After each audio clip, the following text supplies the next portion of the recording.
going on, everybody? How y'all doing? Y'all come on up in here. Come on in here. I just got through doing 24 hours. I'm delirious. I want to hang out before I pass out. Y'all come on up in here. Let's get going. We got two more episodes of this Candace Owens saga of the alien to watch. Candace. Yeah, we're going to keep laughing at you until you leave our planet. I told you to Blexit your ass up out of here. She thought we were playing, y'all. We got to take control of Earth. We're not in the mood for foreign invasions from other planets. We're just not in the mood, especially when you refuse to read. Can't make this up. What's going on, y'all? I am tired. How are you all doing? I hope you guys are staying warm. We expect to have another little snowstorm. I know down here in my area, and it's certainly going to happen over the evening and overnight. Oh, y'all, I'm exhausted. I got off at 8:30. I slept a little bit and I just kind of woke up. You know, when you're a mom, you never really sleep. Yeah, no, you don't get any sleep. So if you don't have any kids, enjoy your nap times. Enjoy the aspect of being able to go to bed. Even when your kids are older, you still just kind of worried. Like I still just pop up out of nowhere just to make sure they ate dinner, or lunch. And they're old enough to like fix themselves food and all of that, but I don't know why. It's like I still have to like, did y'all get lunch? Did y'all get dinner? And then they're like on their phones and chilling and stuff. They not chabu. They eat when they get hungry. But y'all, we got two more Candace episodes. And Daily Wire put out a new video. We're here for it. So y'all make sure y'all hit that like button coming in. Hit the like button coming in. Show some love. Make sure we keep these videos in the algorithm. Thank you all so much for tuning in. Thank you all so much for your support.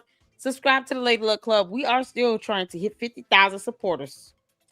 Yes, we are by my birthday, March 31st, 2026. 50,000 supporters. That means we got to be sharing this everywhere.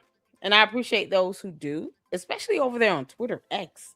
Thank you so much. I feel privileged. Thank you so much. I feel so special. You guys are awesome. Shout out to my mods. Shout out to all members, to everyone here. What's going on? Y'all ready to laugh? Cece up in here, Lisa up in here. Let's laugh, okay? Melinda up in here, Mama Sage up in here. What's going on? How y'all doing? Francisca up in here. Shout out to my moms. I appreciate you. Y'all come on in here and hit that like button. Hit that like button. I appreciate y'all. I appreciate y'all. Y'all, you want to start off with the Daily Wire? Let's start off with a little laughter because, Candace going to give us a headache anyway. So we're going to start off with this, the loneliest horse on earth. Y'all. Bishop Shapiro going all in on this horse thing. He said, oh, you talking about a midget horse and me riding on it and all that and if me. Okay, I got you, girl. I'm going to wear this out. You going to regret the day you ever said something about me coming in on a midget horse. I can't speak the way that Ben Shapiro does, but I can imagine it's something like this. She'll regret the day she ever said anything about me coming in on a midget horse. This is it is what it is. She'll regret it. I'm just gonna make sure that I have all the videos so that anytime she speaks, I'm gonna make sure that she remembers that midget horse.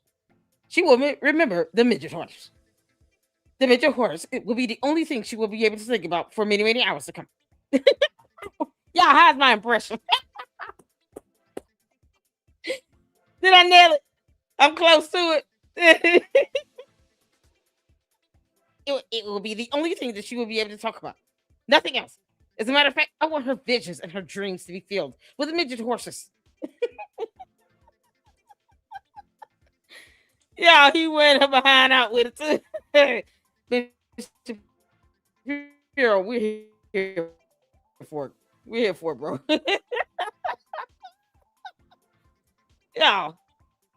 When I'm trying to listen to him, hold on. When I'm trying to listen to him, I start laughing. Like Tucker Carlson is just insufferable. I can't take it. Even if I just want to like laugh at him and make fun of him, I have to listen to him first. And I can't even get past that part. Ben Shapiro, I can. Yeah, we, we can we can take on Ben Shapiro all day. Candace, we're gonna torture the hell out of you with it. Oh Lord have mercy. I can't even say it. Y'all, I was close. Was I close? Just watched Jay Witt's video from yesterday. He had me in tears after that person he spoke with. What the heck is going on over there? Y'all, oh Jay Witt, I'm so sorry. I think he sent me an email earlier this week to come up on the panel, but I had to work. Oh no. I'm still getting oh man. I had to work. It was so hard for me to get up on it. Oh Lord. And then Umar out here just doing the most. You can't make this stuff up. Oh my God. Oh man, we gotta do an Umar live stream. He out here talking about the renovations are done. Like I thought it was a joke. No, he's serious. He's seriously talking about renovations. Oh my God. Oh my God. Shout out to you, Cher. I see your emails, Manny. I got your email. I'm seeing some of them. I'm just trying to go through them. Y'all. Okay. I gotta get caught up on emails too. But we got this here. Daily Wire clowning Candace the way it should be done. You understand? Candace, no one cares how you feel, girl. No one cares if you're mad. No one cares if you don't like it. We're gonna laugh at you. The end. I mean, here's a thought. You don't like it, Blex it off of our planet. I mean, seriously. Yeah, maybe Kanye will get you a spaceship and just skyrocket you to the moon. So you can go figure out what happened on the moon. You can't make this up. Oh man, Milk Bar went in on her, so we're happy about that. That's what I'm happy about. Y'all, let's get some laughter in. Hey, Amir Shakur speaks. How you doing? What's going on? Did you meet alien from outer space or of this world? I don't know. Candace Owens said she's an alien, and then we just took that and ran with it because for once we feel like she's telling the truth. She's an alien from another planet. Like, get off of our planet, like Earth. Not don't be here on Earth. That's what she meant. Candace, you could always debunk me, helpful, but you won't do it because you know that I'm telling the truth. She said she was an alien. I said, okay, cool, we'll go with it. Yeah, she took my quip talking about Charlie and making electricity move and all of that. I said, so now he's a mutant from X-Men. And then she took that whole X-Men bit and stole it. Won't even say, just like Lady Luck Club said, the queen of YouTube. Like, she won't even give me that credit. She ain't even trying to give me a little bit of credit. You can't make this up. What's going on, Sam? How you doing, honey? Did you hear about their Clark? Yes. Yes, I did. Very unfortunate. Let's see here. Yeah, I did. Shout out to you, Amir. I think you have a channel, right? Can you put his YouTube channel link in the chat? You guys go make sure you check out Amir Shakur Speaks and show him some love. Edie Lowe had a great video. Yes, I like Edie Lowe. Yo, great minds think alike. You hear me? I do like Edie Lowe because we watched both sides yesterday. Child, when I say he had me crying, it was so fun. It was so funny. Hold on. How you spell Edie Lowe?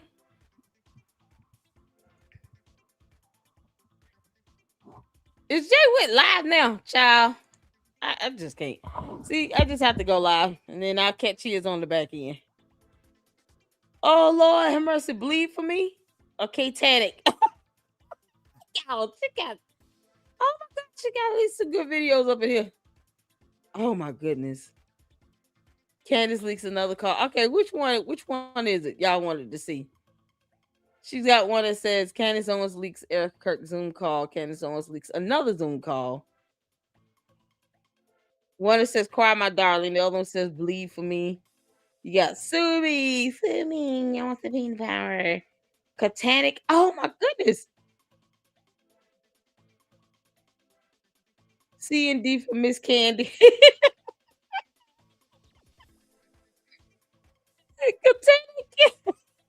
That's hilarious. Which one did y'all want to see? Oh, he is a 7. Okay, cool. Thank you so much, Saint. That is a Mishacor's channel. You guys go make sure you check them out. There you go. Show them some love. Welcome all. Welcome all. Y'all make sure you all hit that like button. I appreciate you all. What's going on, Camille? How you doing? What's popping? Did I miss anybody? CC up in here? Okay, Edie Low. Melinda, which video? Let me know which one. We'll put it to the side, honey. And then we'll check it out after we check out Daily Wire, because Daily Wire be going in. They're talking about midget horses, and I'm here for it. Which one, Melinda? Which one did you want to see? We got them all here. Bleed for me, cry my darling, sue me, Cantanic. Eat, pray, love. Oh, she got a lot up here. Man, I miss so much. Purgatory, Inception, Final Destination. Edie Logan's got those catchy titles. It's awesome. It was in her shorts. Okay, hold on. The YouTube, let me go to the shorts. Liar, liar, pants on fire. Reason number 4,491 why Candace hates Erica Kirk. Which one is it? Y'all. I guess any of them would be fun. Oh, you just said pickle. Okay, cool. Liar, liar, pants on fire. Let's do that one. We'll probably do this one and the other one, the 4,491 reasons. I don't lie. I am relieved that. Hold on. That's hey. I don't lie. Edie Lowe's shorts. So make sure you all go check out Edie Lowe YouTube channel as well. Yeah, I am huge on making sure that other content creators get some love shown their way. It's the best I can do to make sure that everybody's out supporting everybody. We all may talk about Candace, but we do it in our own different ways, and I appreciate the creativity that other content creators bring along. So let's get to this, y'all. This is Edie Lowe. This is a fire one. All right, thumbs up. Put a 1 in the chat if you can see it here. I am relieved that Erica Kirk is at the head of Turning Point USA. She should never become the CEO and chairman overnight. Erica Kirk, man, she really is just the moment. So stunning. It's just unmatched. I can just look at people. Hold on. That's crazy work. I don't lie. Hold on. Because I can't see the whole video. Let me do both. That's crazy work. I don't lie. I am relieved. That's crazy work. Candace, find your own group. For Candace to say it. At least she's not in hair and makeup. I appreciate that. Hold on. Okay. Let me go back. I don't lie. I am relieved. I want to see the full video. I can't see it like that in that. I have to see it like this.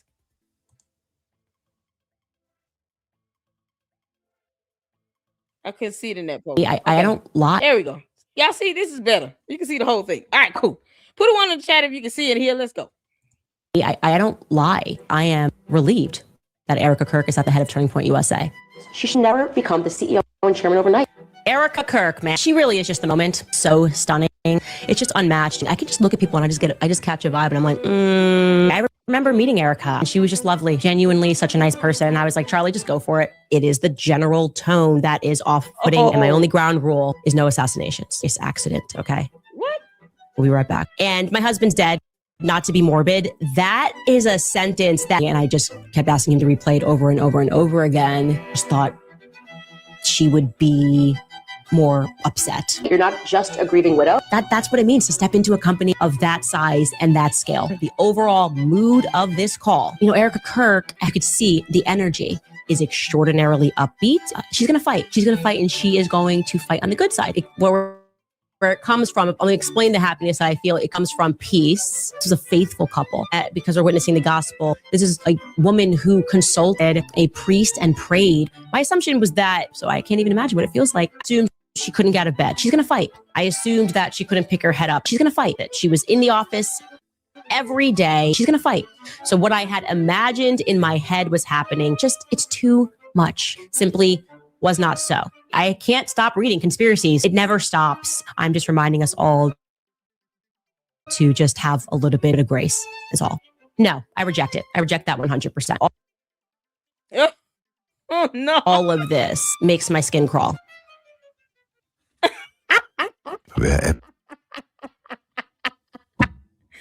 Y'all, Edie Lois, boy, you coming up that next to Milk Bar, aren't you?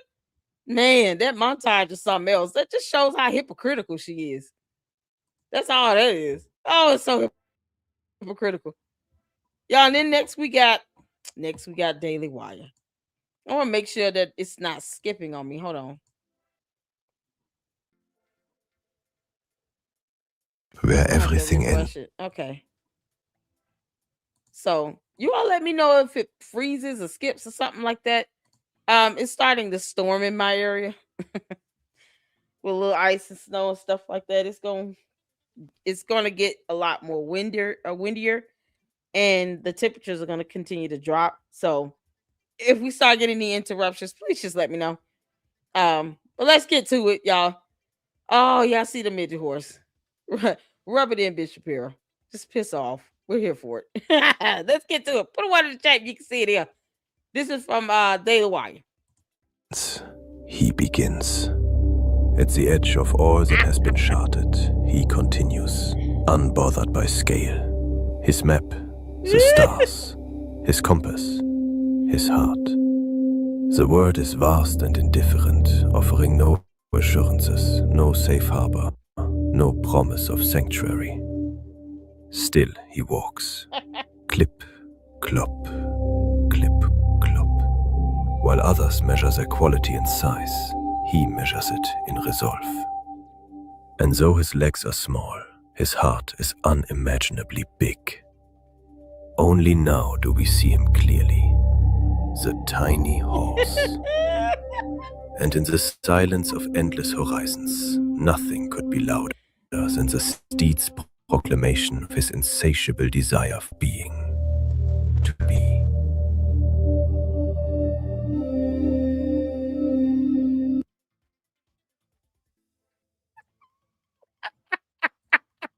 Y'all, horse beat the wolf.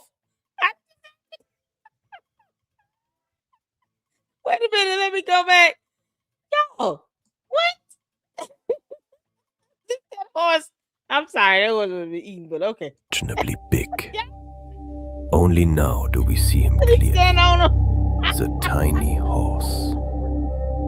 And in the silence of endless horizons, nothing could be louder than the steed's proclamation of his insatiable desire for being. To be.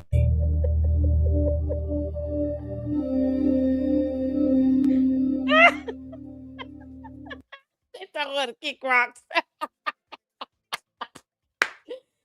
Oh, Candace, they telling you to kick rocks, you tiny horse. All right, y'all. Because it was symbolic and they This felt the heck? it was necessary. It was Okay. Oh, This is her episode she did on Lord, Thursday? 2 days ago. Okay. It's Saturday, yeah, so Thursday. And we're gonna then check out the one she did yesterday. Because Monday she said something about not knowing the freezing temperature of water and had no idea that ice could hit Tennessee, I guess, because of reasons. So so we're going to check out the one she did Thursday and yesterday. So I want you all to get some popcorn, get your Kool-Aid, get your soda, your water, banana, peanuts, whatever you like to eat. Go get settled in your saddle. Okay. Get situated, go to the bathroom. And wash your hands and get comfortable because we're going to be in this for the rest of the evening. Now, Candace, I heard you leaking phone calls again. So I'm just going to go in on you like I did last time. I'm not sparing you anything. You understand? I just want this to be known. To all the Candy Ass cult members, you come into my chat at your own peril. I, being the queen of YouTube, do not care how you feel. I'm just going to go ham in on Candace Owens. And I'm going to laugh at her, and so will the rest of the Luxters here in the LLC. She is a clown, and we cannot take her seriously. We owe her nothing. Candace, I'm still waiting on my $7,000. You owe me some money, heifer. Can't make this up. All right, y'all, put a one in the chat when you're ready. When you can see it here. Let's go. All right, you guys, welcome back to season 9, episode 2 of Everybody. I'm your host, another well-found. Wait a minute. She said, I'm your host. Everyone grieves differently, like everyone loves Raymond. Candace be stealing stuff from TV shows. That's how ridiculous and unoriginal she is. Why is she stealing it from Everybody Loves Raymond? I'm your host, Candace, the alien. I came from outer space. I have alien juice in my stomach. Can't make this up. And recurrent yeast infections from black mold. Candace, you can kiss my ass, girl. I don't care how you feel. You can't make this up. Oh my God, y'all. Hold on. I was getting a little stall on my end. Please let me know if you can see it in here. I want to make sure. All right, let's get back to it. Financed PR campaign against people for asking meaningful questions, shaming people. And you might be surprised then to learn who actually uttered that expression first over at Turning Point USA before Charlie's memorial. What's going on? In a corporate-wide phone call, which took place, or Zoom call rather, just 5.5 days after Charlie's assassination. And speaking of different ways to grieve, the now former CEO of Daily Wire, Jeremy Boring, is back trying to make a comeback to reclaim his name in the press after he ran the company into the ground with his petty grievances and personal passion projects. And like everyone in the mainstream media, he appears to be auditioning for a role at AIPAC in the very tried and true manner of publicly attacking Tucker Carlson and yours truly, correlating us to Antifa thugs and also this show to pornography. Anyway, welcome back to Candace. What the heck is she saying? And you're still a clown. You dumb alien. All that alien juice in that belly, and no one's going to question that. All right, you guys, first and foremost, a major correction from yesterday. Thank you to people in Iowa for messaging me. We made a mistake and showed you a picture of a man that is actually not named Bob Flood at all. His name was actually Bob Ferguson. He's from Iowa. He has nothing to do. Let me just say this right now. It was not an accident. Candace refuses to vet. She has no idea who people are, how they look. She just puts up photos because someone sent it to her in her tip line. She's too lazy to read. She's illiterate. We all see how she speaks. We can hear her mispronounce words every day. She is definitely a non-reader of books. She refuses to Google. She doesn't vet information. I highly doubt she understands the definition of the word vet. So here we are yet again with her saying that it was a mistake. No. You did this on purpose because you're lazy, Candace. You're lazy. If you don't vet your information, of course you're going to get something wrong. You thunkhead. I don't know why aliens have a hard time just saying, I'm sorry, and leaving it at that. She says she's 36 Earth years. Chabu. Candace, you have the mind of a 2-year-old. And you want to be the smartest person in the room. You know, we're going to just laugh at that idea that you want to be the smartest anything in anybody's room is absolutely hilarious to me. Come on, you dumb alien. With the story, it was genuinely a full-blown mistake. I've actually reached out to him. It was not and a mistake. I just deeply apologize. We wiped it from the episode, but many of you saw it before we actually did. So I just wanted to clarify that picture that we showed yesterday of Bob Flood from Chicago was not Bob Flood from Chicago. was a man named Bob Ferguson from Iowa who literally had nothing to do with anything. So my apologies to Bob Ferguson. Hopefully we will get in touch. I'm kind of using some back channels to make that happen. Anyway, back to today. They sue her. That's it. I wouldn't even give her mercy. Sue her. Look how fast she is to put up pictures of people. Just like she did with that kid at the campus at UVU because he was wearing a green hoodie. She doesn't think about the consequences and the backlash because a dumbass cult doesn't read either. So when her cult members go after these people, they're not going after him trying to figure out anything. They're going after these people with a preconceived notion based on what she's told them. So they're going out on the attack. Candace, you're an idiot. Stop putting up photos of people and stop putting out names before you vet them. It's not that difficult to vet. You just got to figure out how to do it. I'm not going to tell you how to do that. I'm telling you a whole lot of other things that you're just kind of picking up and putting out there on your show. No, I'm not going to teach you how to vet, heifer. You got to learn how to do that on your own. You need to figure it out. Why don't you text message that FBI agent that you claim you text talking about my life is in danger, the French are after me, and all this other nonsense that was not true? Why don't you text that FBI agent back and ask them, how do you vet? At least you have somebody more credible to teach you. You're bad at this, Candace. You are bad at this. That man should sue you. You can only imagine the harassment he was subjected to. You can only imagine. And her dumb cult is so conspiratorial, they're not going to believe that. They're not going to believe, oh, it was just a simple accident. No, they're going to keep, I think it's something on to that. You know, I think he might be connected to something. Now, I think there might be something there. They won't leave it alone to save their lives. And because Candace lets her audience override her platform, she's not going to care at all until she gets that letter. We're intending on suing your behind into oblivion. Now, it's only, you can only imagine what this person has been through simply because she put up their photo. That's all it takes, Candace. You dumb alien. You can't make this up. They say hindsight is 2020, right? That's the expression. Hindsight is 2020.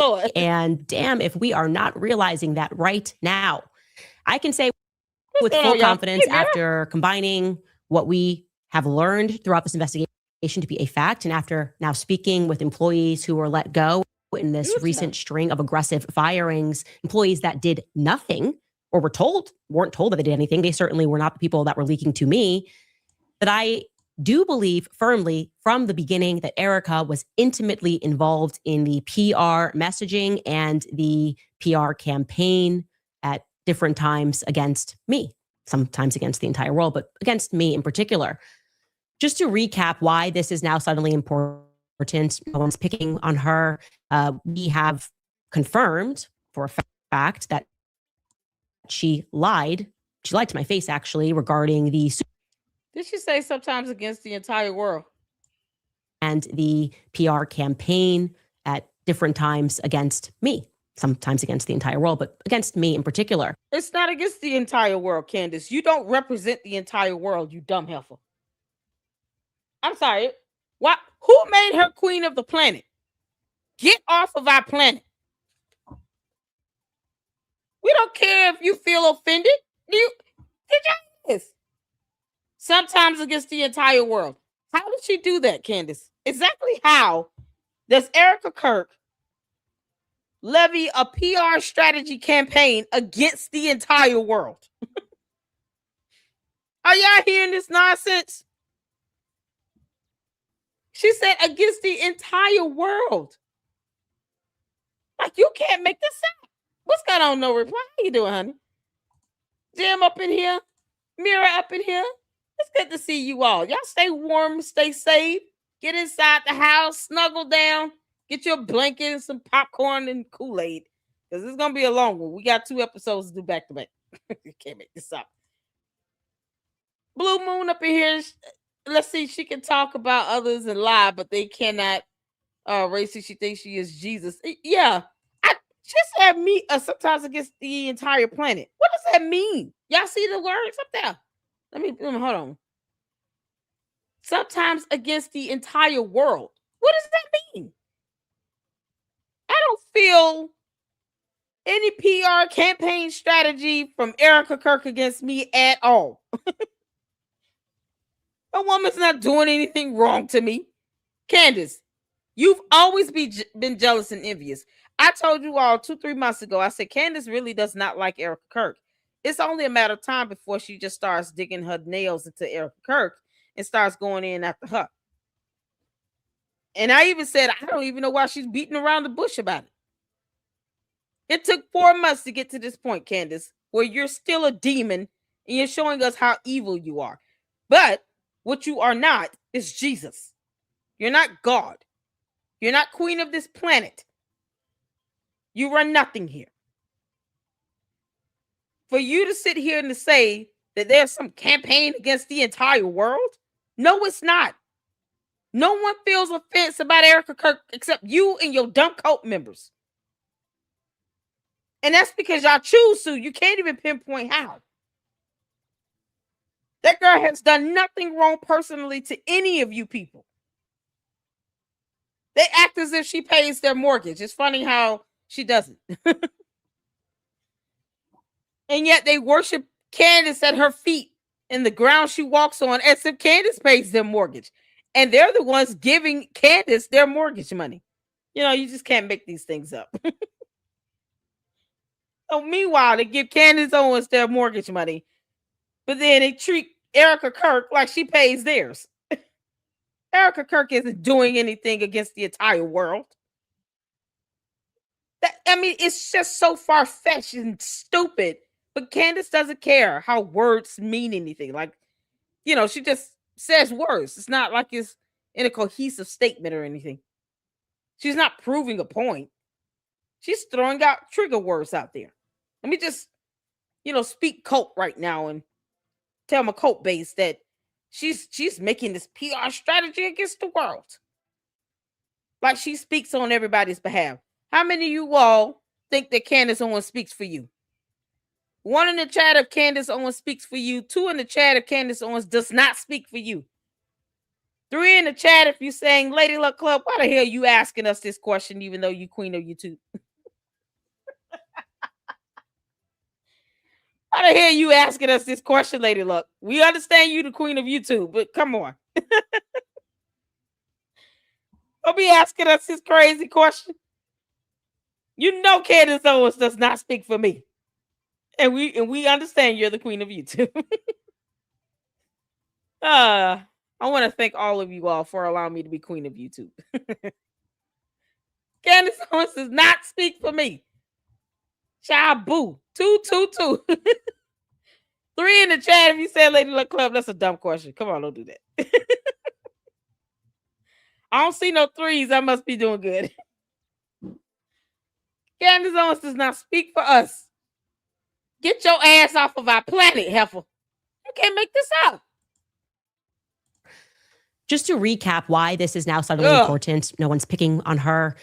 We have confirmed for a fact that she lied. She lied to my face, actually, regarding the Superman neck. She blamed that on Andrew Colvett, said that he went rogue, that Dr. Lee Trotter also went rogue, violated HIPAA, that they hopped on the phone and did this.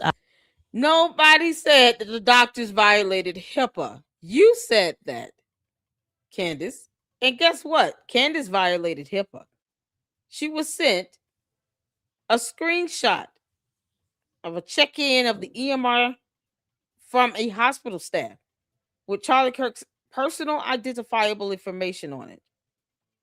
When you looked at that document, you knew that there was no confusion that it was Charlie Kirk. It had his name and date of birth, along with the department that was treating him, and then some other identifiers that's specific to that system. I know what it is. I don't even want to go through it because I don't want to give out more information than necessary.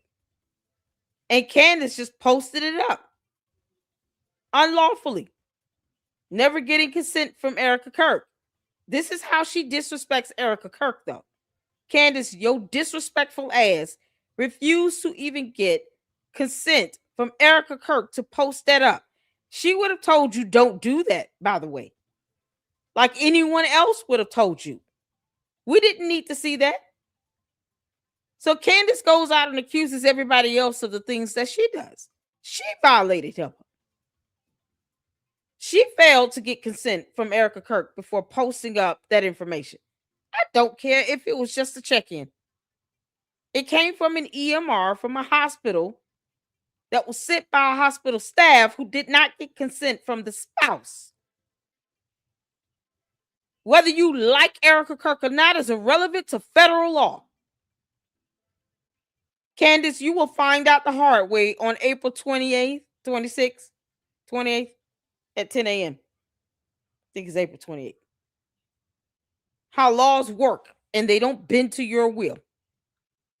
You'll find out. You can't make this stuff up. So while she's busy accusing someone of violating HIPAA, that's exactly what Candace did. And Erica, if you do plan on suing this heifer, make sure you put that in your lawsuit. You can reference my video. I don't mind. I showed it at least twice. I couldn't believe it. And that hospital staff, where they at? They should be fired. But Candace won't tell us who the hospital staff is so we can make sure that they suffer some penalty. They violated federal law. And if they did that with Charlie Kirk, don't you think they'll do it with any other patient?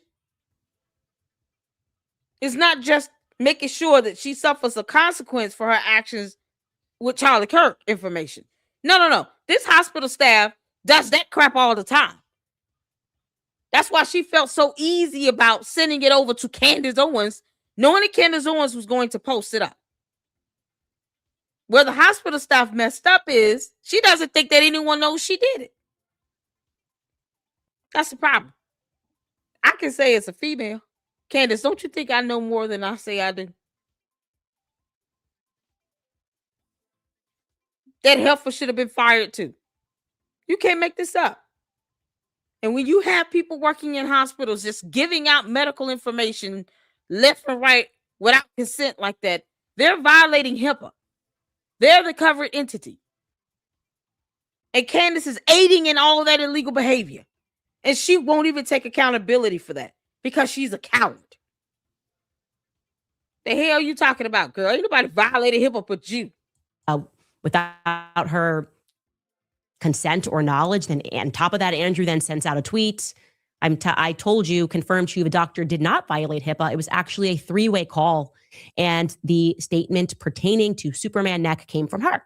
Andrew Colvett, in that regard, was doing Erica's bidding. He was taking a figurative bullet for her. She did not misspeak there. There's no way to look around it. She lied. She lied right to my face when she said that. She knew that HIPAA, he didn't violate HIPAA. She lied on a doctor, a surgeon, and she knew that she was on that call. So let's just say that clearly. We've also now confirmed that she was at the Hamptons retreat, the now infamous Hamptons retreat. She was present when Bibi Netanyahu called. And that bothers me because I was out here catching a lot of heat for telling the truth.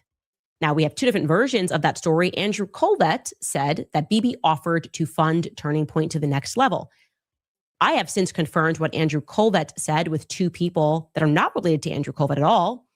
Erica, despite being at that dinner and confirming that she was there, does not remember that part. She says that there was not an offer that was made and that Bibi was calling about the letter that Charlie wrote him back in May.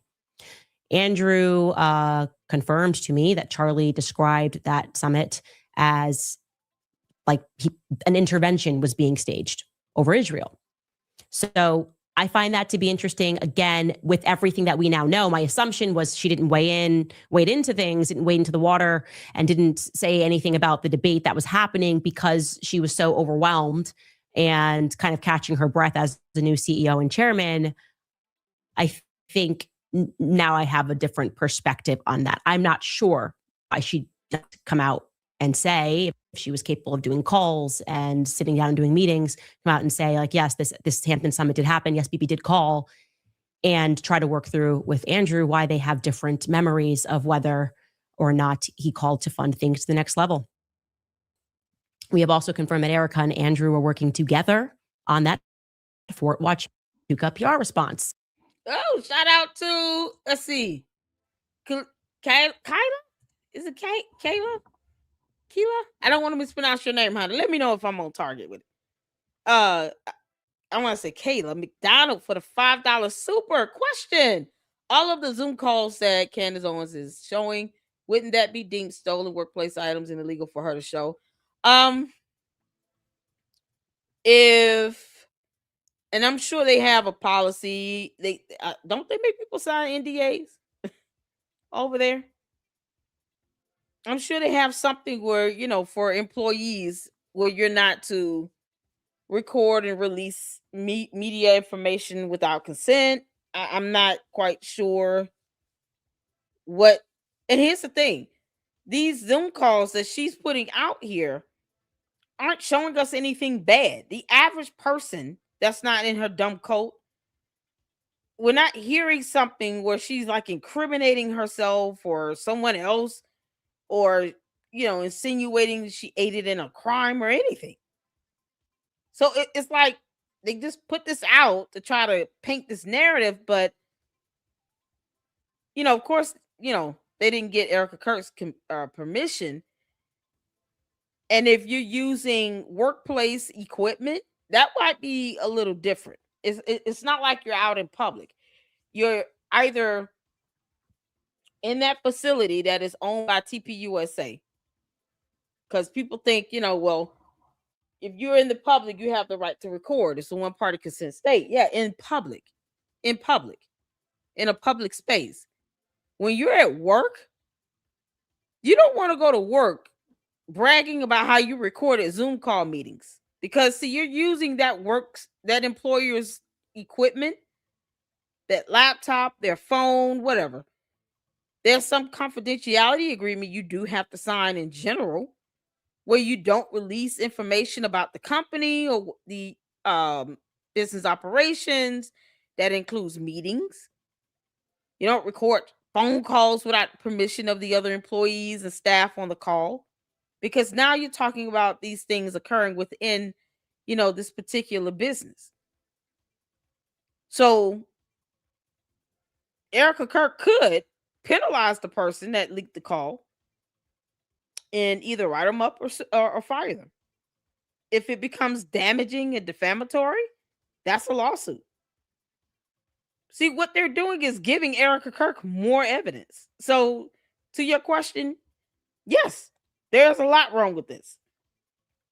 This is not a situation where they're out at the park or, just on the main streets or something, and something happens, somebody just pulls out the phone and start recording.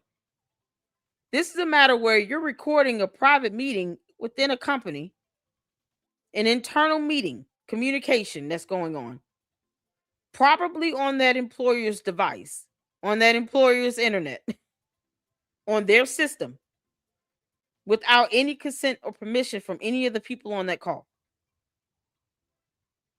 So, if nothing else, Erica Kirk could seek, some level of damages because of that. And is being done with the intent to defame her. This is why I said, Erica Kirk, you're going to have to get a handle on that stuff, girl. I know you're listening, Erica. I know you got a lot going on, but you're going to have to get a handle on these people at your job, at your company.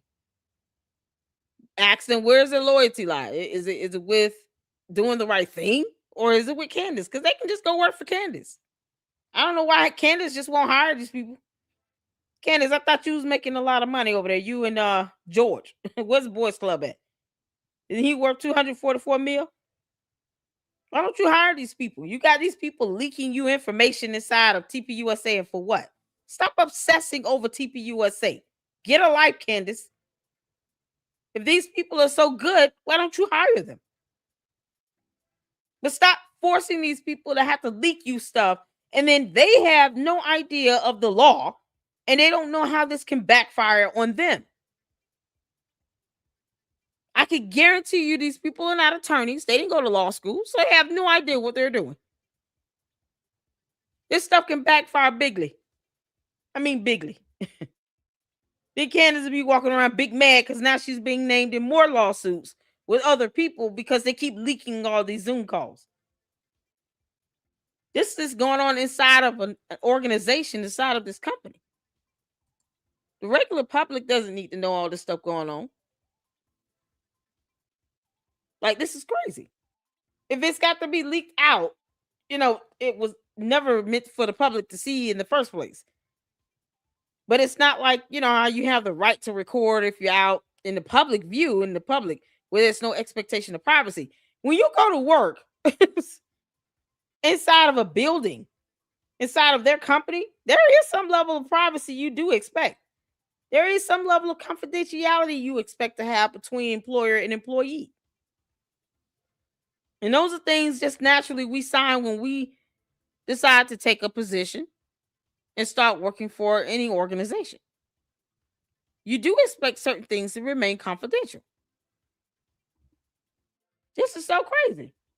So Candace, yes, again, is going to get somebody fired and sued. Candace, I hope Erica Kirk sues the crap out of you, you dumb alien. All that alien juice just gets drained out of your body. You can keep the yeast infection. No one wants that. You can't make this up. I hope that answered your question. I think there's some liability that they would have to this because they're not outside in the park or anything like that. They're inside of the actual. Is my understanding they're inside of the company, or they might be on the company's device. They're on the company's time. They're on the clock. So it's the company's resources that they're using. If they're working remote, I'm sure they're, given a laptop. If not, at least they probably get reimbursed for certain expenses. So they're still on the company's time. So the rules of engagement about recording, it changes a little bit when it comes to, what type of confidentiality agreement do you have with your employer? Arbitration methods, like what do you all have in place? Those things have to be evaluated and considered. But no, it's not as straightforward as, oh, we met up at McDonald's and I just decided to record because we were out in the public spectrum. Like, no. You're working for your employer and you decide to record a Zoom call and then you leak it over to Candace Owens. And for what?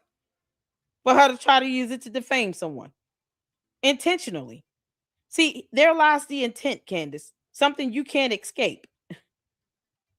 You're being malicious as well. You're intentionally being malicious. Even with the truth given to you repeatedly, you still choose to have a reckless disregard of the truth. There's your malice intent, Erica. And Candace knows that you need to meet that burden. Candace, it won't be hard. You're just an idiot. You can't make this out. So hopefully she sues them because this is getting out of control. Now they can't even have a meeting at work. That's what this gives. Hey, Carol says Candace has definitely gone to the dark side. I'm praying she turns back to Jesus. She is dangerous. Yeah, honey. C-Star, what's going on, honey? She is very suspicious. She sounded like she was trying to get Frank to make a mistake. Oh, she's just using anything she can to call Erica Kirk a liar now. Whoever Frankie is. No. Mira says, I think she has. HM Hug says, and using them to do it. Yep. Candace is using you all over there at TPUSA to get information. You're welcome. Is it Kyla? Kayla? Please let me know if I'm saying your name right now. I want to make sure I nail it.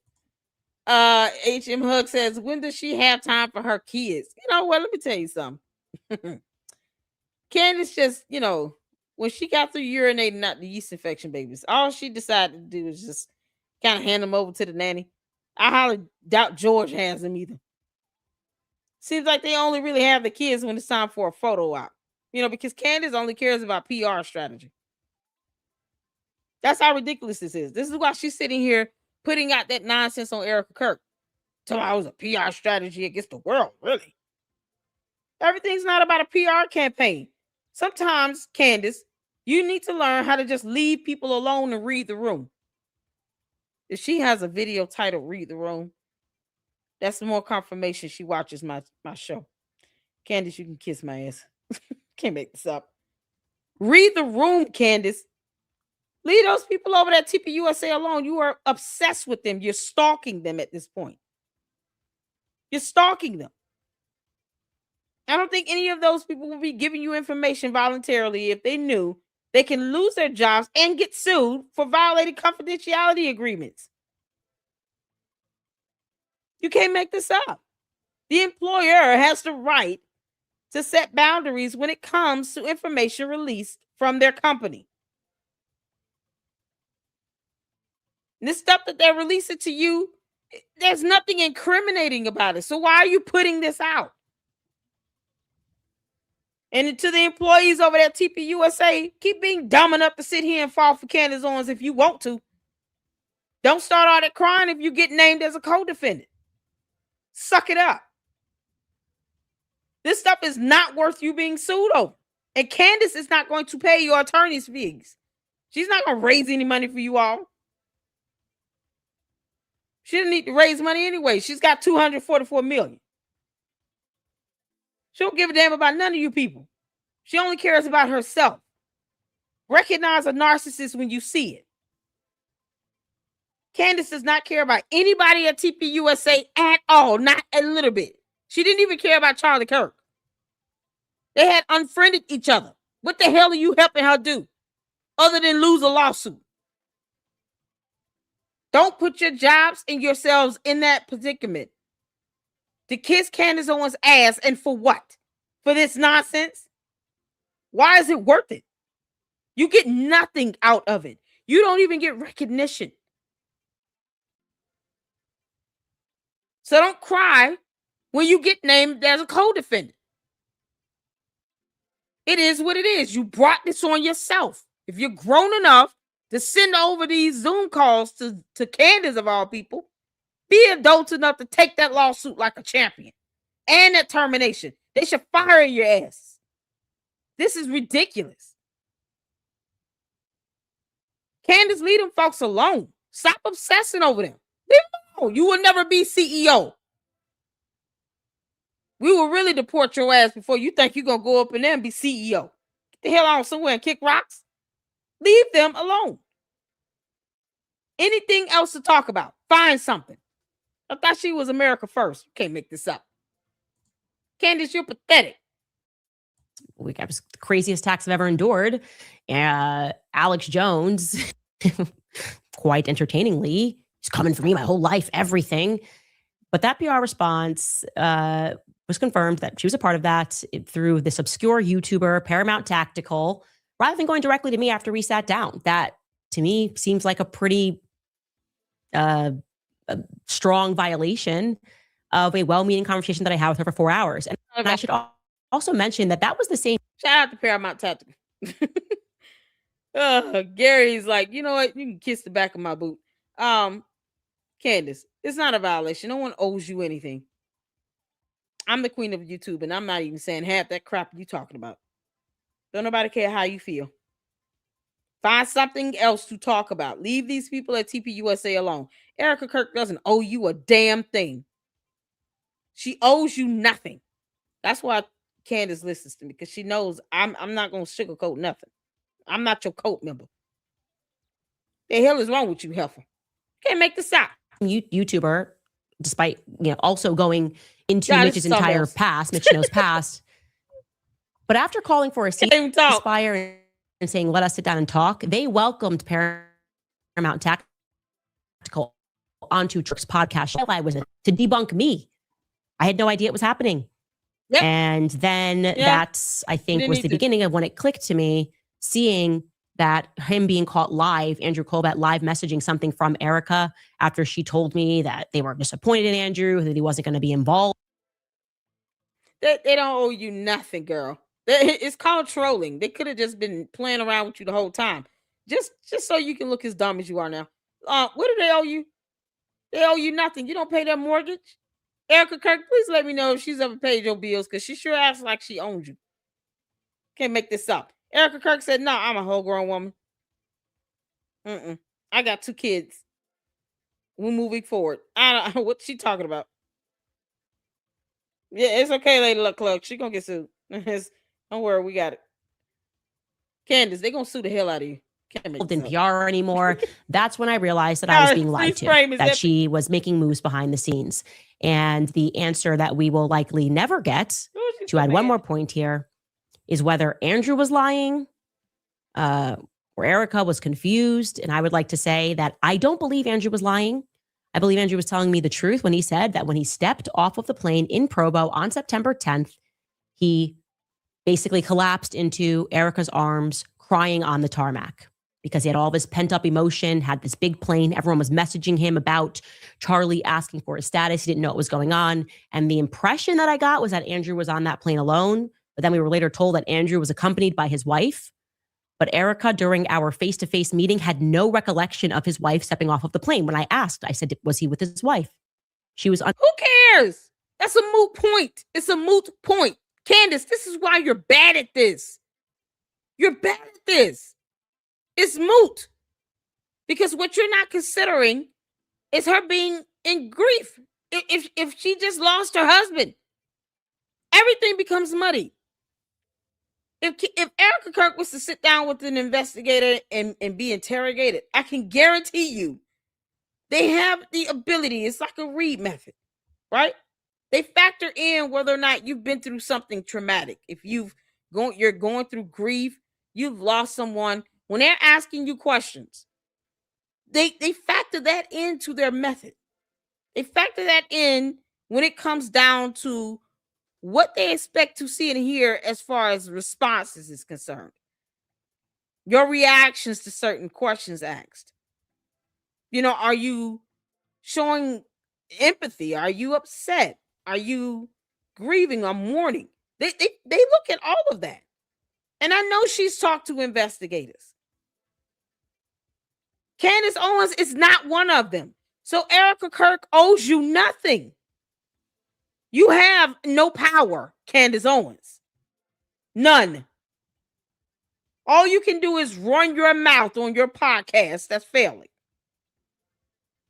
It's bad when Trump doesn't even want to talk to you, girl. Or Kanye West, for that matter. When did he ever try to reach out to her and have a conversation with her since he apologized to a Jewish rabbi? And here she is talking about, yeah, and I are still friends. We're always going to be friends forever. He's got a yay, and Candace has got a Candace. Because she's a coward.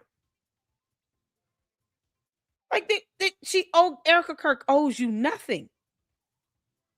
So if the investigators are good with whatever responses she gave them, you're going to have to kick rocks and get the hell over it.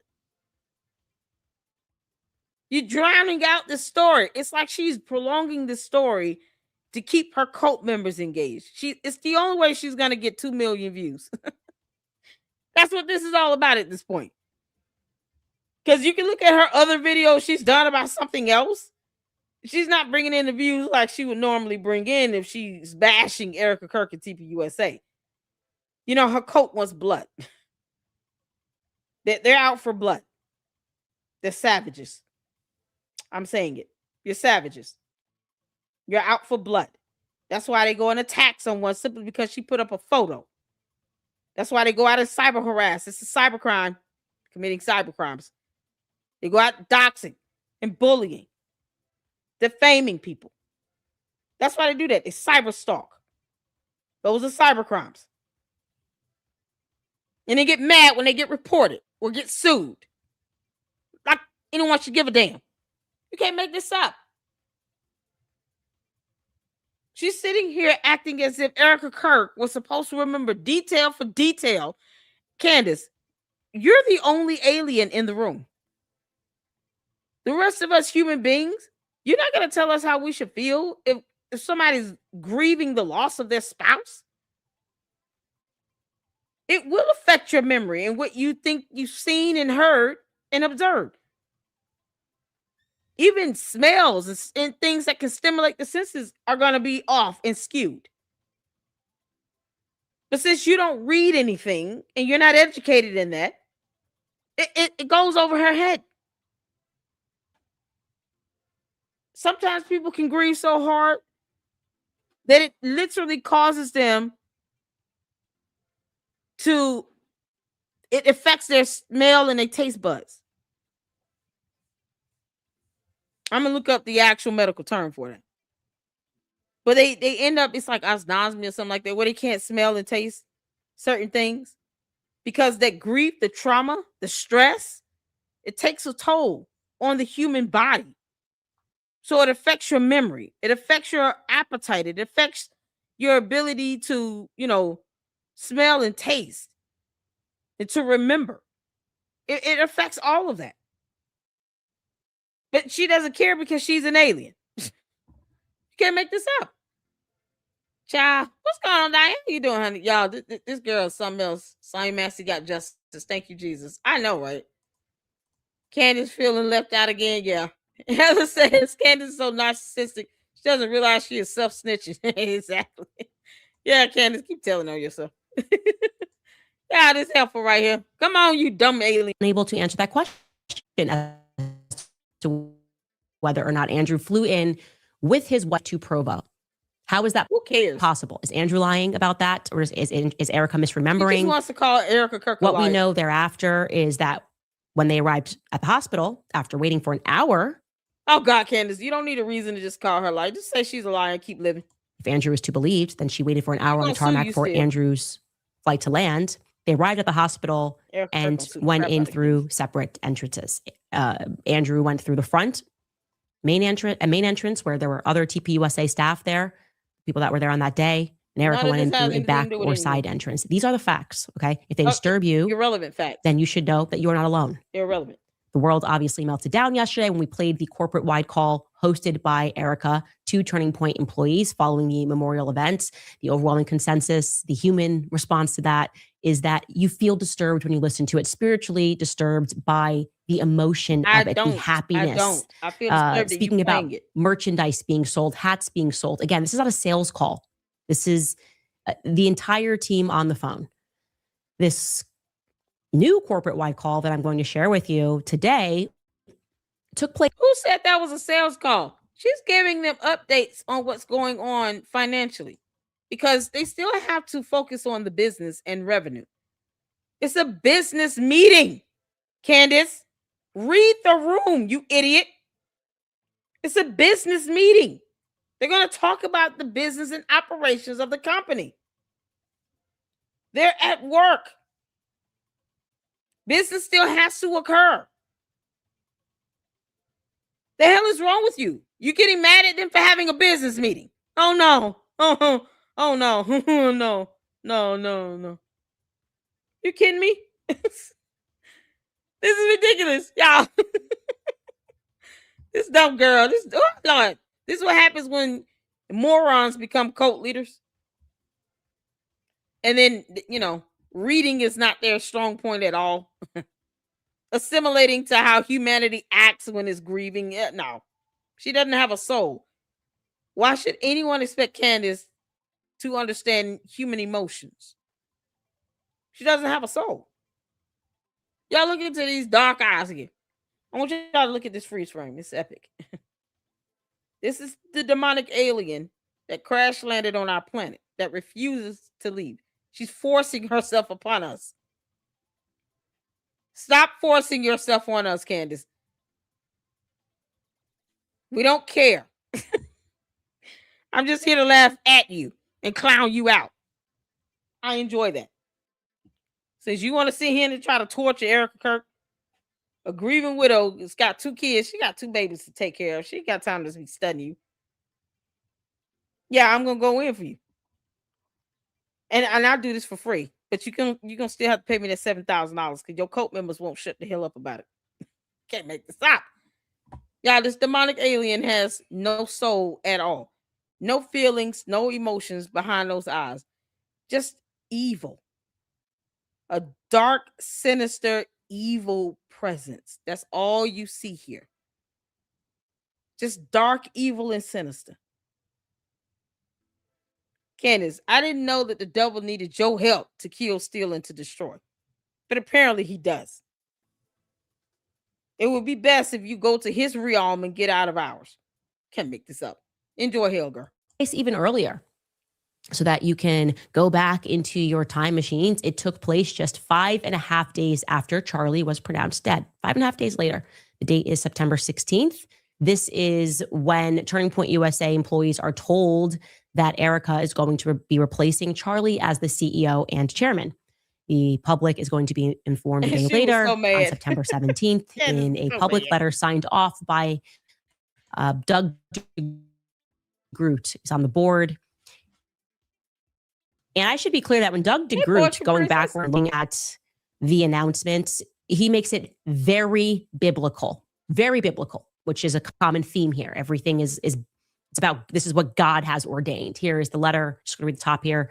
It reads in Ecclesiastes, King Solomon wrote that mankind is to be tested by God. Today we are facing such a test, yet we also know that God has prepared us with everything that we need to overcome this ordeal. It was the honor of our lives to serve as board members of Charlie's side. Charlie prepared all of us for a moment like this one. He worked tirelessly to ensure Turning Point USA was built to survive even the greatest tests. And now it is our great pride to announce Erica Kirk as the new CEO and chair of the board for Turning Point USA. Okay. So I want you to remember that. It's like going, I don't even remember that letter at all. So that's why I'm showing it to you. It's King Solomon and it's, this is what God wants. Okay. Now, this decision, like I said, published on the 17th, was actually voted upon earlier. I know because Andrew Colvett told me before the public. Candace knows nothing about King Solomon. I just want to remind you all of that. She does not read the Bible. That girl can't quote a scripture to save her life. You can't make this stuff up. And yet she walks around talking about Christ as king. As a mockery, by the way. Candace, get the hell off our planet. Can't make this up. I have to refresh stream y'all right quick, you all, because I'm getting a delay. Y'all sit tight 1 second for me, okay?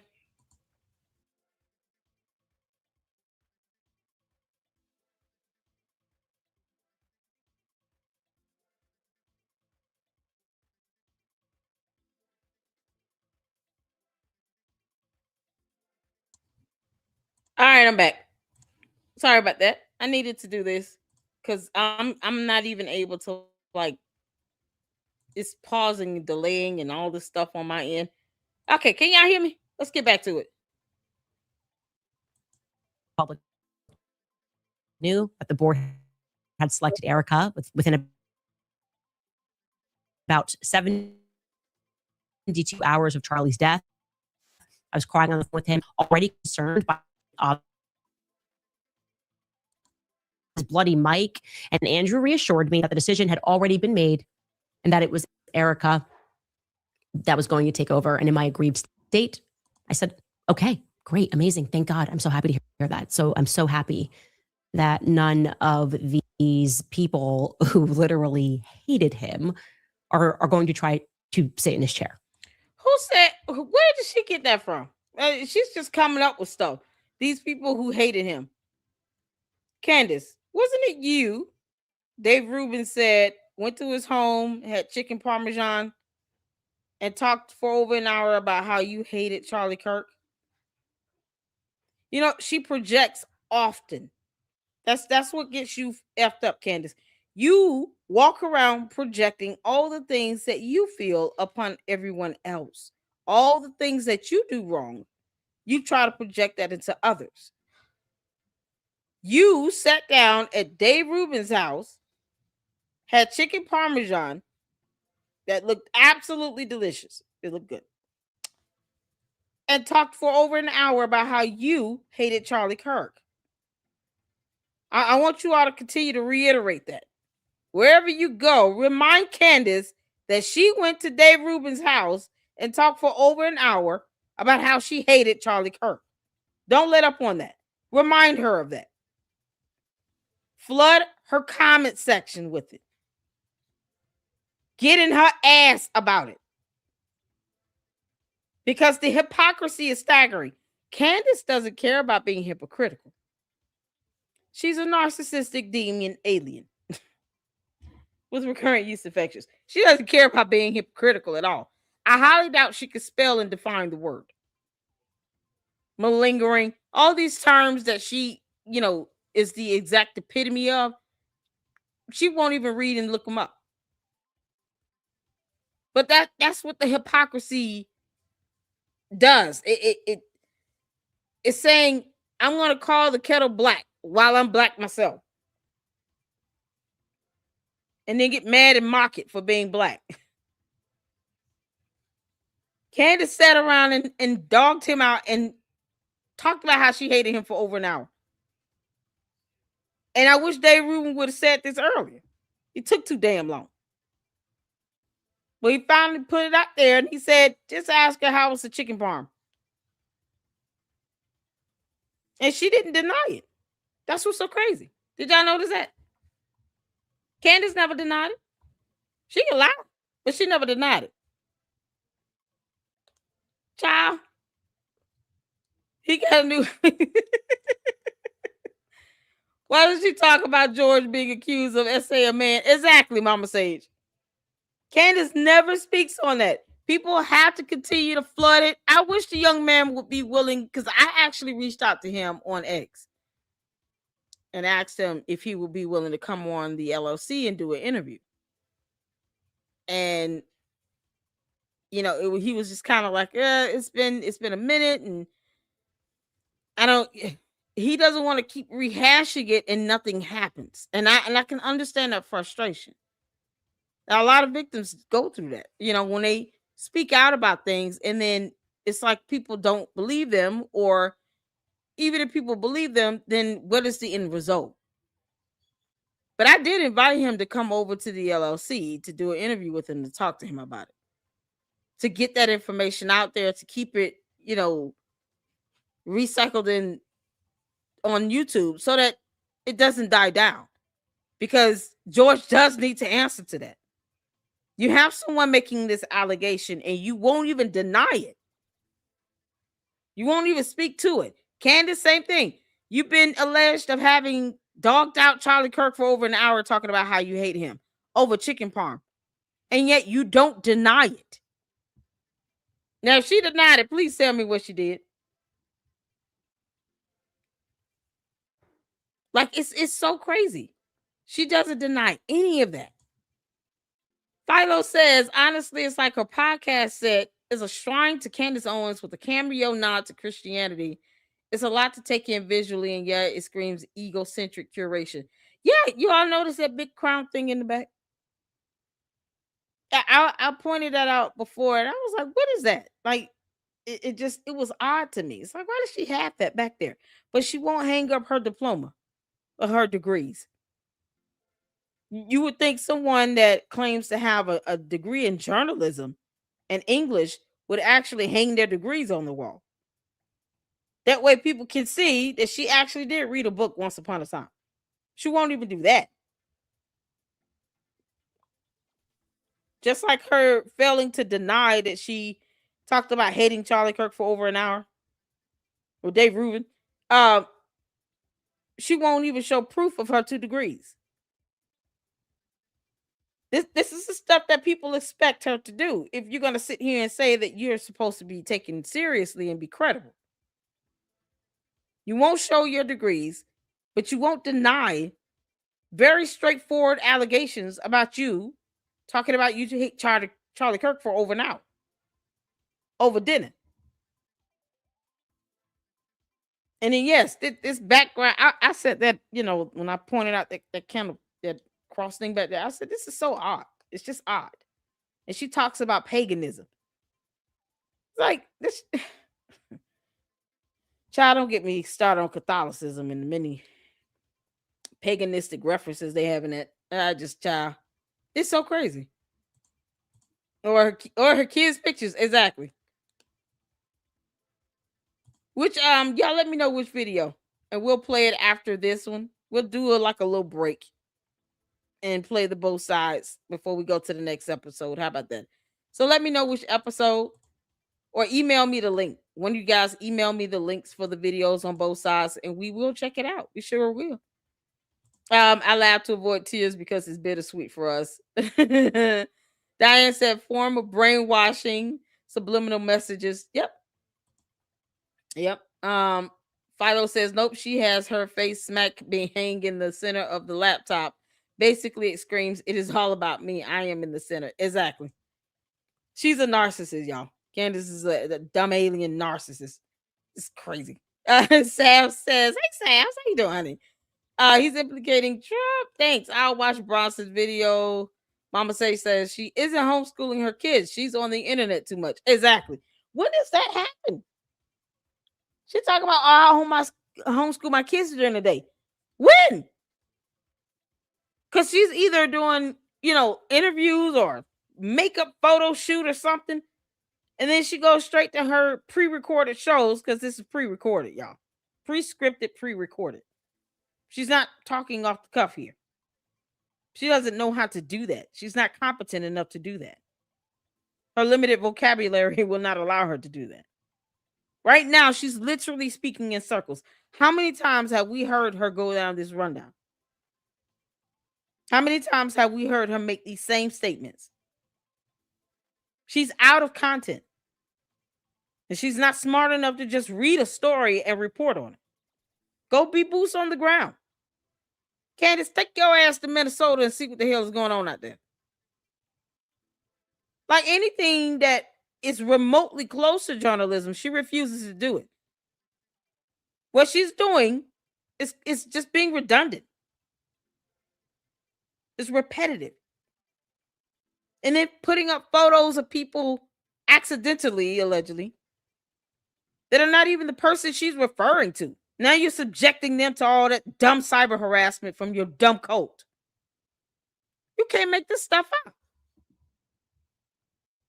And they're not even school age. I know, right? It's called being a parent. Y'all know Candace ain't no parent. She's an alien. Parenting is not a concept they grasp. Like her and Satan more in cahoots and spending time with each other than her spending time with her own kids nowadays. You can't make this up. Candace, you can kick rocks. No one cares how you feel about that. You're a horrible parent. Now, in hindsight, practically speaking, this means that within a space of about 72 hours, someone approached Erica and thought that the right thing to ask or say was, hey, know you're going through a lot right now, but is it okay if we put your name up for the position of CEO? And can we put that to a board vote today? Are you willing and able to take over as the chairman and the CEO in Charlie's stead? To which Erica had to have replied, yes, she had to give her consent for that to go up for a board vote. Yeah, she just hates the fact that Erica Kirk was his wife, and naturally that will go to her, especially if it's in a living will and testament, to which Candace is not privy to at all to read. Candace, no matter how hard you want to be Erica Kirk, you will never be her. Leave the girl alone. She could care less about you walking this earth until she sues you. That'll be the only time you'll become of significance to her. When she's ready to take your ass to court. In the meantime, you could walk into oblivion, and I don't think that girl will bat one eyelash. You can't make this up. Y'all seen those interviews where they ask about Candace and Erica Kirk shoots this look and she's like, that bitch. I just had to say that one time. That's just a fact that had to take place, how it happened, exactly when it was said. Somebody felt that was appropriate to say that. Now, my first 72 hours was a little bit different. On my end, when Mitchell, my PR agent, sent me a very kind message about the infinite press requests that we had been receiving, people seeking a statement from me regarding how I felt about Charlie's public assassination, I wanted to physically assault him. He did nothing wrong. He actually did his job with the utmost professionalism and care. And still, I kind of wanted to kick Mitchell. I'm sorry, Mitchell. That's how I felt at that time. Because everything just felt so intrusive. Like to even think about the world going on felt wrong. Candace, why are you so damn violent? This is why you were charged with harassment it was when she was in high school. Now you see why she got that charge? Now it's making sense. You dumb alien. You go and kick somebody if you want to. I hope they whoop your ass. Still off on you. What the hell is wrong with you? You can't just walk around here talking about you want to stab and cut people, see if they bleed alien blood. And I just want to kick him. And I hope he knock your ass out. You know what? No, not him. Because I don't believe in that. I hope he calls his sister or whatever female around. He can call me. And I just come out there and just out of you and just keep going. With a belt. When I say whoop her ass, I mean beat her ass with a belt. Candace, you need your ass beat. You don't just get to put your hands on people and kick people, you clown. And your cousin won't be able to save you. Yeah, we got some of that. Take care of that real quick. Come in my neighborhood if you want to. You can't make this up. He goes, I just wanted to kick him. Yeah, hopefully his sister would have been nearby so she can come back and pimp slap you. You can't make this up. Keep your hands and your feet to yourself. What are you, 12 years old? Y'all, now y'all see why the harassment charges was valid. Don't you want to see him be a bully? And then when it comes down to her actually confronting someone in person, then she chickens out and becomes a coward. Girl, they're going to beat the crap out of you. You better go on somewhere and sit your ass down. I didn't think anything of her appointment at that time other than what I stated publicly, which was that Turning Point USA should have waited and instead appointed an interim CEO to allow Erica the time that she needed to grieve rather than her having to deal with everyone questioning her moves as a CEO. But I also contended with myself, I will say. I also thought, well, maybe they rushed the decision because it was symbolic and they felt it was necessary, that it was sort of honorific, meaning she wasn't really going to do anything at that time, but they wanted to announce that this is the direction that it's going, which would be fair, like just wanting the announcement to mean something. And on her end, I thought maybe Erica said yes because she wanted to hold on to some sense of continuity. Like, this is still going to go on. We're going to get everything going. And that still could be true, by the way. That could have been what drove her decision. But of course, looking in retrospect, it is stunning to me that Erica chose not to bring a single member of her actual family with her to Utah. Something that I just sort of missed at the time. Just Turning Point family. Think about that. Charlie Kirk's mother, father, sister. Erica Kirk's mother has a disabilitating disease. She has an ailment. Does she not? I don't need to know the specifics of it. Just confirm it in the chat. Doesn't she have an illness? Wasn't she with her mother the day Charlie Kirk was shot at the hospital for a doctor's appointment? Candace, you are an evil demon. And we all know you have no soul. But you're pure evil. She was with her mother at a doctor's appointment at the hospital the day Charlie Kirk was shot. She helps to take care of her mother. Leave them alone, for F's sake. Leave them alone. You think her mom wants to deal with this BS from you, you dumb alien? Yo, you can't make this up. She has an illness. This is the last thing that Erica Kirk's mother wants to have to endure or encounter. You know, Candace Owens is saying things about you on YouTube. Hopefully Erica Kirk's mother looks at that person and says, you know, here, Candace Owens can kiss my ass. I'll say it for you, Miss Erica Kirk's mother. Candace, you can kiss all of our ass. On behalf of the planet and all of humanity except your dumb coat, kiss our ass. This is absolutely outrageous.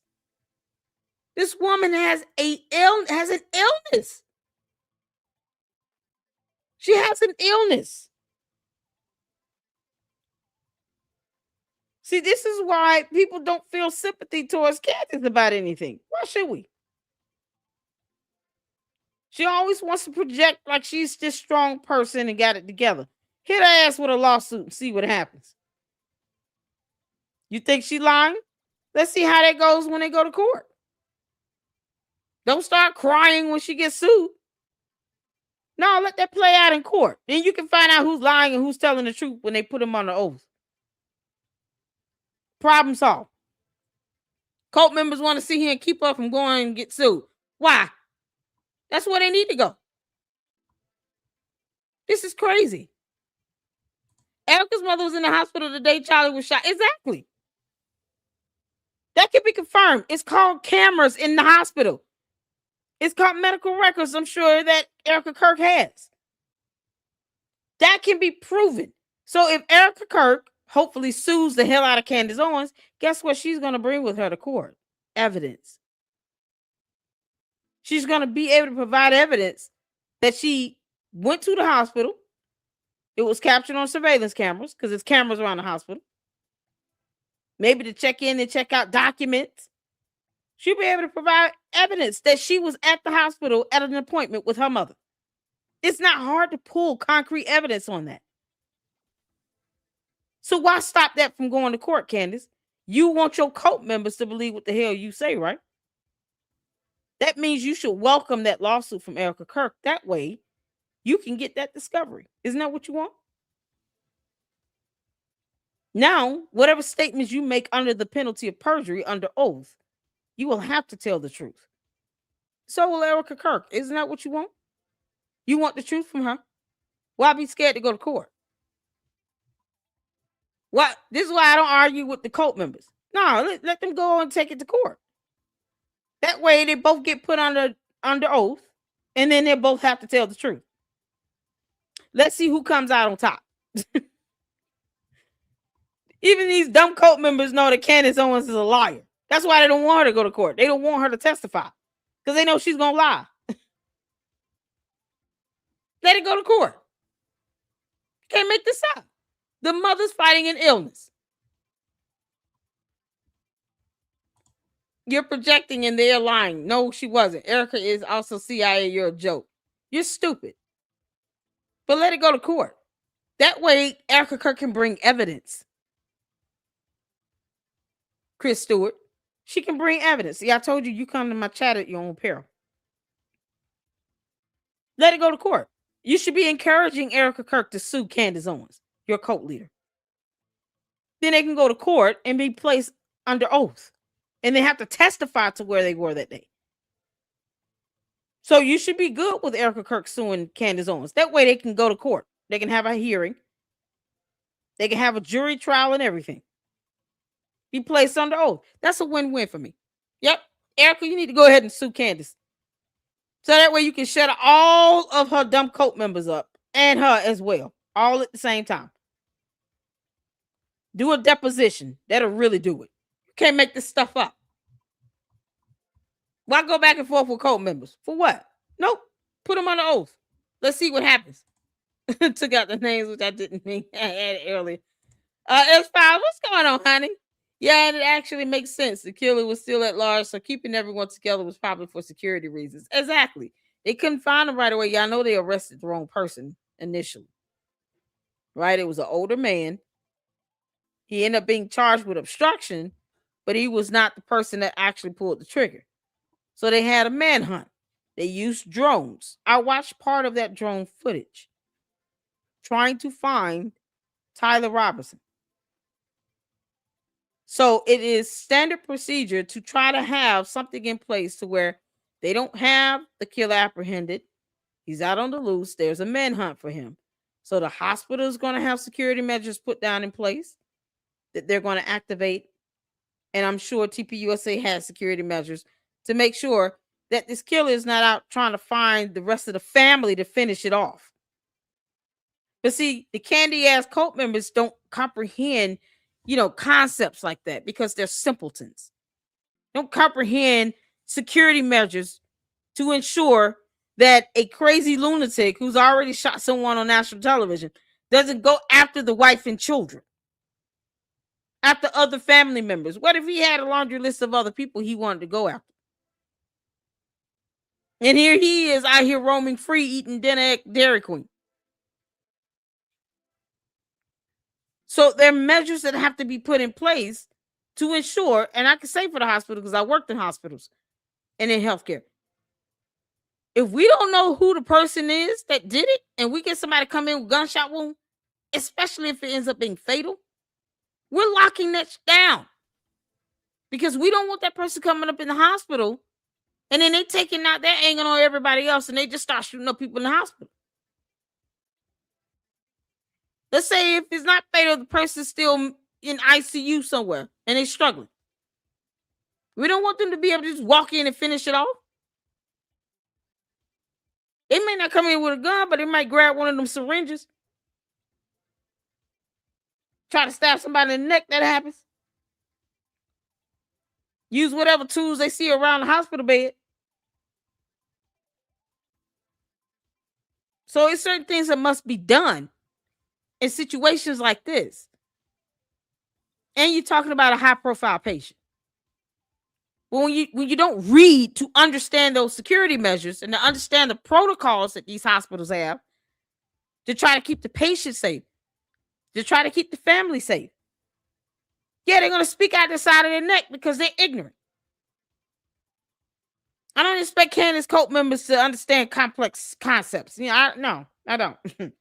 They can't barely get past 4 + 4.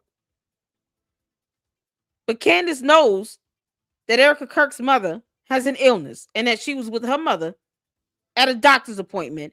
And it's not hard to prove you were at a hospital with cameras everywhere. You know, that one thing that they keep forgetting exists, cameras. It's not hard to prove that. Can't make this stuff up. But if you want to sit here and question it, go to court. Go to court, put them both under oath, and then you get the truth from that. Candace can do a deposition. Erica Kirk can do a deposition. And go from there. And then you let the jury decide. That way, these dumb cult members can at least learn something. You know, words with more than 3 letters. There's no point arguing with him. None. I don't do it. I refuse to do it. I'm not losing brain cells over them. It's crazy. And she's sitting here talking about, oh, she refused to be around family. She was with her mother. They all raced to Utah to be with him at the hospital, which is to be expected. But Erica, no one in her immediate family joined her in her darkest hour. Not her mom. Okay. We were told that she was sick. This is crazy. Dad also lives in Scottsdale. Sister, yes, she does have one. Cousins, friends from high school. After all, she grew up in Arizona, right? That's where she went to school. That's where she went to high school. Instead, she was joined by Stacey Sheridan, who was playing the part of her mother. Stacey, who is the head of fundraising for Turning Point USA. Don't forget, it was Stacey Sheridan who concerned herself with her mother. Turning Point raising money, who filmed Charlie in the Casket. It is Stacey Sheridan who traveled with Erica. She's the one who was holding Erica. Yes, that happens. When you lose someone, you usually have someone that's assigned to you or someone, a close friend, typically, because you got other family grieving. So you'll have a close friend that can be your aid. They tend to your needs. They make sure you have what you need. They make sure you have food and all these things. They're with you at the repast, at the funeral, at the wake. What is she talking about? Has she ever lost a relative? Do aliens die, Candace? How does that go when an alien dies? When you and your kind pass away, what happens? Maybe they just turn back into feather dust or something and they just kind of poof out. Who knows? Like I said, she has no soul. When you lose someone, you get someone that's like an aid. And they're with you through the whole process. They can be given to you, assigned to you by the church or by the funeral home. Or you just handpick someone that, you know, or a closest friend might just volunteer. Anything you need, let me know. I'll be your aid. I had that when my grandmother passed away. I had like an aide. I had someone, my aunt was like my aide for me. She drove me to the wake, to the funeral, to the at the repast, took me home, made sure I was good, called on me, checked on me. That's how that goes. What are you talking about? She's playing the role of the mother. What do you mean? If the mother is grieving just as hard over her son-in-law being deceased, I mean, I don't know. Why is it so bad for her to have a separate person as an aide to comfort her, to help her during that time? So her mother can grieve. And her mother has an illness. Are we doing this? Candace, you're a demon. holding her hand as Charlie's casket was coming off of Air Force Two. That was Stacey Sheridan standing next to her recording. Not her mother, not her dad, not Erica's sister. No, that's not normal. They're all grieving.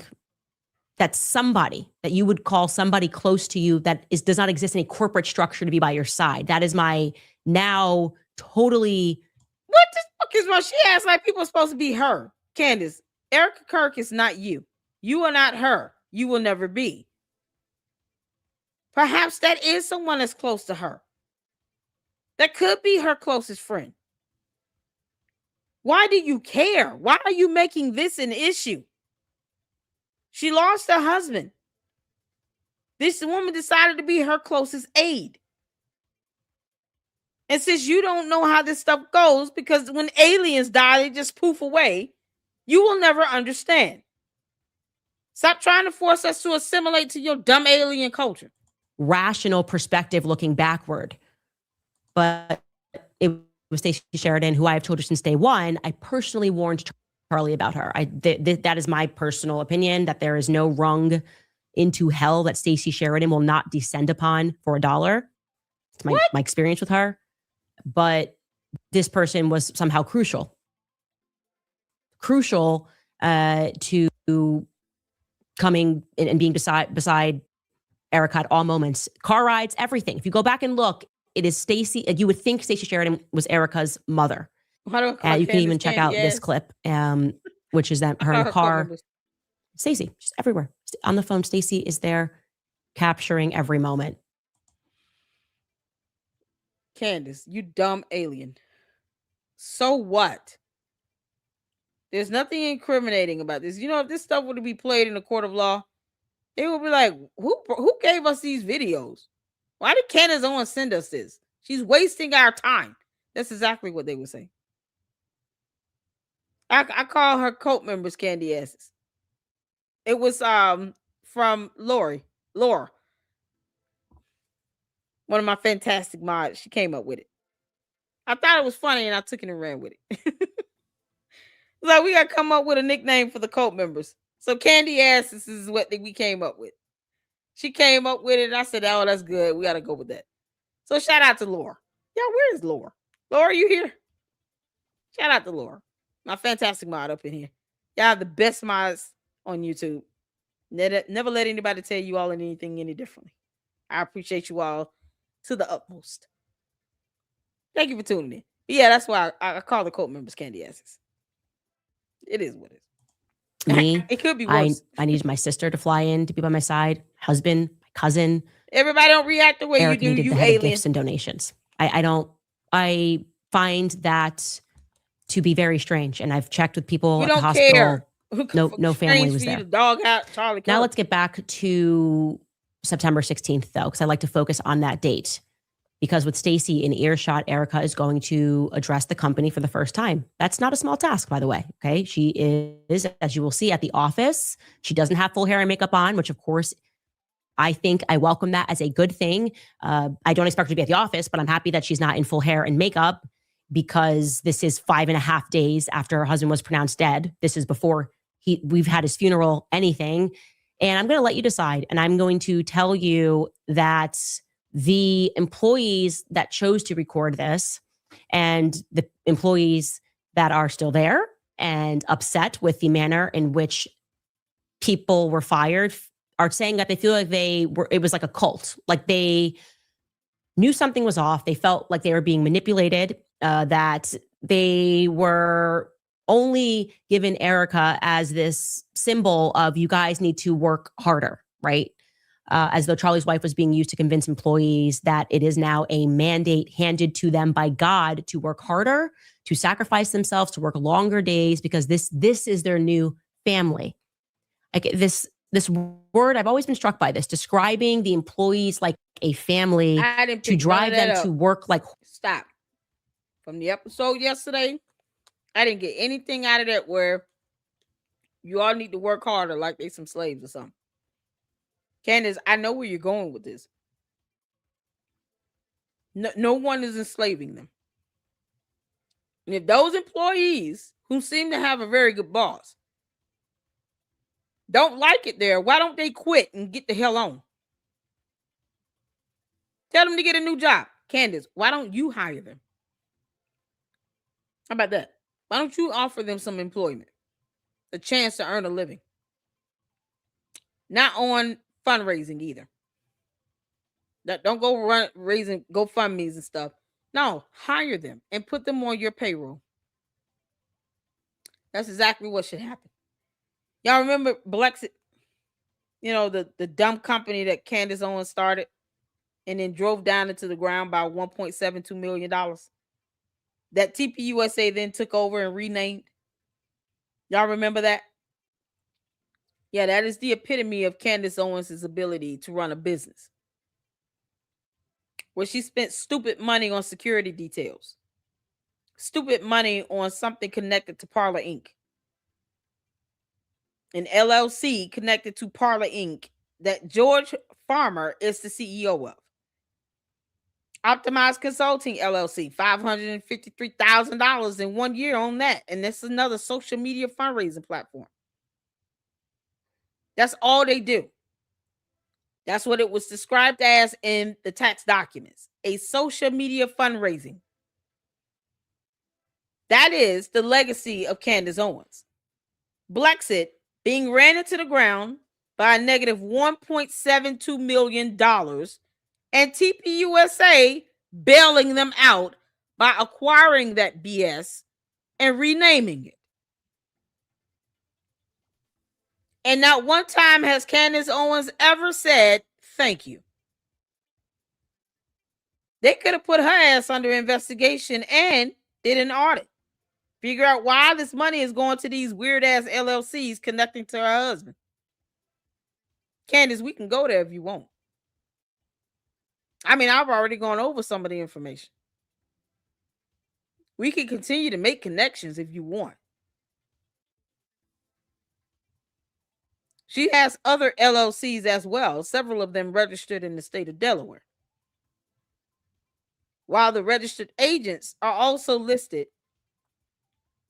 on these other LLCs that Candace Owens hired under Blexit. You see how this, I can make it connect. I don't have to force it. It will connect because the documentation will connect it. Follow the money. That's how it's done. Candace, you are nowhere near saint when it comes to you mismanaging funds. It's disgusting that she's sitting here forcing someone to believe that Erica Kirk has to behave the way she thinks Erica Kirk should behave. You don't control Erica Kirk.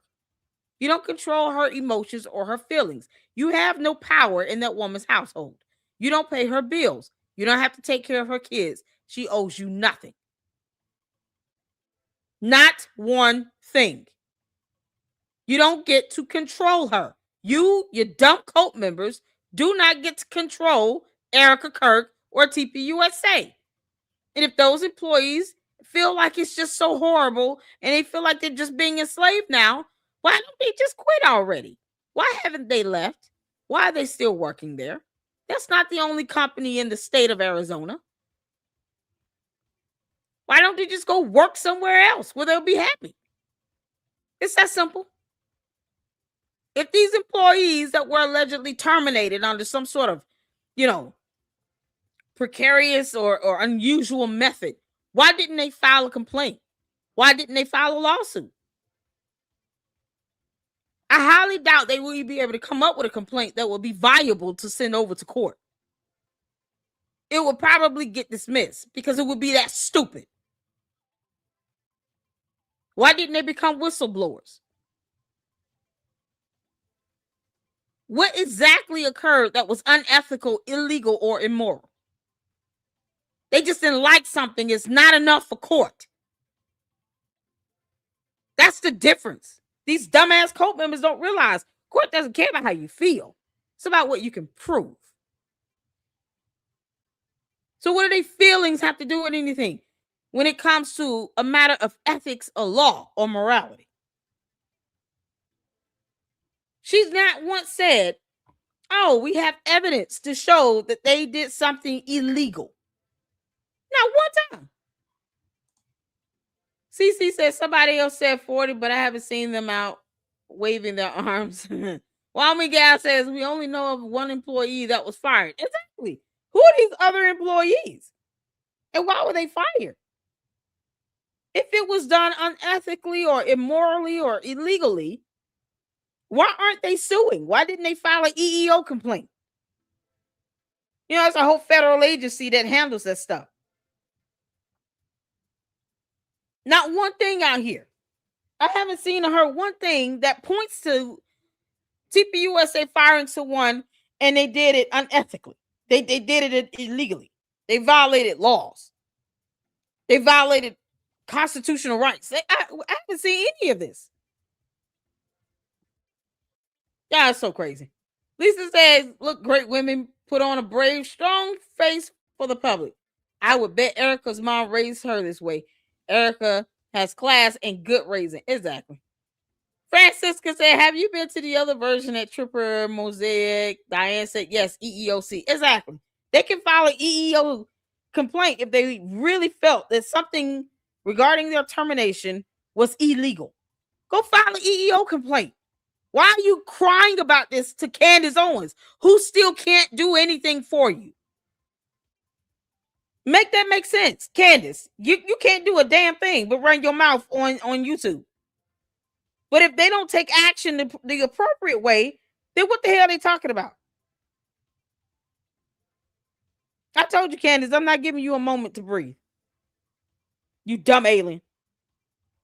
So since she doesn't understand how human affairs works or human emotions or having a soul, yeah, I have no quarrels with calling her an idiot or a moron or stupid or evil or dumb or an alien every chance I get, because this is ridiculous. Either these people have a real complaint and they should go to the Department of EEO, or they can kick rocks. What do they want? This is ridiculous. Forces only to then fire them after a $250 million is raised is wild. Okay. Like I said, at least she is not dressed in hair and makeup. She is at the office.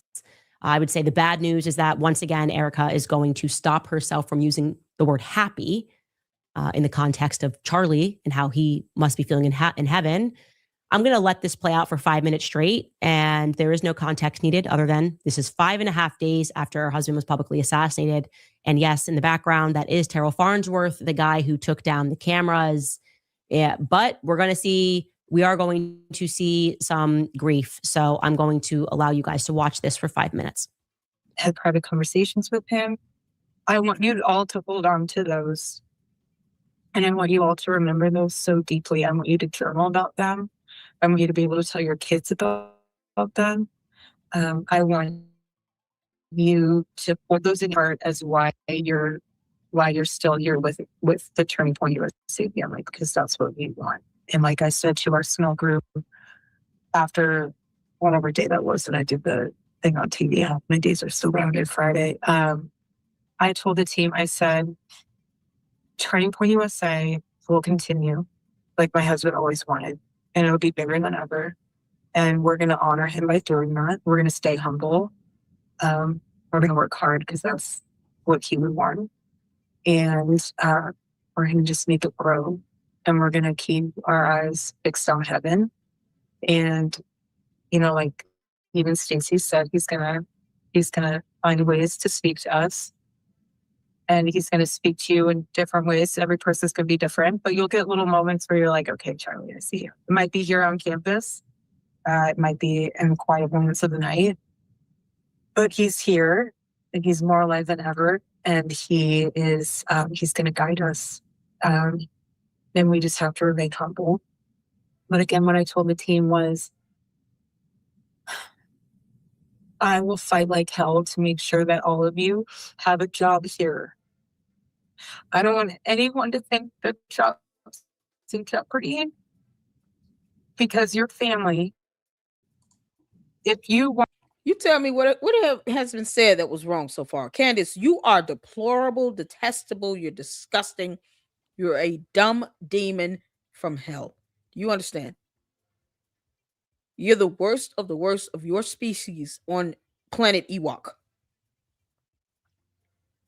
If you see this woman's face, I can't imagine why you would take delight in playing this video. And the employee that sent it to you can kiss my ass as well. Why are you sending Candace this video, knowing she's going to use it to twist it up? She's sitting here crying about making sure other people have job security. What the F are you mad about? What was so bad about this so far? You know what pisses me off? The fact that Erica Kirk seems like a really good boss. Something that we all wish we had in the workforce. I wish there were more Erica Kirks like this in the workforce out here in these other companies. And you got people out there that are truly working hard as hell. I literally did a full 24 hours. I was on call for 12 hours until 8:30 this morning.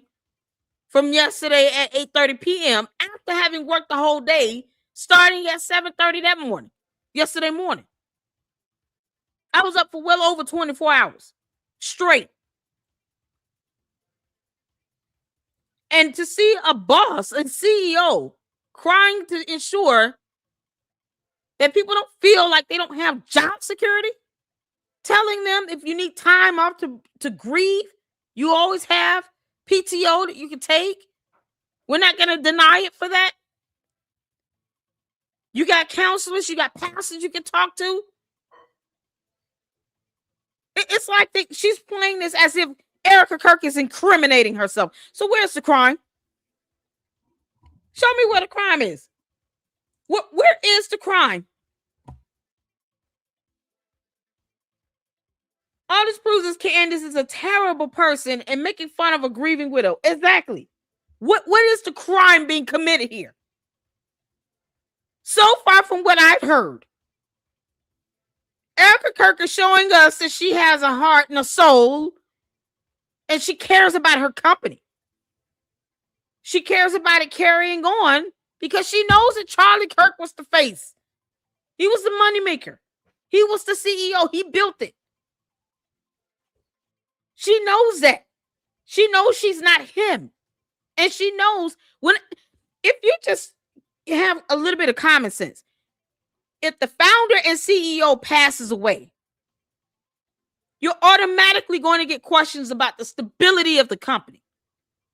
Because if the company is built on this charismatic CEO and leader who's now no longer here, many people were fans of TPUSA because of Charlie Kirk, not because of TPUSA overall. So now with him being gone, of course, there are going to be questions about, are people going to withdraw their sponsors and donations because of him? Because people could stop donating because he's no longer there. He's no longer here with us. And they were only supporting because of him. And that's to be expected. Hence why she's concerned about the health of the company and people not feeling as if they don't have job security. If you truly want people to be employed and to work and not lose their jobs because you understand they have families and you're empathetic to their plight, as a CEO, you might get upset about that. What's the crime being committed? Yeah, let me know what a crime is so we can go ahead and send this over to the court. Can't make this stuff up. This is what they want to sit here and talk about. Canadian chick says, first Candace said Erica showed no emotion. Now she says Erica is too emotional to run TPUSA.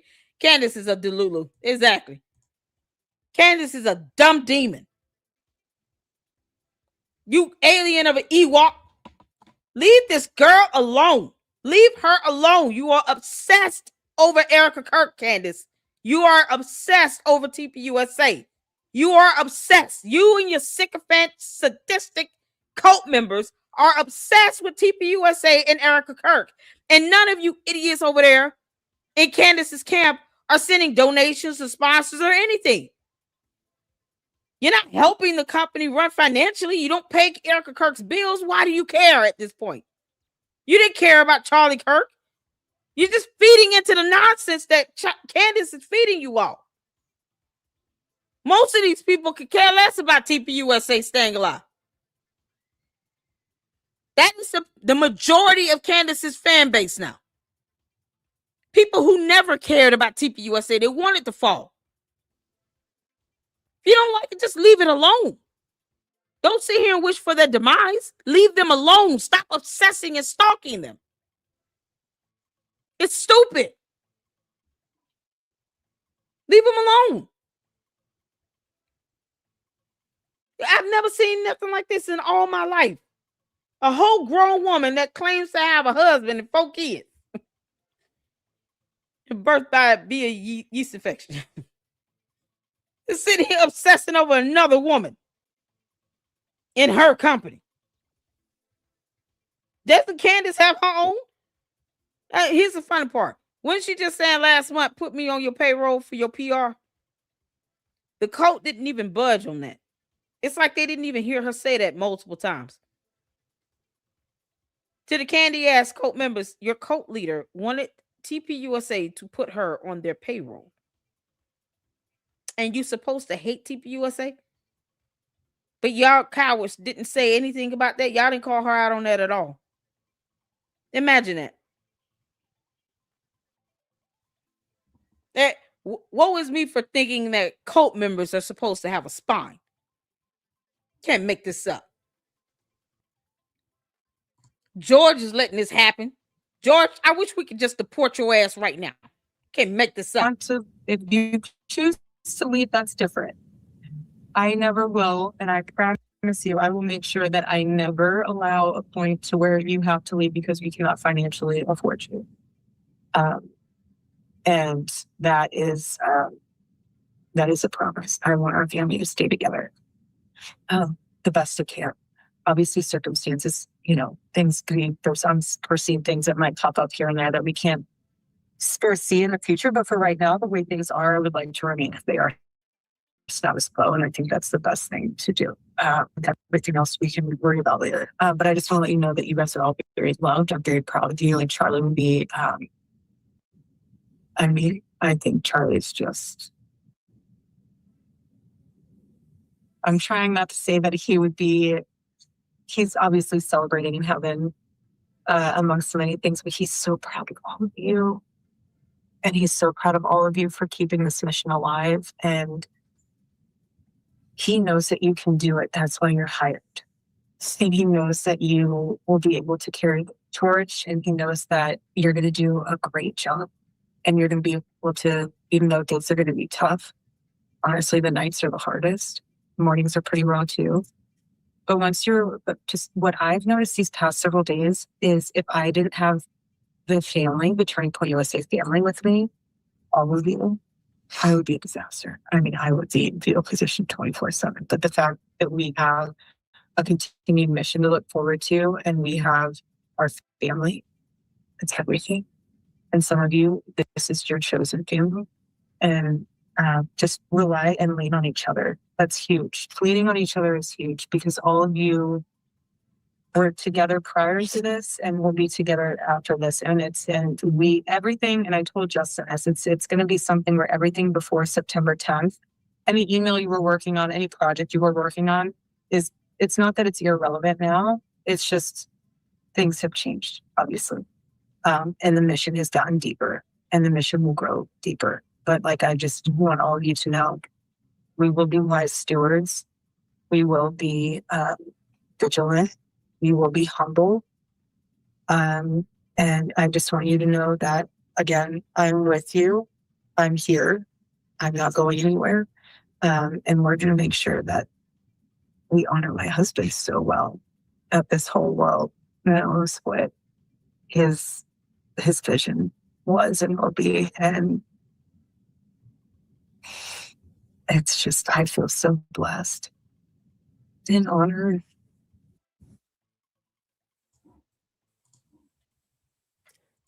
No, Candace, before you say a damn word, oh man, I'm gonna say this. Erica Kirk looks like she had been crying all night, all day. She still got 2 kids under the age of 5, I think. Can you imagine how hard it is to tell them that your daddy is never coming back home? I want y'all to think about that for a second. A 3-year-old runs in your room. Mommy, mommy, where's daddy? Where's daddy? And you just found out that your husband was shot on national television. And you're so distraught. You don't know what to do. Your mind is racing. And you get these little babies come in and they're just innocent. They have no idea what's going on. All they know is the routine that they grew up in. And they come running to you. Mommy, mommy, where's daddy? What do you tell that child? What do you look at these eyes in this little baby and tell her? How old is this little girl? And then you got the baby toddler, the baby boy running behind her because he's going to follow behind the sister. What do you tell these babies? I want you to imagine looking into the face of these babies. What are you going to tell them? What do you tell them? These babies are running in. Where's daddy? Where's daddy? Mommy, mommy, where's daddy? Is he coming home? When is he coming home? What do you tell these babies? What do you say to them? Imagine these kids are standing right in front of you right now. What are you going to say? See, Candace will never have to tell her kids. At least for right now, she's not telling them your dad's never coming home. And she's got 4. Erica's got 2. You got this 3-4-year-old little girl asking you, is daddy on the way? I miss my daddy. I haven't seen him in so long. Can we call him? Can we talk to him? Is he coming back? And you're trying to muster up the words to tell this little baby something that she can understand as to why her father is never physically coming back home. What do you say to her? You cannot make this up. And here Candace Owens is. Here Candace Owens is playing this video, trying to make a mockery of it. She could care less about that little girl standing in front of her. Where's my daddy? When is he coming back home? Is he behind you? Can we call daddy? Can we FaceTime him? Is he going to take me out on a walk?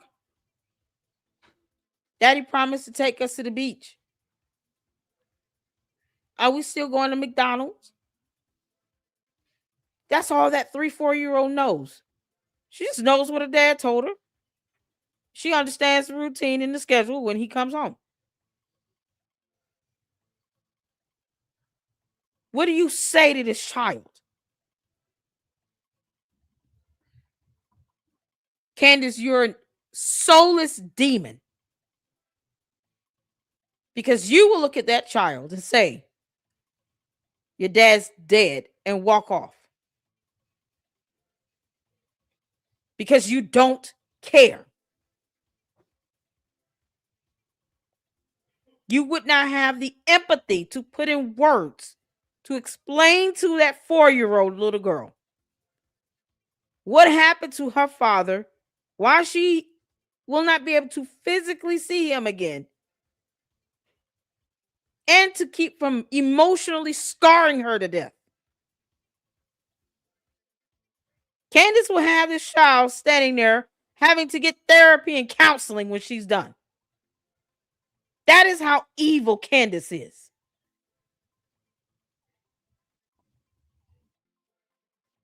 You can't make this up. And she's trying to paint this photo, paint this narrative that Erica Kirk shouldn't be grieving in a certain way because I think it's weird. No one cares Candace Owens. We don't care.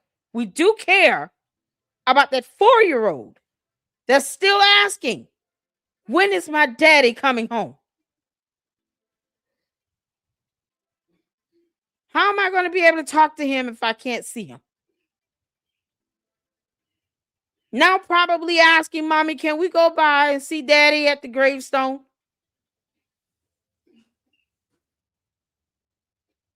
This is all this 4-year-old can comprehend. Because, see, being a parent is a delicate balancing act. You want to tell your kids the truth, but you don't want them to be scarred. You don't want them to have to go to counseling because of something you said. You don't want to be insensitive. You think Candace cares about that? Candace, you're a demon. You are a demon. You and your dumb coat. You sat around and watched this video and tried to pick it apart, but you didn't think about those kids. You didn't think about her still being a mother. There's nothing incriminating about this at all. No prosecutor would ever agree with anything about Candace saying this is suspicious or weird. As a matter of fact, they would laugh at Candace and hang up the phone in her face.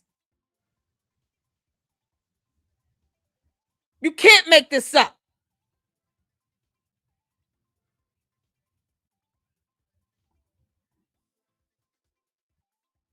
This is so disgusting. Candace, you are a demon. You're evil. And it's on us to call evil when we see it. Call it out.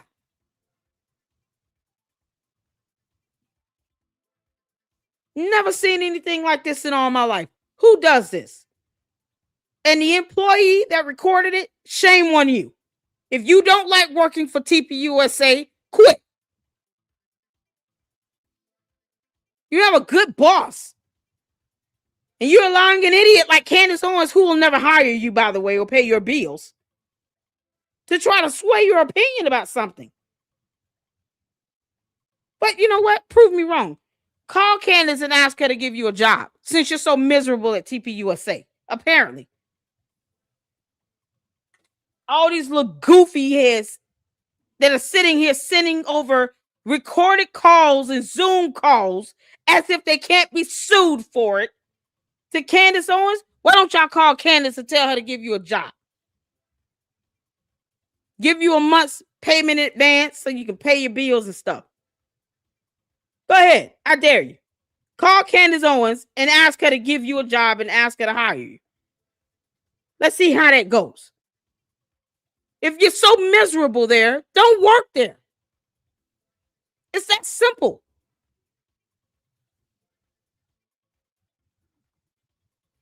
Call out evil when you see it. This is disgusting. Clearly, Erica Kirk is grieving, hurting, upset. Oh, can you imagine having to have a conversation with these babies?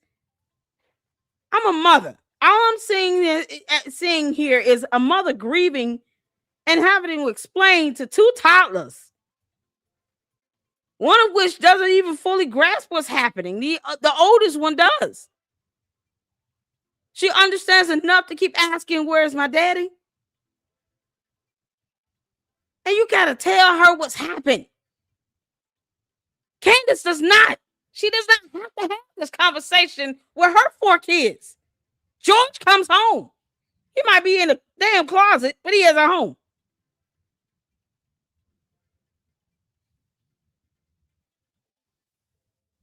The lack of humanity in this is egregious. Egregious. I had to get that out. Because sometimes we just can't watch these things as an independent journalist, report on this stuff, give commentary, and just completely detach emotions from it. You can't do that 24/7. How do you distinguish between what's ethical and moral if you completely remove emotions out of the equation? I have to be emotional about everything, but when it comes to stuff like this, and you got kids involved in this, you have to be. Candace is like a soulless miscreant roaming our earth. Get off of our planet, you dumb alien. Ugh. Let me calm down. I had to get that out. And I'm not apologizing for it. This is absolutely insane. Erica Kirk looks like she's distraught. She looked like she was distraught. You can see it was written all over her face. And now she's got the weight of this company on her shoulders. Now she's got to be concerned with other people's livelihoods and their jobs, financial security, and stability of a company. They're a nonprofit organization. The majority of their revenue comes in through sponsors and donors. That's what keeps it flowing. They have TP endowments to invest, to use that ROI to help also keep the company healthy financially and to keep it functioning. And then you got Wolves and Finance's dumbass sitting here trying to attack that, when that is the exact reason why an endowment exists, to invest and then to use the ROI to help cover expenses for TPUSA. That is what it was designed to do. And since Candace is a non-reader of books and checked out at the 6th grade, she knows nothing.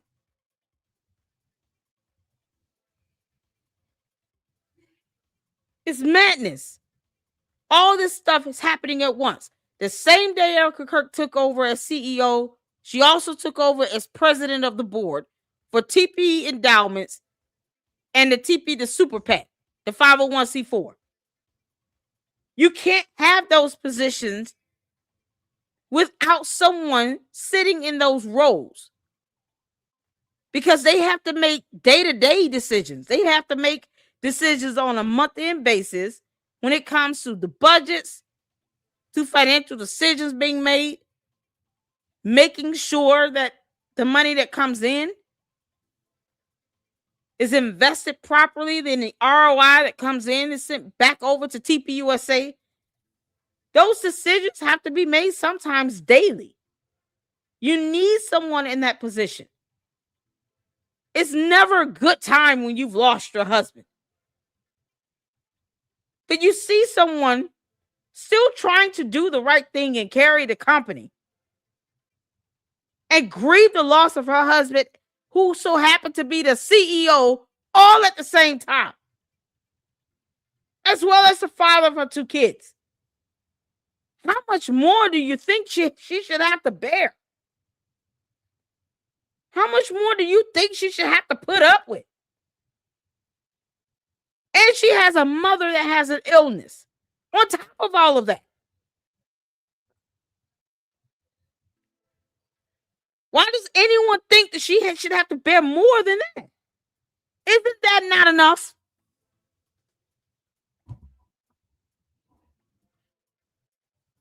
Candace, you're evil and you're vile. You're vile. You're disgusting. You're obsessed. Leave her alone. We get it. You hate Erica Kirk. You hate TPUSA. Leave them alone. Just leave them alone.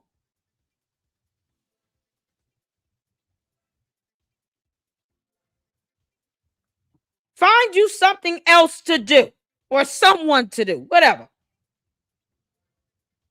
But get you some business about yourself. It's damn near torturing. And if Erica Kirk went to court, after suing the crap out of you, Candace, and said this woman is torturing me, she would be justified. Because, see, guess what the court would hear? Everything that I just said coming straight out of Erica Kirk's mouth. All her raw emotions and feelings. The judge would have a lot more sympathy and pity for Erica Kirk over Candace Owens any given day of the week. Guaranteed.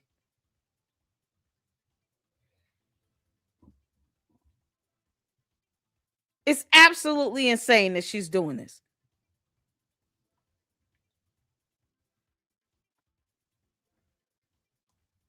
Now we got to see what this dumb demon has got to say about this. Come on, you bride of Chucky. Blessed and honored. That is crazy work as adjectives. I don't know. That's crazy work. That is like I could blessed and honored to be the CEO at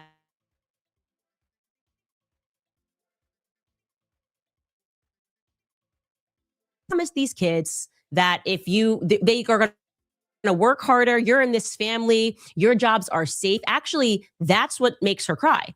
Saying your jobs are, that's when she breaks, right? When she says, it's so important that your jobs are good. Like I feel emotionally attached to you guys working for me. No. And then you attack. No, that's not what that is, you idiot. And no jury panel would agree with you at all. Not one. It's exactly what she said. I don't want you all to feel as if you don't have job security. Because it's about job security. She wants people to know that their jobs are safe. She wasn't always the CEO. Why would that be the message now? Candace, you're the only narcissistic, demonic alien in the room. You're the only psychopath here. See, just because you make everything about you doesn't mean that that's how everyone else operates. And since you have not assimilated to humanity well, I don't know anyone else on this level of narcissism of where you are, next to the most diabolical cult leaders out there. Aside from them, no. There's no one. I don't even think that Umar's on this level. He's horrible. That Oompa Loompa's got it coming. He's got a whole class action lawsuit against him. But Candace, you're evil and vile with it. You're acting like a woman scorned. Hell hath no fury like a woman scorned. And you're breaking hell wide open. Because you're scorned because Charlie Kirk didn't pick you. She just wanted them to be assured that they have job security. The average reasonable person would infer that on a jury panel if they had to see this video in a court of law. Because there, Candace, you will be insignificant. The judge will not give two craps about what you think or how you feel. Hearing this video and hearing how insensitive you are, how you lack a soul and lack empathy, how you lack compassion. Erica Kirk, you need to sue her. Sue her. And be done with it. This should be your last straw. This video right here should be the last straw that Erica Kirk needs to go ahead and file a formal complaint. This is it. Because it's going to get worse after this, Erica Kirk, if you don't. This dumb demon will not stop stalking and obsessing over you in TPUSA if you do not sue her. And I can guarantee you the judge will be on your side, Erica Kirk. That to what we showed you of a young woman who, like I said, on everything, she never leaked anything. She never spoke to me, nothing, gets fired. And for asking a simple question, like literally, why am I fired? We've been working like 25 hours, just get out. There's security there. That's it. We're moving in a different direction. That is not okay. Okay. You're not allowed to say everybody grieves differently, so I don't have to answer any questions about that. And guys, we're going to bring in, I want you to watch the beginning of this so you can see the full thing because we don't need to strip anything. Because she starts by laughing, which I find to be interesting. But I do want to let you know that we are having some buffering issues. We still have major blackouts in Nashville. So we're doing our best here. If you have some connectivity issues, just know that that's the reason why. Here's the beginning of that call. Yep, there you go. Oh, look at all the thumbs up. Look how cute that is. Sorry, this is a little bit more informal than probably Charlie would be reacting. How sweet. I didn't know they could do that. I hate Zoom. I never like Zoom. Sorry, you guys. I just wanted to say first and foremost, my heart obviously is broken for you guys as much as it is for our family. You guys lost not only a boss, but someone that you looked up to, someone that you believed in his mission, that you also that you loved. You loved listening to his show. You loved hearing his wisdom on things. I'm sure some of you have also had very personal moments of where you sat down and so that's the beginning, just so you have that in its full context. Now, like I said, that means nothing. That means nothing. You play this in front of a jury, they're gonna be like, okay, what is the purpose of this? Candace, that might not even be admitted into court as evidence in anything because it proves nothing. It would be objected to by Erica's attorney because it's so stupid what you're trying to fish out of this. It's so dumb. It wouldn't fly in court. See, Candace doesn't care about the court of law. She only wants the court of public opinion. She only cares about PR. But in the court of law, when Erica Kirk sues the crap out of you, this will mean nothing. Oh, she was smiling and she just went into this opening intro of a meeting. Yeah, that happens. So what? Where's the criminality in this? None. Got it. It's definitely something. It feels to me a bit like the psychological phenomenon known as trauma bonding, right? They had just suffered a very real trauma. That's not a trauma that most people go through in their entire lives. You sign up for a company. Charlie Kirk is the leader of that company. You sign up, majority of these people, to work for this organization because they believe in Charlie Kirk. They believe in what he's doing on college campuses. And then you watch him get live assassinated.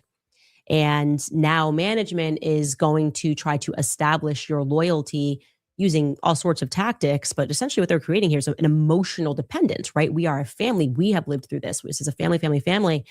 And that very well may not have been Erica's intent, but hearing her sound like she's about to cry when she discusses specifically them keeping their jobs, not Charlie, but Charlie having been assassinated in front of the world, but the prospect of their employment, we do not have to imagine if she meant that sincerely, because she didn't. She did not mean that sincerely. After working them all like horses, wrapping them in this way, she's going to fire a boatload of them without cause or even conversation.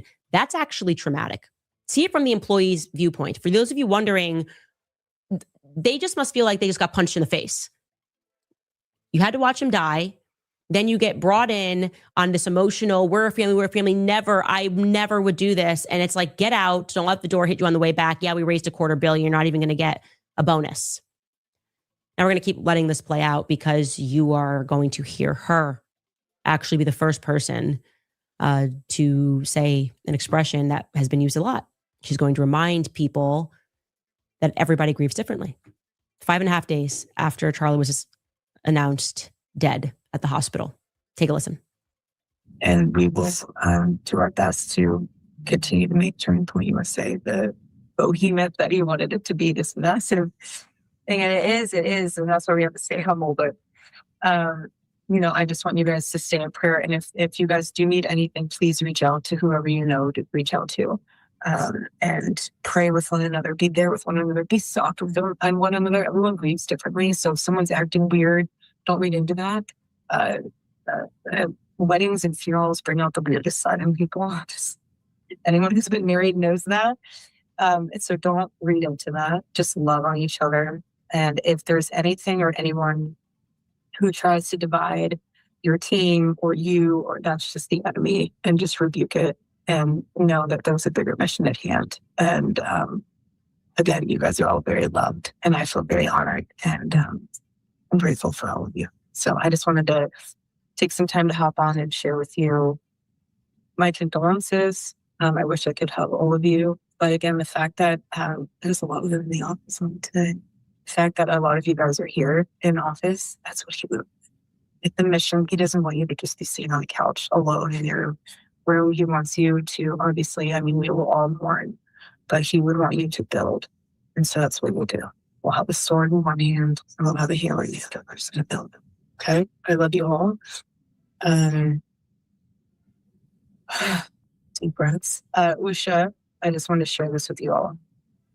I asked her when we were on the tarmac, I said, I don't know how to get through this. And she said, you know, when you're on an airplane, and some of you have kids will really relate to this. Others that don't, you've been on a plane with kids, so you can also relate to this. But she said, when you're on an airplane and you're 15 minutes before landing and the kids are going crazy and you have 15 minutes left on the plane and they're throwing their toys and they're screaming and you're thinking to yourself, am I going to make it through these next 15 minutes? And then the plane lands. And Usha said, you're going to make it through those next 15 minutes. And the next 15 minutes. And so I just want to share that with you because it was a very private moment. But it gave me some peace to know that we can just do this 15 minutes at a time. So if that means at work when you're feeling a little bit, stop, take those 15 minutes, and you'll be okay. We're all going to be okay. I love you guys. Have a great meeting. Is there anything else that you need? It's good. You guys are loved. Love this little thing with all the birds. It's so cute. So sweet. God bless you all. Thank you, guys. I mean, I don't really know what to say. I wanted to share that with you. I wanted to share that with you because I fully side with the employees, what they have lived through, everything that's happened, to have them admit that they work 20-hour days, to see how they were manipulated into doing that, and then having the carpet pulled under their feet and told goodbye. And God forbid you want to speak out about what you've lived through, then you're somehow like, it's a cult. That's a cult, to be clear. That's just a cult. You're with us or you're against us. And these people were not against them. They were loyal employees. She thinks it's a cult because someone was terminated and she still can't give context as to the reason why. There could have been a deeper reason as to why that employee was terminated. There could have been another reason. They don't have to disclose any information about any employee, whether it be a current or former employee, at all. They don't have to do it. If she's got to go out of her way to try to tank TPUSA, once again, why even be bothered with them? Why do you care? Leave them alone. You don't like them. You hate them. Leave them alone. Stop stalking them. Stop obsessing over them. This is not even healthy. It's not healthy at all. And it just shows how much more evil Candace Owens truly is. You're siding with an employee to which none of us have any real reason or has any justification been provided as to why this young lady was actually terminated. What if they discovered that she was the one out here stealing some money and some candy bars or something? Step to step. I don't care how you put it. Once again, Candace, why don't you go and hire that young lady? Why don't you go offer her some employment? Here's what logic and wisdom says. If Candace Owens truly cares about these employees that were terminated in her world and in her evil mind so heinously and so sinister like, why doesn't she just hire them? Why doesn't she create jobs for them? She has $244 million damn dollars. Give them a job. Candace, stop being all about problems and no resolutions. Hire them. Give them employment. Y'all flood Candace's videos and say, why don't you hire these people that you're sitting here allegedly trying to defend and side with all day? If that's how you feel about it, why don't you create positions for them under Candace Owens LLC and hire them? Give them jobs to do. Why don't you try to buy out Blexit again, restart that up, and then you can hire them under Blexit. Create paths for them to have employment since you're so concerned. It's not like she's creating GoFundMes or anything for these people. Candace, have you given them money to help them pay their rent until they find a new job? Since you're so concerned. What are the solutions that Candace is offering right now? None. She's just running her mouth. Why don't she give them a job? I don't do whataboutisms. Tell Candace to give them a job. Tell Candace to hire them. She wants to dwell on a problem to which she can't even, any other time, she doesn't mind posting up a photo of someone, not caring if they get cyber harassed or cyber bullied or doxxed, and it ends up being the wrong person. She'll post that photo up, just doxing flat out. But in this situation, she can't give more context as to why this young lady was terminated. So you know she was fired, but you can't tell us really why. Okay, well, fine. Give her a job. Hire her. Create a position for her in your company, Candace. Bring her over to your podcast and let her come work for you. I think that's a very simple solution. Give these people jobs. Give them employment. Pay them. Help them make their bills. Help them take care of their families. Help them out, Candace. You running your mouth on YouTube does nothing. Why don't you give them a job? You got the money to pay all these people. Go ahead. Bring them in. All those who were fired from TPUSA, go to Candace Owens and say, will you hire us? You know, she's sitting here, I guess, calling herself advocating for something. I don't do whataboutisms. Tell Candace Owens, tell your cult leader to hire them. Tell her to create jobs for them. You can't make this up. Mitch got $250,000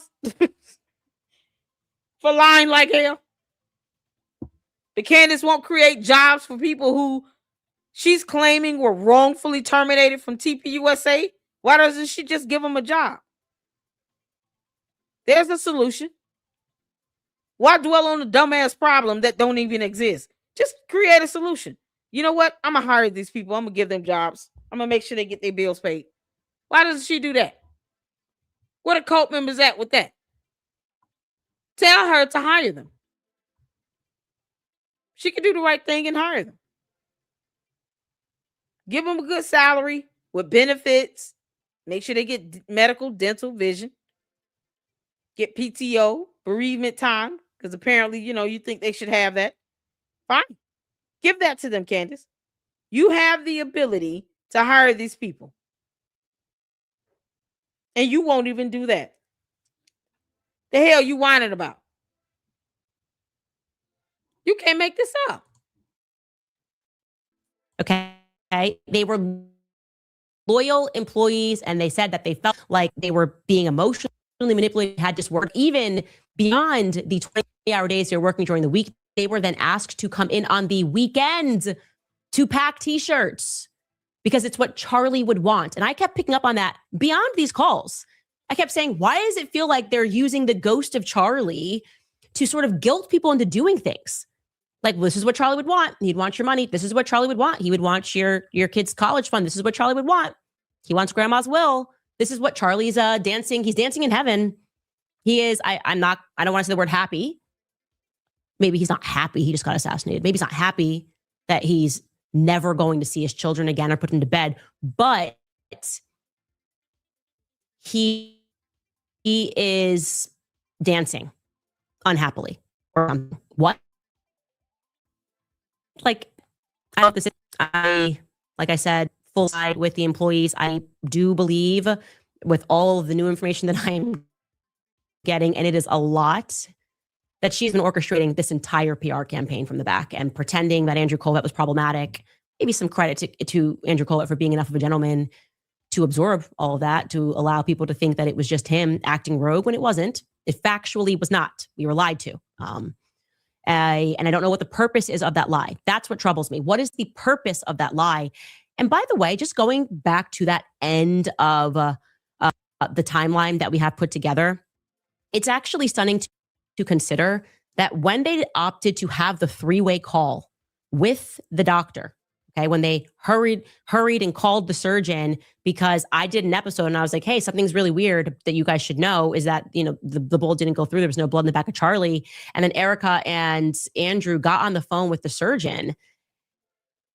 That was on the day of Charlie's actual funeral mass. Like, that was a priority for them to have something to issue as a statement onto X to try to explain away why a 30-06 didn't go through. Like, that doesn't seem like the proper day for that, but that's when it happened. That's when it factually, that phone call took place. We know because Andrew said just got off the phone with the surgeon. So we don't have to imagine when that was.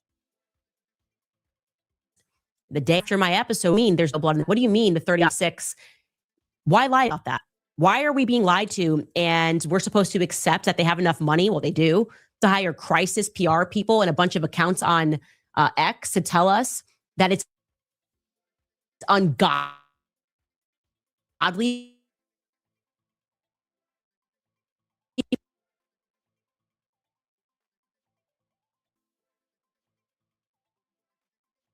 for us to not just sit there, can't question together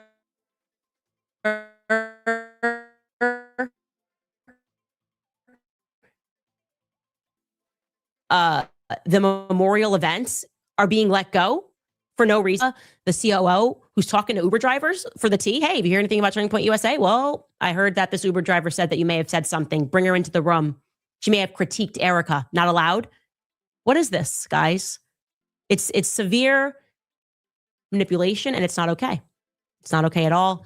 And what is guiding that, though? What is guiding the lies? That's what I'm interested in. I don't like when people lie to my face. I really don't like when people lie to my face. And then I don't like when they send me cease and desist because I told the truth. I would say that's like a personal trigger of mine. Anyway, we're going to take a brief break and get into some more retaliatory. Because she's gotten a cease and desist. The next one is going to be a flat out lawsuit, you dummy. So they're going to sue you into oblivion. I don't get past her infomercials here. And you really going to be mad when they get through dropping that lawsuit on your head. I say go for it. That way, if you think she's lying, then she'll have the opportunity to bring evidence to court and under oath, admit that evidence into the case. And Candace, when they put you on the stand, they're going to ask you every single question they can get out of you. Please lie. I dare you. This is ridiculous. Hold on, let me go back. Because I don't like getting her commercials. I don't care about none of that. Couple of bags before they're gone. I would say that we exist in a time right now where we recognize that we live in a matrix. Like, we actually live in a matrix. No, and that matrix is fully glitching. We don't know where this is going to end. It's sort of like, we know they're lying, they know that they've lost power, but they're still going to create this illusion that they haven't. They're going to keep writing articles, they're going to keep smearing people that are telling the truth, even though it's ineffectual. Like, no, we actually don't care anymore what they're writing, but they're going to tell us who we have to like. They're going to keep pretending that these people are popular and these people.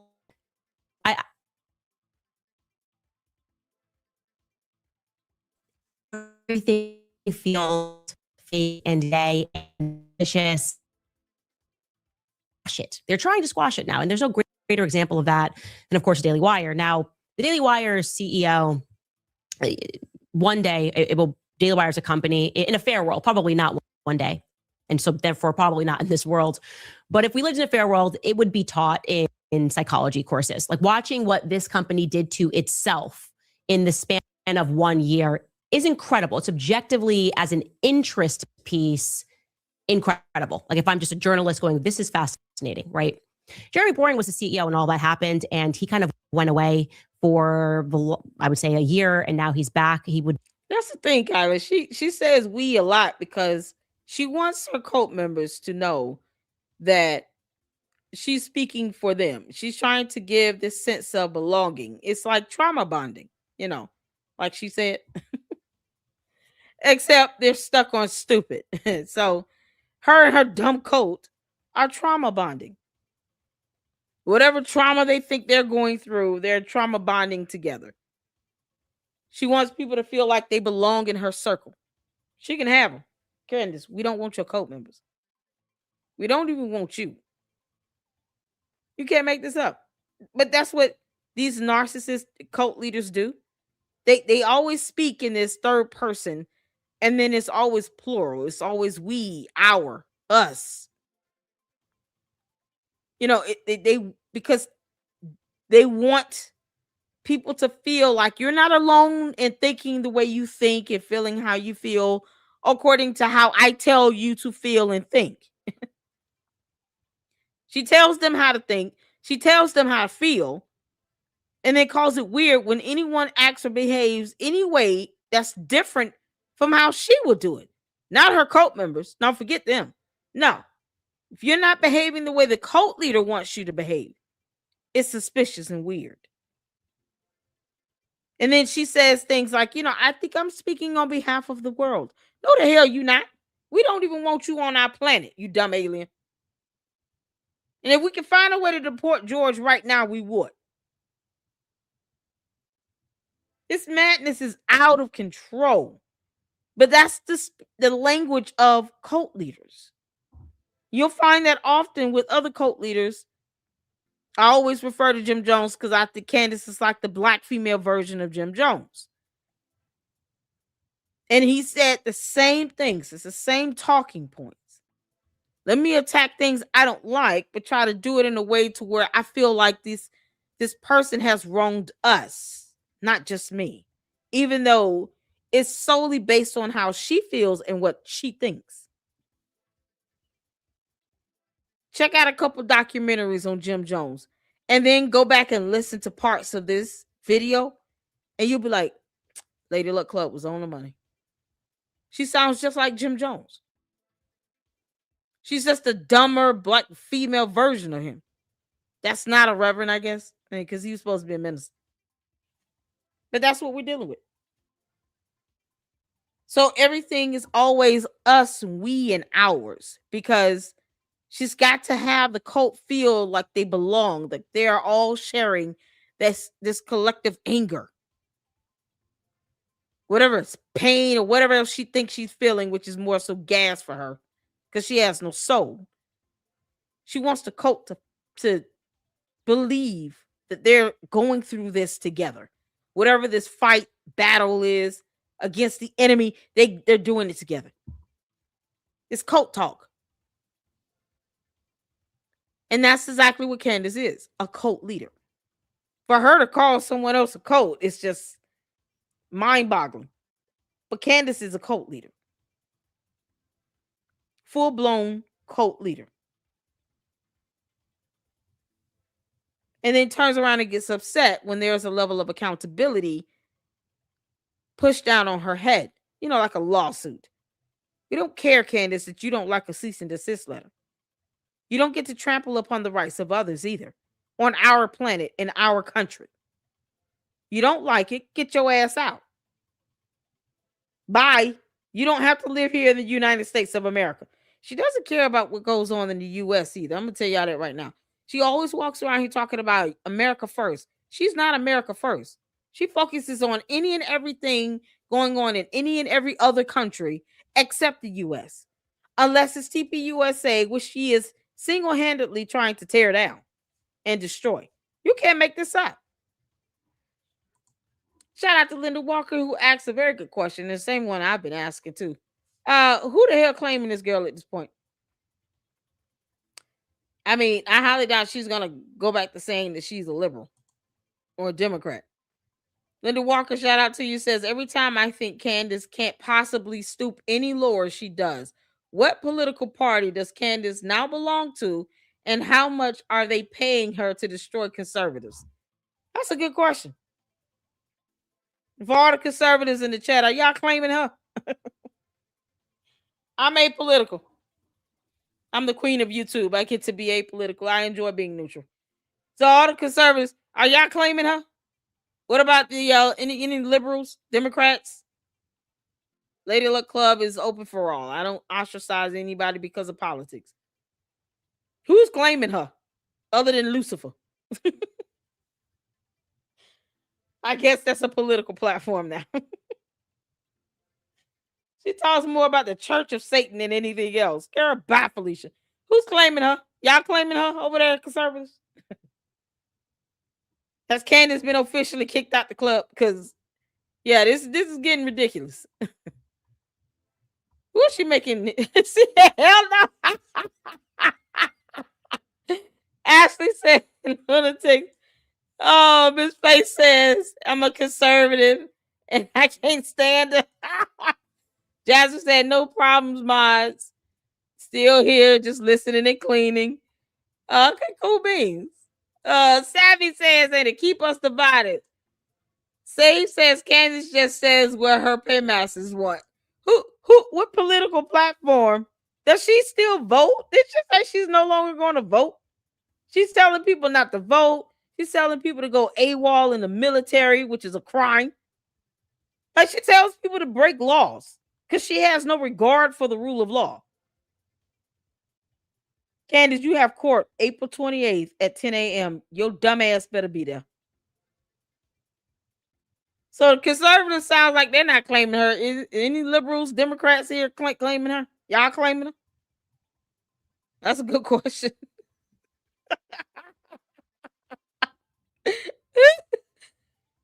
Oh my God, y'all. Yeah, anybody, any liberals claiming her? Yeah, the people can't stand her circus act. Yeah, no, Candace, liberals and conservatives alike are united in not claiming your ass. How about that? See, we can't have peace here in the Lady Luck Club. We're all united together. Liberals, conservatives, non-political, Tea Party, whatever you want to claim yourself to be. All of us are united in not claiming Candace Owens. Y'all put a 1 in the chat if you're excited about that.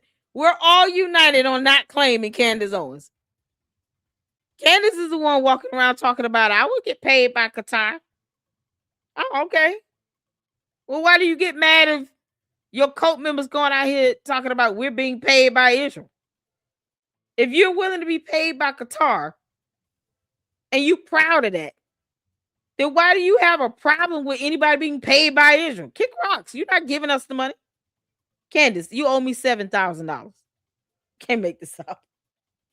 Yeah, she gets mad at stuff like that. Cult members being mad at you. I see some ones in the chat. Yeah, I'm so happy. Look, peace has been achieved here. Independent. That's what I am, Lily. I'm independent, honey. I'm apolitical. I do my thing here. As the queen of YouTube, I don't have to lean one way or the other. I can be neutral and still not claim Candace Owens. Candace, you can collectively kiss our ass. But once we all stand hand in hand and bend over and tell Candace to kiss. Tell her to kick rocks. Girl, bye, Felicia. Nobody wants to claim Candace Owens. Candace, not even independents want you. They don't want you either. I certainly have already told you where you can go. Exit your ass off of this planet. We don't even want you here physically. Get off of our planet. Now, why you decide to crash land here on Earth and make all of humanity miserable is beyond me. Take your bots with you and your cult members. Bye. Y'all can have a whole commune on that moon that's going around Jupiter right now. Bye. Make sure you have some oxygen masks for your folks. They're going to need them. Can't make this up. Yeah, the claimer. Yeah, but look. Yeah, I don't think they want it either. Candace is a dope. What's going on, Angie? What are you doing, honey?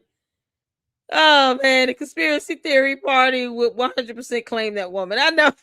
I have to say it. The conspiracy theorists can have. Oh my God, you can't make this up. Hey Steve, keep using the word articulate, champ.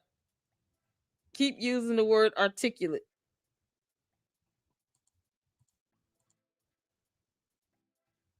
Who? Wait. Okay, maybe she's talking about something in the chat. Let's see here. Anna Kasparian, Jank Yogurt, Tucker, and Megan Kelly claim her. There you go. They are part of her cult. They can all leave the U.S., go start their own country. Between Candace and Tucker Carlson and Megan Kelly, they have enough followers and supporters to be able to start over and buy their own land and make their own nation. They can start their own little country. Take all your followers with you. To the Candace cult members, y'all ready to go move to Belize or Bolivia? Pick a country in South America. Leave the entire continent of North America. Tell your cult leader she can go full-blown Jim Jones. We will not go after you all at all. If you want to go, we will not stop you. Bye. We won't care. Go on. Y'all don't even have to get on the internet out there. Y'all can just, you'll be right there with your cult leader believing everything she says. You have no reason to create a kerfuffle. What she call it? Kerfluffle? To start a kerfluffle against anyone else ever again. You be right out there where you belong with everyone who agrees with everything that she says. No reason for independent thought and minds. None of that. You're in a cult. So the objection is for you to believe everything that your cult leader tells you. Right? You agree with that, be on one accord with her, and that's it. You worship the ground she walks on. You kiss her feet and her boo-boos. Like, that's it. That's your only job on earth, is to worship Candace Owens. So you won't need phones or the internet when you move to South America to your new commune. You know, you can sell them bad boys. I need a new phone myself either way. So, yeah, it's time. I got to get a new phone. So I'm all for it. Just, send me your devices and stuff. We'll take care of it. The Lady Luck Club will take good care of it. And go move out to South America with your cult leader. Then she can teach you all how to create fire and, barbecue chicken, or cattle. What is it? Cattle Valley Ranch. They've sent her enough cow meat. You guys will be able to eat for days.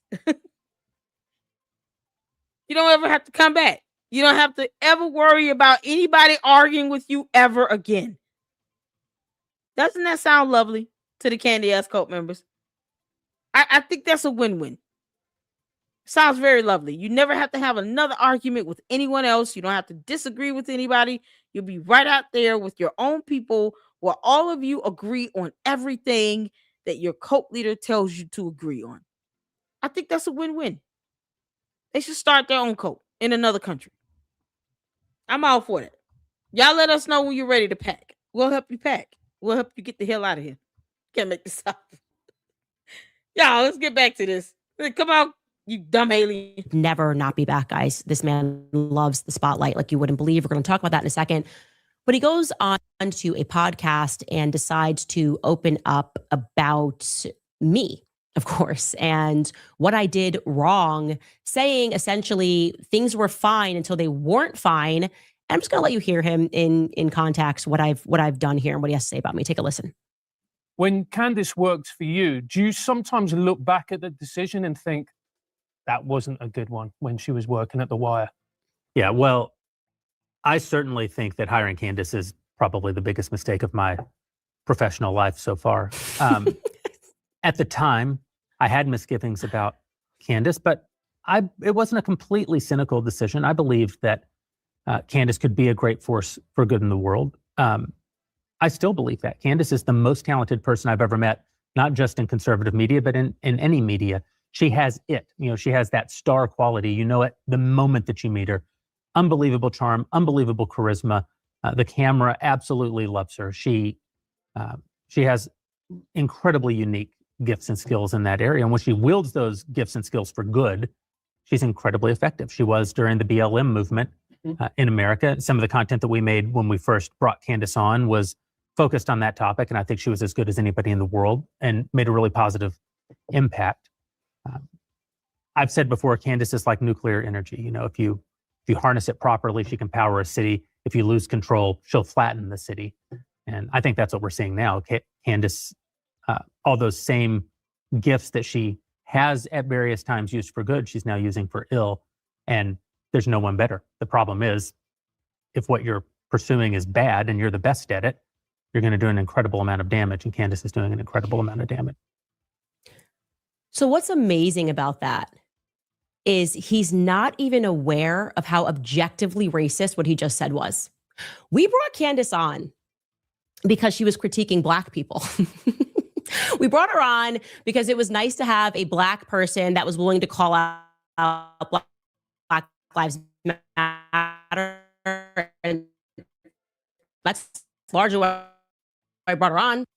That's why we did. And she was doing great. We did the documentary and she talked about Black Lives Matter. Actually, what they wanted was special treatment. I have not shifted my viewpoints on BLM and the fact that it was going to ultimately backfire on Black America like it did, burn down.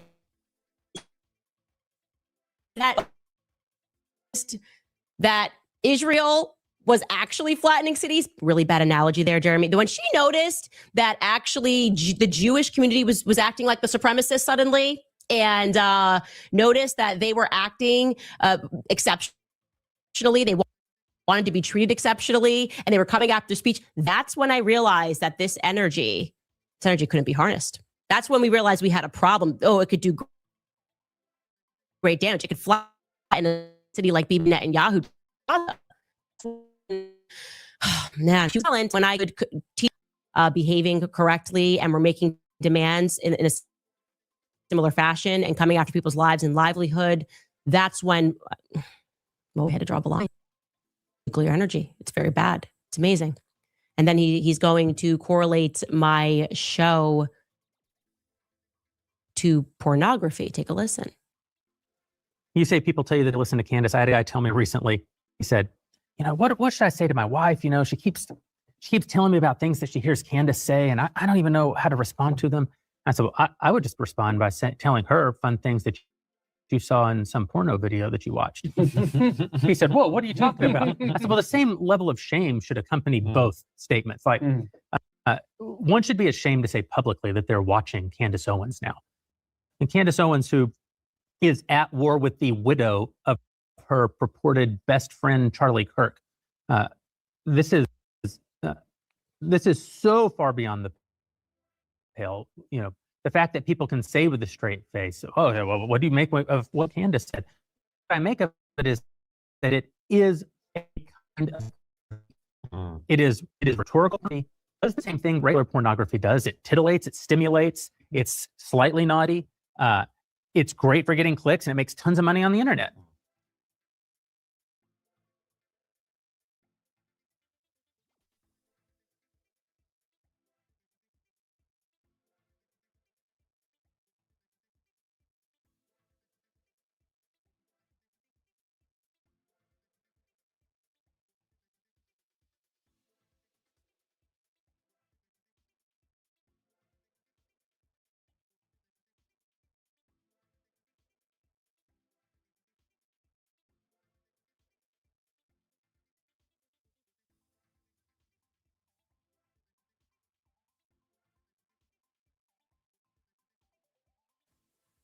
And you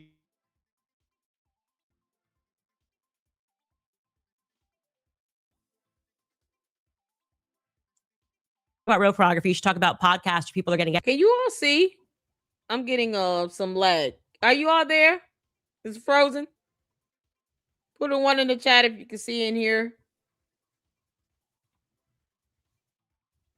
Sorry about that. I've been trying to literally like refresh in the background. Candace is remedial.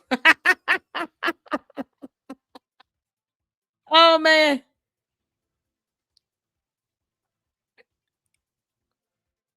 Can y'all see and hear me? Let me know. Put a one in the chat. Okay, cool. All right, let's get back to it. If we missed anything, let me pull back just a little bit and pull it back a little bit. All right. There is some, yeah, it's definitely some lag going on here. He said, you know, what should I say to my wife? You know, she keeps telling me about things that she hears Candace say, and I don't even know how to respond to them. I said, well, I would just respond by telling her fun things that you saw in some porno video that you watched. He said, well, what are you talking about? I said, well, the same level of shame should accompany both statements. Like, one should be ashamed to say publicly that they're watching Candace Owens now. And Candace Owens, who is at war with the widow of her purported best friend, Charlie Kirk. This is so far beyond the pale. You know, the fact that people can say with a straight face, oh, yeah, well, what do you make of what that is rhetorical pornography. It does the same thing that regular pornography does. It titillates, it stimulates, it's slightly naughty. It's great for getting clicks, and it makes tons of money on the internet.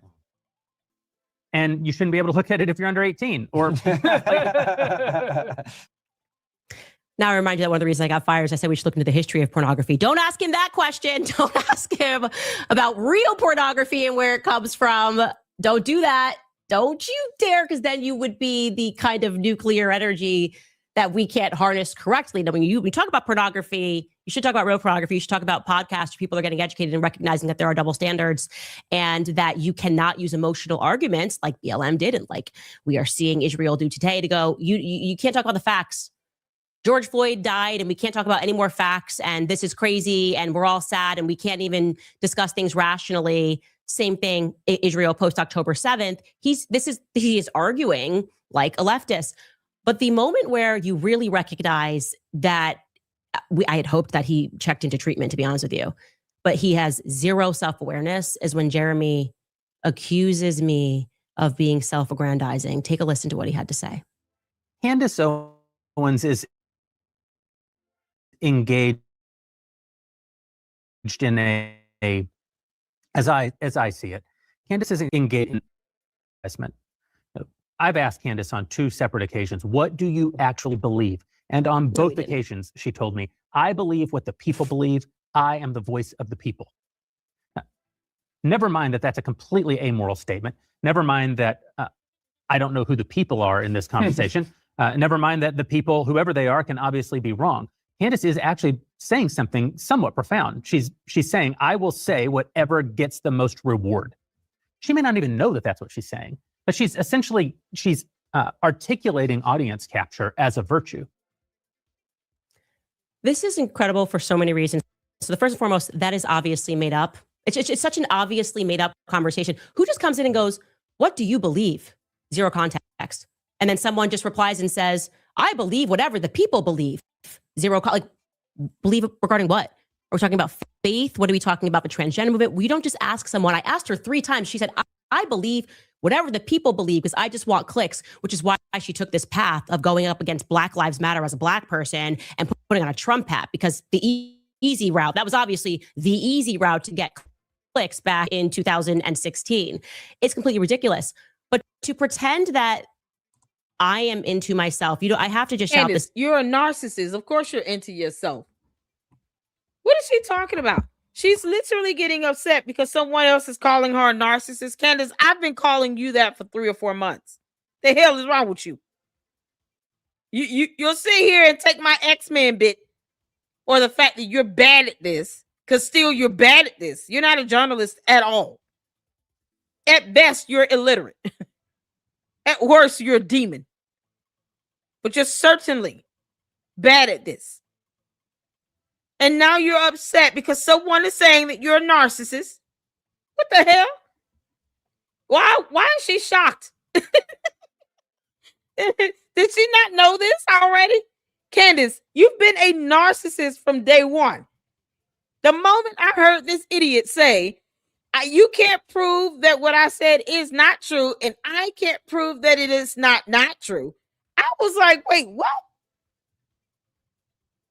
And still, Dave Rubin didn't call her idiocy out then. He just sat there and let that conversation flow. She was yelling and screaming at this lady. They were supposed to be having a debate. Candace's idea of debating is just over talking, repeating herself, and yelling and screaming and being loud.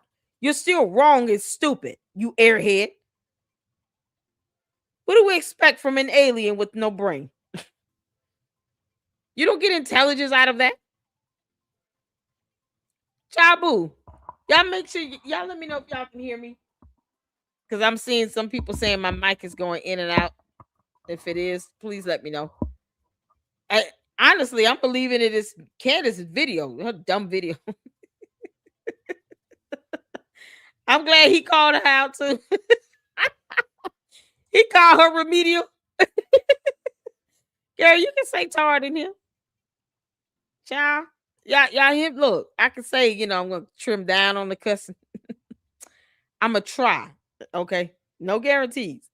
Now, if something said where I have to go and go into mama mode like I did earlier, I had to go into mama bear mode because all I could think about these kids going to Erica Kirk talking about why is my daddy not coming home. Child, that's heartbreaking no matter how you put it. Candace, you are a soulless miscreant roaming this earth, our planet, for no reason. You dumb demon.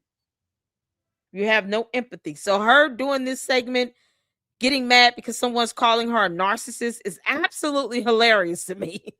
Candace, you're a cult leader. Of course you're a narcissist. Of course you are.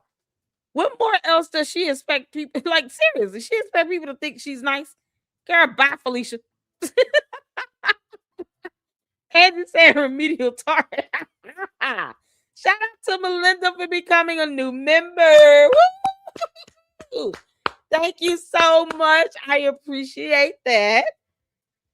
Oh, I appreciate the support. Welcome in. Welcome to the LLC, honey. New member up in here. I love that he called her out. Me too. I love it when anybody call her out. Candace, you should be called out like this 24/7. At this point, and I've always said this, put a 1 in the chat if you recall me saying that if Erica Kirk ever responds, she should respond with an attorney. How many times did I say that? Put a 1 in the chat if you recall me saying that 1,000 times. 1,000 times, 1,000 times, 1,000 times. I said it at least 1,000,000. Yes, every time I say that, the number's going to go up.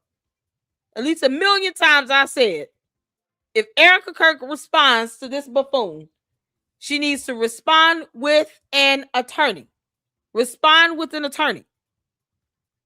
Don't respond to her on your own accord.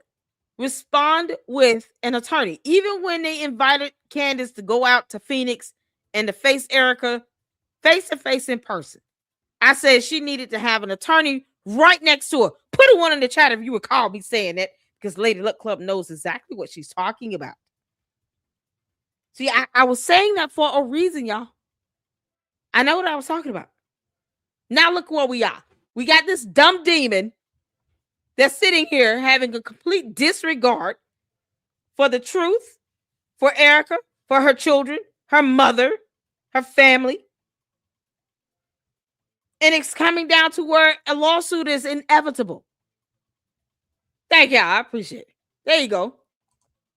I said if she responds, she needs to respond with an attorney. Do not respond unless you have an attorney. I said it. Thank you so much, honey. Thank you, Melinda. You're awesome. I said it, y'all. I kept saying it. I foresaw this happening because when it comes to people like Candace Owens, I can read her inside and out. First of all, she's an alien with recurrent yeast infections. Yeah, that's about it. Alien juice, no brain, all the usual stuff. But then you have this narcissistic, psychopathic behavior that you expect to see in cult leaders. I've been the main one calling her a cult leader this whole time. I was not afraid to call Candace a cult leader. One of the first ones to go hard in on calling her that. Oh, she is a cult leader. I'm going to call you exactly what you act like. She's a cult leader. And we have been, and we still got to get back on that, watching the rest of Nature Boy, who's another cult leader in that series. We're going into Scientology, that cult. This cult-like behavior, you will see a consistent pattern with it. No matter what it's called, the characteristics of it are still the same. That's why I want you all here in the LOC to be well informed so you can point out that crap when you see it. That's why I want you all to go out and do your research and do reading. And then we come together and we look at content and videos and report on these things so that you guys can have a full understanding of whom you're getting involved with. Being selective in whom you choose to associate yourself with, because it's so easy to become a cult leader on social media. You only get to show people the parts about you you want them to know. Do we see Candace walking around here with her kids everywhere? You barely see George unless he's playing around in the studio making these dumbass videos with the silhouettes and all that nonsense. Like, you barely see him. You barely hear from him. You barely know anything about Candace's relatives, but she doesn't mind doxing everybody else. That's classic cult mentality. Hypocrisy is not something she cares about or understands or comprehends. So her being hypocritical and doxing everyone else while she thinks I can just keep my family members, under wraps though. And then we'll get mad if someone tried to put up photos of her kids. Find out who the hell she is, who her parents are. Who's her family members? Does anybody know anything about her past? Where did she go to school? Why doesn't she show proof of her degrees? Anything about her past, she keeps under wraps. Anything about anybody else, she'll dox and break laws. She doesn't care about hypocrisy. Classic personalities of a cult leader. Candace, you are a narcissistic, psychopathic liar. You should wear that proud. I don't know why you are mad about it. I've been saying it for months. You know you're an alien. You told us that. Why do you get mad at people reiterating the things you've said? You're a cult leader. What do you expect? So keep calling her out. Call her behind out. Call her out. Don't give her a moment's rest. Out because there are Daily Wire employees. You don't understand what we lived through, you guys, and they need to hear this. And they're just somewhere they're passing away, listening to Jeremy Boring talk about somebody who likes attention. Jeremy Boring is the CEO who woke up every day. Like I'm his biggest regret. So many more regrets that I could toss out of him. I'm going to try a few. Like getting up every day, going into the office and getting your hair and your makeup done to play the role of a CEO. Making talent, people who had shows, wait outside while you close the room, had people wash your hair, do your makeup, and style you. Hundreds of thousands of dollars on a clothing rack so you could go sit in the office and take phone calls like a CEO. That probably actually was the honest Jeremy. He's always been an aspiring actor. That's who he wants to be. He wants to be on a stage, and he literally builds stages every time he speaks at the Daily Wire. Jeremy Boring is a person that is so obsessed with himself and thinks about nobody else that he put the company into debt. What happened? What's the true story? What happened to the Daily Wire? Jeremy Boring was wanting to live out his boyhood theater kid dreams, right? He flew out virtually the entire company to Hungary to bring a book that he read in middle school to life on a budget that would make HBO blush, paying to transport bulls across the continent of Europe, and in the process, obviously plummeting a once financially healthy company into the ground. I am told last number I heard was $67 million spent on a high school dream. So much money that he had to empty a savings account, borrow money personally from Ben Shapiro to make ends meet. because he couldn't let go of his high school dream. That's not ranking as his number one regret, because that's the true story of what happened to the Daily Wire. Everything else is noise. Actually, the Bulwark podcast, which is no friend of mine, they hate me. They were pretty frank. If you go back and listen and honest about what happened at the Daily Wire, they spent some time investigating it. Take a listen. Because of the Daily Wire's enormous revenues, they were in their streaming ambitions. Jeremy Boring was able to become, not just like to finance this, but he is the director and the creator of it. This like incredibly ambitious operation. And so like they made these production diaries. And so I watched these videos on YouTube of them filming it. And you look at it and it's like, are they capable of doing this? I mean, we're talking of like 100 extras, like fist fighting in a marsh in Hungary, like the mist is coming in, all like enormous crews. Then they're like, well, we're flying off to Italy. And this was on the Daily Wire's dime they were doing this? Yes. Yeah. Yes. Oh my God. And it's, we're flying to Italy to film with bulls, but they were imported from Spain, so it's all good. Like it's authentic. And you're just like ka-ching, ka-ching, ka-ching. And it still hasn't come out. Well, that might explain some of this departure agreement where you're spending millions on a bizarre project set in Roman era, but filmed in Hungary involving bulls. That's actually what happened, and it caused Jeremy Boring to have a mental break, and we all just had to be subjected to it as people that are working up at Daily Wire. And you would think that after taking a hiatus, she would come back and realizing this failed. Nobody wanted to buy it. Nobody wanted anything to do with it because, like always, he casts himself in every Jeremy Boring's razor, Jeremy Boring's hair products, Jeremy Boring's high school project, Jeremy Boring all the time. Build a stage because I want to fire Candace. You would think, but after taking a year to reflect, he would come back and say, "That's my biggest mistake. That I put me at center of everything, and I took a financially healthy company and I crushed it."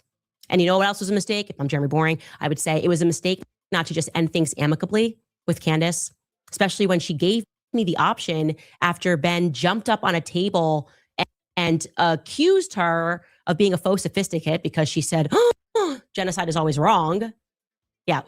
When she came to me 8.5 months pregnant, hands open and willing to discuss and fix things or agree to amicably go our separate ways if we couldn't post October 7th, he decided not to do that. Jeremy decided to instead maniacally convey to me that they suspected that I might have been secretly working with Nick Fuentes and Tucker Carlson, like we're the Three Musketeers or something, rather than simply humbling himself, admitting that he was completely deluded and wrong and that I was in fact always loyal to the company that I worked for. He hatched up his next great plan. Oh, I know. I'll fix two birds with one stone. Okay, I sank the company into debt, but I can fix it. My next big plan is to do what we did to Breitbart.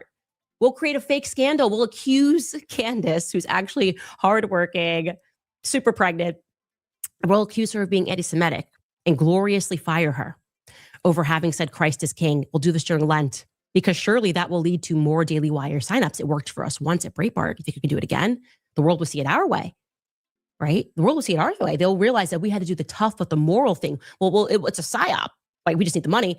But they'll realize that we took a moral stance for Jews because what kind of monster tweets genocide is always wrong? True story, Jeremy actually personally reviewed Andrew Klavan's episode before it went out. The first attack after we amicably departed. Jeremy proved it. He's so genius and so sure of himself. Management truly believed that they were going to get a bunch of signups to the Daily Wire in mass. The whole world was going to support them and their debt issues would be wiped away. And it's now been 2 years. And you would think, Jeremy, I would think that you might have the courage to admit that it was simply a bad decision to build a stage, to execute a corporate slave hanging, to go to war over with someone that would have amicably left. I think it also may have left a bad taste in a lot of employees' mouths, many of whom subsequently left and leaked to the press what had happened. Because unlike you, I actually knew those employees' names. You never bothered to learn their names. You walked by them. They were beneath you. They weren't exactly buying what their narcissistic CEO who puts his name on everything was selling when it came to me. And what you did to me came across as cruel and unnecessary, a little extrajudicial. Most people this could have been an email. Now, if I was in your shoes, I might even rank having sent an intern on a secret mission to stalk the woman that you just fired to Dallas, to Turning Point USA, to put her on a plane, an intern. I might rank that as having been a mistake, a psychotic mistake, no less, followed by a somehow even worse decision as a CEO to then author a maniacal, almost 5-page long email to the entire company admitting to the act, justifying the decision to secretly follow someone that you had gloriously fired, saying, and I quote, "It's my right. It's my right to know what she's saying." That's not why you were sending her. You were sending her to ask me a question. If you wanted to know what I was saying, Turning Point USA live streams their events. Okay. We know what you were doing. Now, were I in your shoes, Jeremy, I might even rank you bizarrely telling Brett Cooper, then a very young employee of yours, just a few weeks before she was slated to get married, sitting her down and telling her that she shouldn't do that because you had big plans and you were going to turn her into a star because you're the magic. I would probably rank that at the tippity top of bad corporate decisions, among others. You maybe forgot yourself in that moment, as you always do. Maybe got a little swept up in you. But conservatives, those pretending to be conservative companies, certainly are not supposed to chase Hollywood fame above family. And I think personally that she made the right decision to leave. And then you made, again, the wrong decision, like the angry, repressed homosexual that you are, to not just allow a young woman, again, 21 years old, to just leave, but to, again, stalk. Because that's what you do. You stalk. You pretend it's a business, but you're glorified stalkers. In this time in the most sadistic manner. Wait, what? Okay, hold on. Who's the repressed homosexual? Who's she talking about? Candace, we can say the same thing about George. Put a 1 in the chat if we can all say the same thing about George. We're going to tell that little repressed homosexual to come out the closet and stop procreating, making all these kids so they end up confused as to what the hell he really is. Yeah, we can all do that, Candace. Candace, I don't know. Come closer to your headphones. George Farmer is a repressed little homosexual. We can all do that. She don't want me to do that. I can turn this into a whole ASMR session. George Farmer is a repressed homosexual who has been accused of SA by a grown man. Put 1 in the chat if you've heard that before.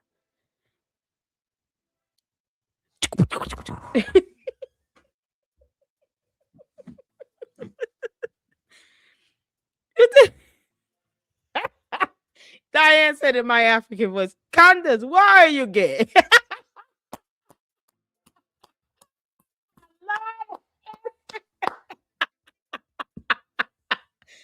Candace, why are you gay?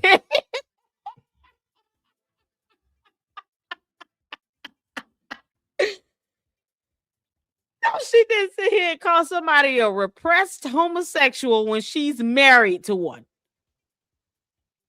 Candace, you know George could give 2 craps about you roaming that house. You and your yeast infection been the turnoff of the century for him. I can assure you. So can Andrew Tate. Candace about to go in on your little dumb ass. You can't take this out. Y'all, I can tell y'all right now, I'm sure Andrew Tate knows where those little birthmark places at on George's body. George, what's the name of your boyfriend? Just tell us your boyfriend. We know you got one. Just tell us his name. We won't even look him up. Just tell us the name. We'll be cool with just a name right now. But you know what? Keep the name. Show us a photo. And then we don't know who he is. We won't even guess. I'll make sure my people don't run any background checks on this photo or anything. We just want to see the boyfriend. Because I can guarantee you, he looks nothing like Candace Owens. George said, I like blonde hair, blue eyes. Not really stunning Candace. Candace, he's not stunning you at all. Okay? At all.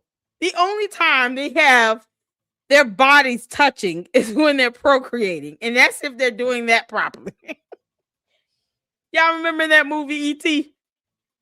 Where the little boy put his finger up, the E.T. finger, and then it lit up like a light bulb at the tip. That's how Candace and George procreates.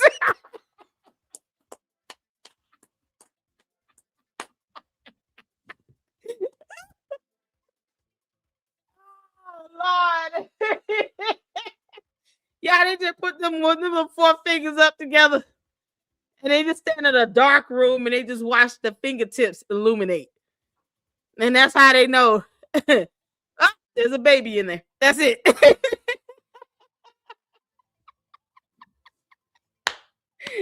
See, Star said, I picture a dark brick castle in Nashville with lots of ivy. Looks like the late Middle Ages or something. You can't make this up. Candace. Girl. When you procreate by just touching your husband's forefinger, because he doesn't want to touch you anywhere else, you don't get to sit here and talk about somebody being a repressed homosexual. If you don't kick rocks, you dumb cult leader from outer space. George Farmer is the epitome of repressed homosexual. What is she talking about? Exactly what George is. She's sitting here having a temper tantrum. You can't make this up. Y'all, this is something else. Angie said she sued luxury apartment she lives in for making her have use of fiction. She refused to pay her lease for her over a year. Yeah, no, Candace went, it was 7 months total, but it went from 1 year to another year. And she didn't pay her rent. She tried to get over on the system. I thought you believed in pulling yourself up by your own bootstraps, Candace. What the hell happened with that, you hypocrite? Like, this is ridiculous. And you, y'all. Oh my God. That's odd in Nashville. Yeah, that's what we envision. Imagine the late like 1700s. Not 1600s. That sounds about right. Except they're in Nashville. Then this black castle with sharp, pointy tips at the top, ivy growing up and down the sides of the building. You know, FDMG except Gothic.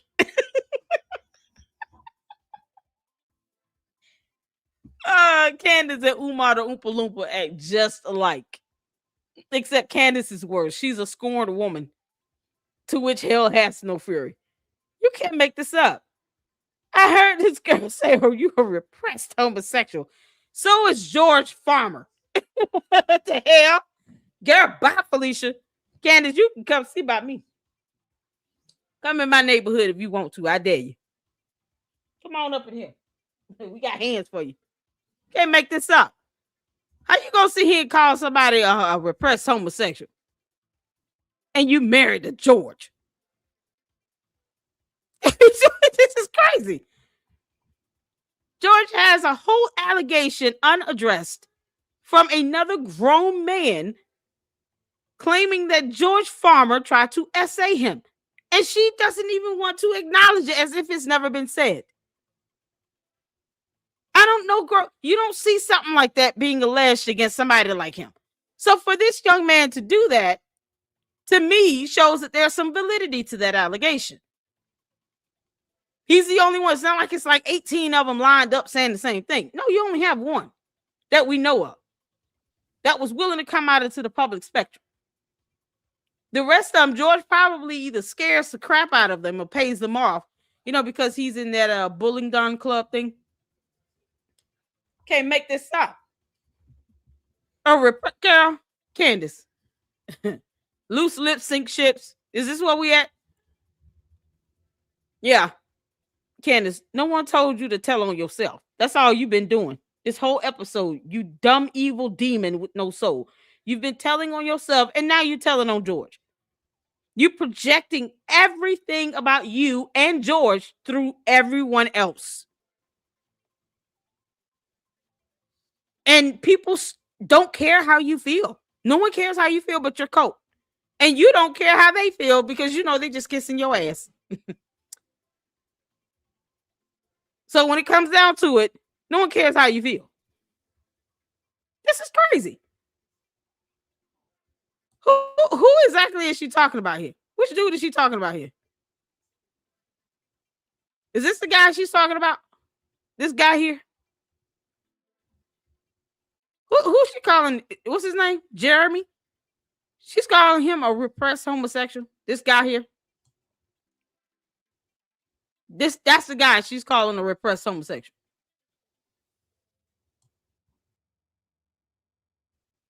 Why is she going in on this dude?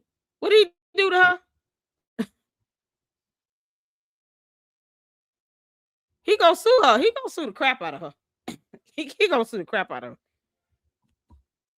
Period. Erica Kirk, TPUSA, Andrew COVID, they all boy, they gonna go in on her. Candace, they gonna sue the crap out of you. Which you wanted to impart upon me for me doing the right thing and standing up for someone who didn't deserve what you were putting her through. You did put me through it, and you were trying to put her through it. And I told my husband that I would gladly pay that money. I said, if the judge came back in your favor, I wouldn't lie. I would admit that I consciously stood up for somebody who didn't deserve to be smeared. I'm proud of that. In fact, I would have hung it up on a wall and showed my kids that money isn't everything. Doing the right thing is.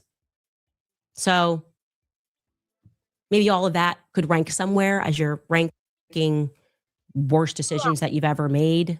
Go back. Because Candace, I make you pay for the words that come out of your mouth. You wouldn't have that. You know, I'd rank that as another mistake, but what I rank as one of my prouder moments and all of that was using some of my nuclear energy to stand up for her publicly, despite contractual restraints, using my platform to say what you did to her was wrong.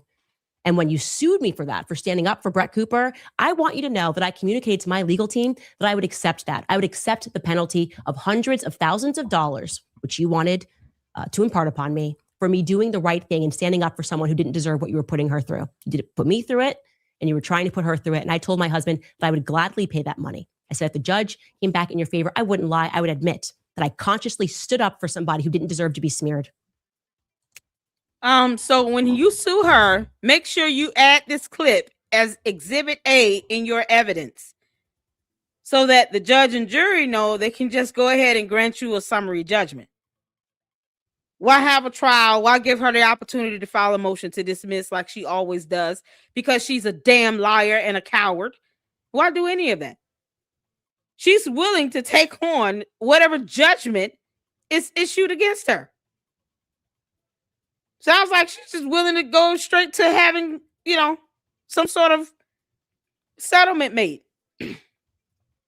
So why waste time with the courts, Candace? Just pay him the money. If he sues you, just pay the money. Whatever he put in that complaint, just give them a check and say, we're handling this. We're not even filing a motion on it. Here, write the check. There you go. You're going to eat these words, heifer. Eat these words up, heifer. When he sues you, write the check. Don't file a motion to dismiss. Don't get mad or throw a tantrum. Say, I'm paying the money and here's proof of it so that the queen of YouTube can be happy because the LLC is going to sit here and drag me through it on it. Yep. Because, see, this is the same as her saying, sue me. I want subpoena power. I want all the smoke. And I don't like when people send me cease and desist letters. Who cares? You dumb hypocrite. No, you're going to eat those words. You're going to eat those words. So whoever this Jeremy person is, sue her.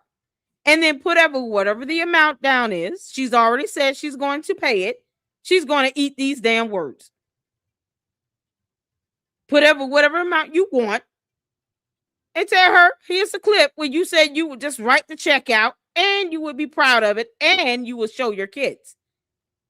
Let them know mommy's going to skyrocket us into bankruptcy on her own accord. There was no limitation to that dollar amount. So sue her and put in whatever amount you want and get it. She's still talking about this happened how long ago? And she's bringing it up. Yeah, let that happen. Sue the crap out of her for $100 million. And she said she would just sign the check and pay it. Money isn't everything. Isn't that what you would get into? You dumb heifer. I'm proud of that. In fact, good. I would have hung it up on a wall and showed my kids that money isn't everything. Doing the right thing is. So money isn't everything. Maybe all of that. Money isn't everything. So Erica Kirk, TPUSA, Jeremy, Andrew Covid, Phil Lyman, all those who want to sue her, Brian Harper, the list goes on and on. Paramount Tactical, sue the crap out of her and remind her of this clip where she said, let me time stamp it. 5540 is a 5540. Hung it on the wall. Showed my kids that money isn't everything. At 5541. 55 minutes, 41 seconds, time stamp it. She said money isn't everything. And she would gladly pay that judgment because she's doing the right thing. So sue her ass and make her eat them words. And then put down $100 million per person. And say, we expect the check to be written within 30 days to cash. We're not going around the bush and none of that for this. You're going to go ahead and send us the money. Because you said in your video, this is what you would do. You're going to eat them words. I wouldn't spare her ass nothing. There you go. 5541. She said it. Money isn't everything. So why do you keep crying about somebody trying to bankrupt you, you thunkhead? Candace, stop complaining about that. You said money is not everything. Good. You're going to eat these words. I'm going to ensure that this video clip is played to death. And everyone will be able to use this against you in the court of law. So the Macrons shouldn't have a reason to go back and forth with all these pleadings and documents and motions to dismiss. You should be going to court on April 28th, Candace. And this video clip gets played. And then they should say, okay, my client's asking for $20 million. We expect her to write the check. She said money isn't everything. She's going to stand up for what's right. Cool. She wants to double down on it. Tell her to stand by it when it comes to her losing like hell. And write the check. Money isn't everything. I'm so glad you said this, Candace. See, I get to now get on your damn nerve about this clip. You have no idea what you've done. I keep telling you, you're not smart enough to keep up. You're bad at this. I am going to make sure this clip is used every single time you sneeze. Every time you cry about, oh, they're just suing me, sending me a cease and desist, blah, blah, blah. Nope. Money isn't everything. I'm going to hang it on the wall. I'll be proud of it. Okay. Same with that, sue me. I want subpoena power. You know I'm the queen of YouTube. I originated them. I kept hammering that in. Same one saying, Erica, don't respond unless you have an attorney. This is not going to end at all. You have an attorney, it'll end. She'll know not to play with you. And here we are now. She's saying money isn't everything. Keep that energy up, girl. You got court April 28th. Keep that same energy up, Candace. It's all good. Keep that energy up, heifer. Doing the right thing is. So maybe all of that could rank somewhere as you're ranking worst decisions that you've ever made. No, probably not, right? Probably not, because you are just a malignant narcissist. You admitted to me that you had a mental break in Hungary. They didn't sleep for days, and you never really, Jeremy, have admitted to yourself that you haven't come back from it. You really have not come back from it. You are not okay. Your plan here to redeem yourself was to try to destroy my life. You blame me for what you did. In the process, honestly, the only thing that you've been successful at is ruining your own life. So what I think that you're actually suited for, Jeremy, is to return back to Texas, where you grew up, that key you wear around your neck, that bent key that you wear as a necklace every day. For those of you who don't know, that key, which the company is named after, Bent Key Ventures, is a key. He doesn't have to do anything but keep living until God says it's time to come home. That's it. He's going to continue to ignore the hell out of you. And when he's ready to sue you, he's going to play this video at 55 minutes, 41 seconds, where you said you would gladly sign the check and pay him whatever the judgment is. So, Jeremy, you should sue her ass for $100 million. Because the other half is going to be reserved for the Macrons, I'm sure. Get your money, bro. She's not even going to fight you with it. Just play this video, throw it in her face. She said she's already told her attorneys this. Did y'all peep that? Did y'all peep what she said? I've already told my attorneys. I don't care. I'll pay the money. Okay, cool. So her attorney shouldn't be filing a motion to dismiss. Don't be a coward then either, Candace. Pay the damn money. Sign that check. Your attorneys are already aware. They shouldn't be advising you of anything any differently. You know, because they work for you and all. Y'all, Candace is such an idiot. Whatever. Go with it. Go with it, Jeremy. Sue the crap out of her for $100 million.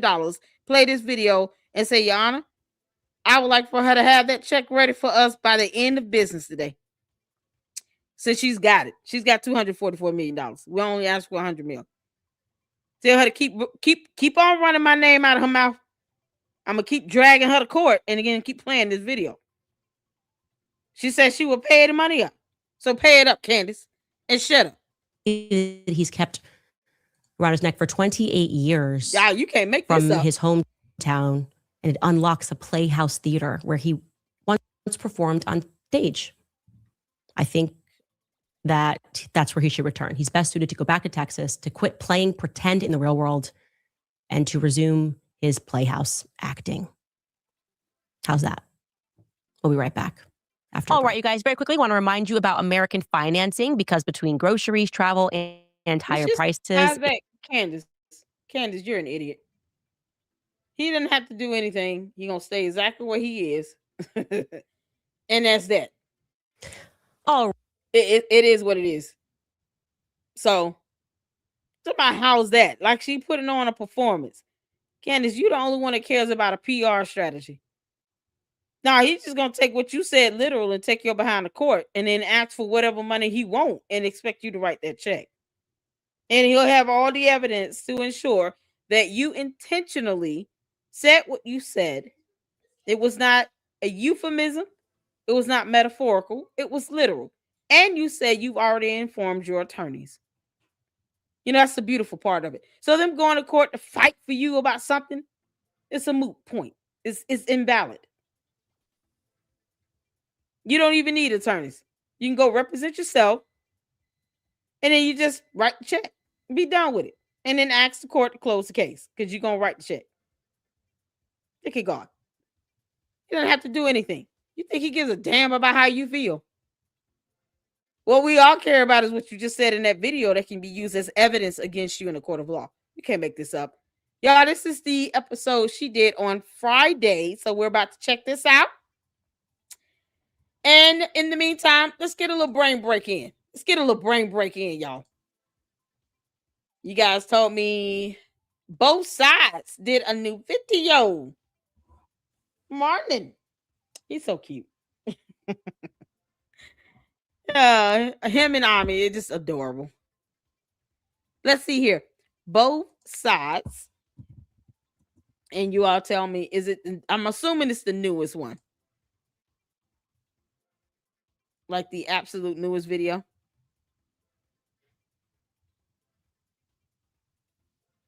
Let's see. Let me share this app. Is it this one here? Candace Owens brings Bassam Yosef on air. Y'all let me know which one is it. We gotta get a little brain break, get a little entertainment in.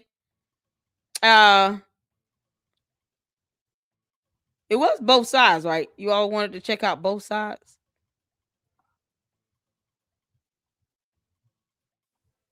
Y'all let me know. Yes. Okay, which video is it? Is it this here? Candace Owens brings Basim? Yusef? Is it Basim? I don't want to keep messing up his name. Yeah, that's the newest one. I'm just trying to see it. That's it? Okay, cool. All right, y'all. Let's check this out. Shout out to both sides with his cute self. Well, she back. I think he's married, right? You got a single brother. All right, y'all. Let's get to this. This is her episode she did on Monday, whenever she did this. With this interview. I had not seen the interview. You guys know I can't even watch her shows without you all. All right. I really don't. I don't even watch it on anybody else's channel until I've been able to watch it with you all and then get out my commentary on it. So we're gonna go into this. But when she does these little interviews like this, I don't care for those. I'm be honest. I don't care. So we're gonna get into this one. Put a 1 in the chat when you can see it here. Let's get to it. She back at it again, but this time we have a different take on this because I think it's something that I don't think anybody else is talking about. And if they are talking about it, they're not talking about it on a large scale.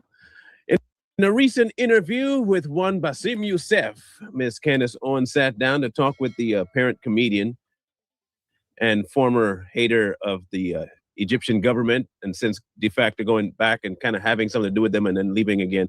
But aside from all that, again, we're going to sidetrack into one other thing when it comes to the planes. Y'all remember that. But the more key thing is what actually is being promoted without fully being promoted here. Okay. Now, in this particular section of the interview, as polarizing as it is, which is, that the accusation that's made through humor, we're going to look at something that's actually being portrayed, carried over, but very, very quietly, but dangerously nonetheless. Again, we're going to look at this from both sides of this issue, because the other side that they're talking about is also maligning God. Okay, so I want that to be the groundwork we put forward here. So I'm going to have you hear it, catch the thing that they're doing, but I want you to see exactly why it's a problem after you listen to it. Okay, I'll let them go the full 20 seconds.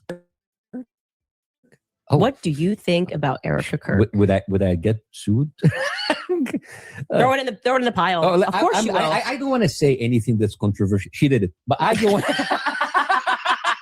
She was on it. I don't want to get into. I don't want to get into the. She's part of it. I can't wait till I can clip. She's planned. But okay, so you heard that. Okay.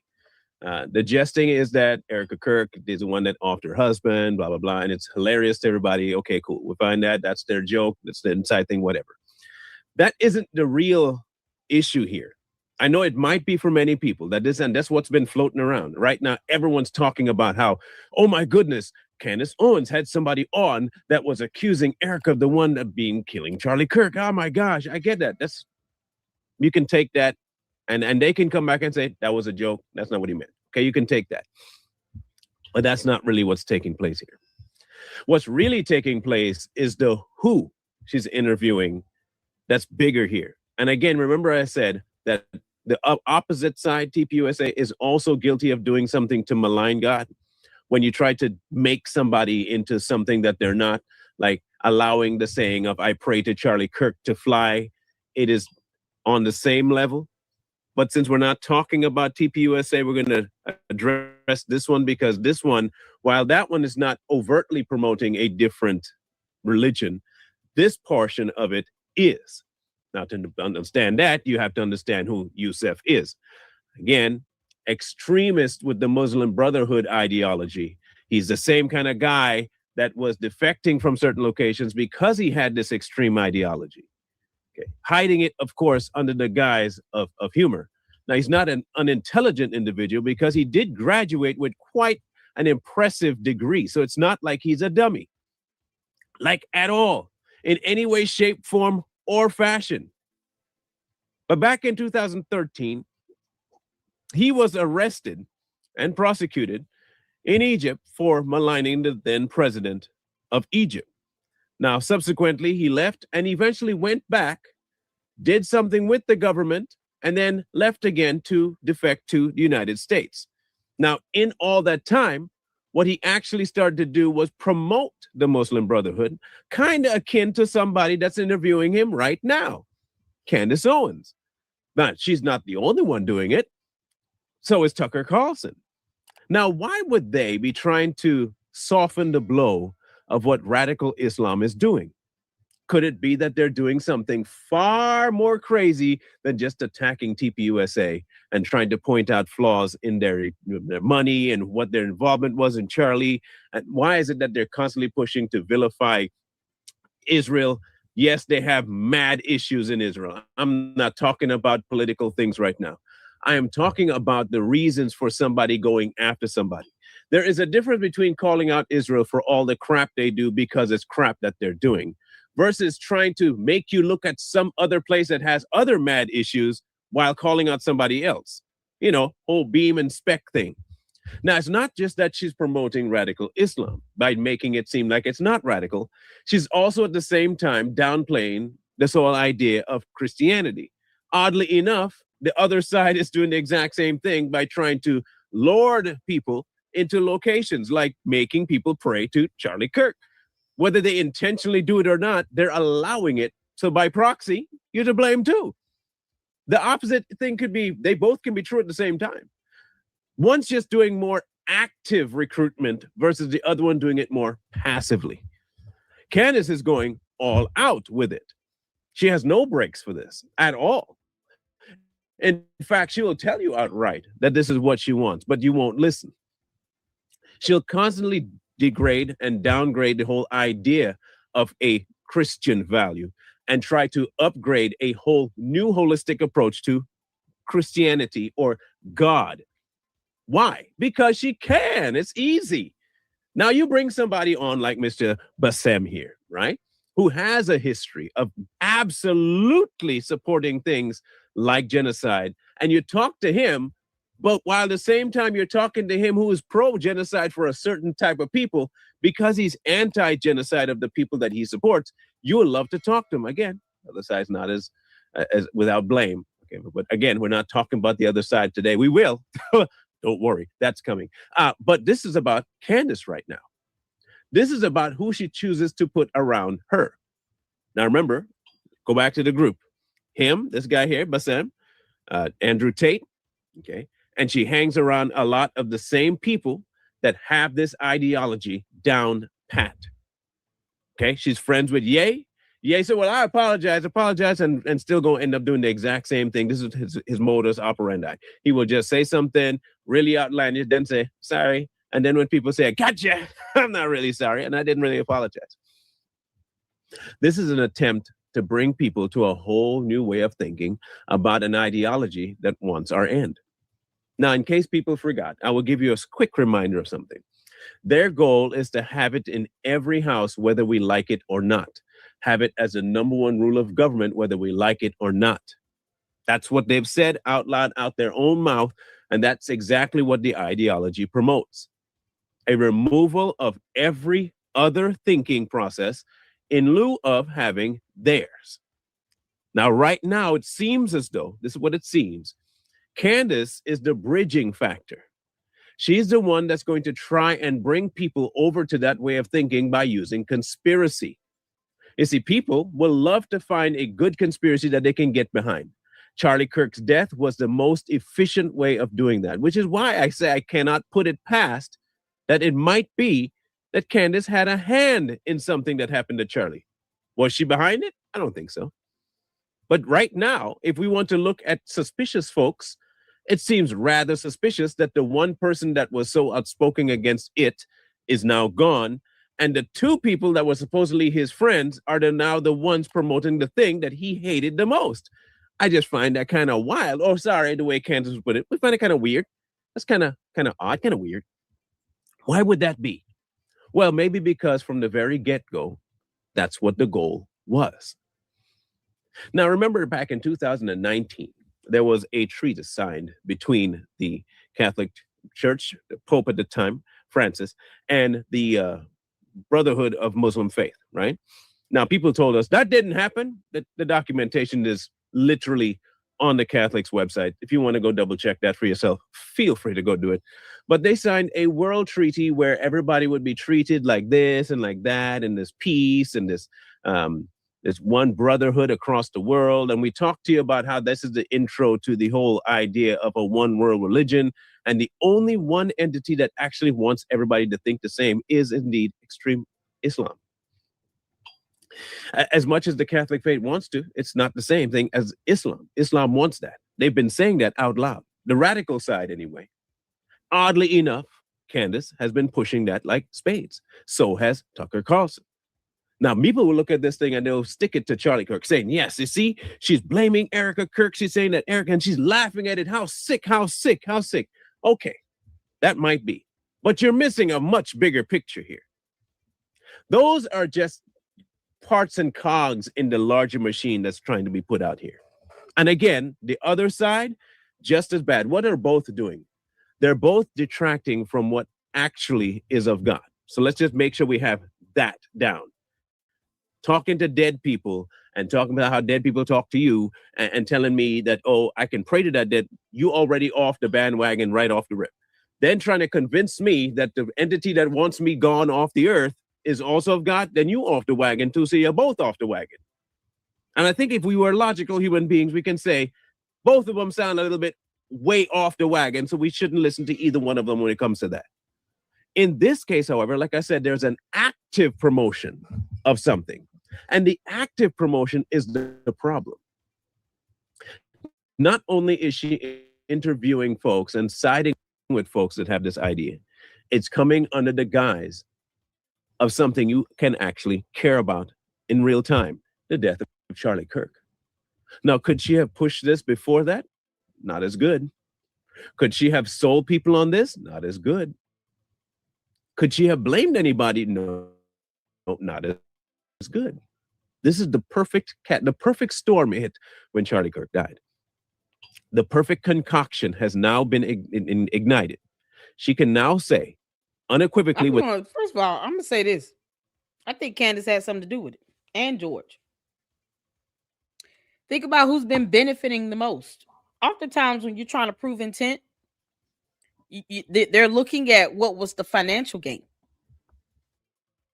When you go out and just, if it's not like self-defense, okay, somebody lose their life because they came into your neighborhood and thought you didn't have hands, and then you go and you realize you can beat their ass, and then you end up knocking them out and hurting them real bad. But you didn't have a choice. It came out of nowhere. Wasn't planned. It was you having to just defend yourself. You're talking about something like this that's so calculated to where she has been toiling over this for 4 months. Going to 5 months. I want y'all to think about this. No one, unless you are an investigator, a prosecutor, you're an attorney, you're handling the case itself, talks about the death of someone 5 months straight, invoking conspiracy theories while trying to deny the obvious about the real shooter, to the point where you're creating scenarios. You're drafting in a Mitch Snow, pulling in other people to corroborate your BS nonsense. And when you're challenged with having to provide evidence and proof, you cannot do that because it doesn't exist. 5 months straight of this. Even just for an ardent independent journalist, I want to talk about this as news evidence is released, as something develops. Like when Tyler Robinson had to go to court, right? Ideally, you expect the media to cover his court hearing, to kind of give a synopsis of that. And then they move on to talk about something else until something else new occurs again. That's how the news cycles work. You don't find true independent journalists that continue to talk about the same story for 5 months, creating scenarios and conspiracies and not providing any factual basis or evidence, not linking any of these things together. She has gone after TPUSA Faith, TP Endowment, the Super PAC, TPUSA, their finances, Erica Kirk, her mother, anyone that went to UVU, Phil Lyman, his mother, his cousin.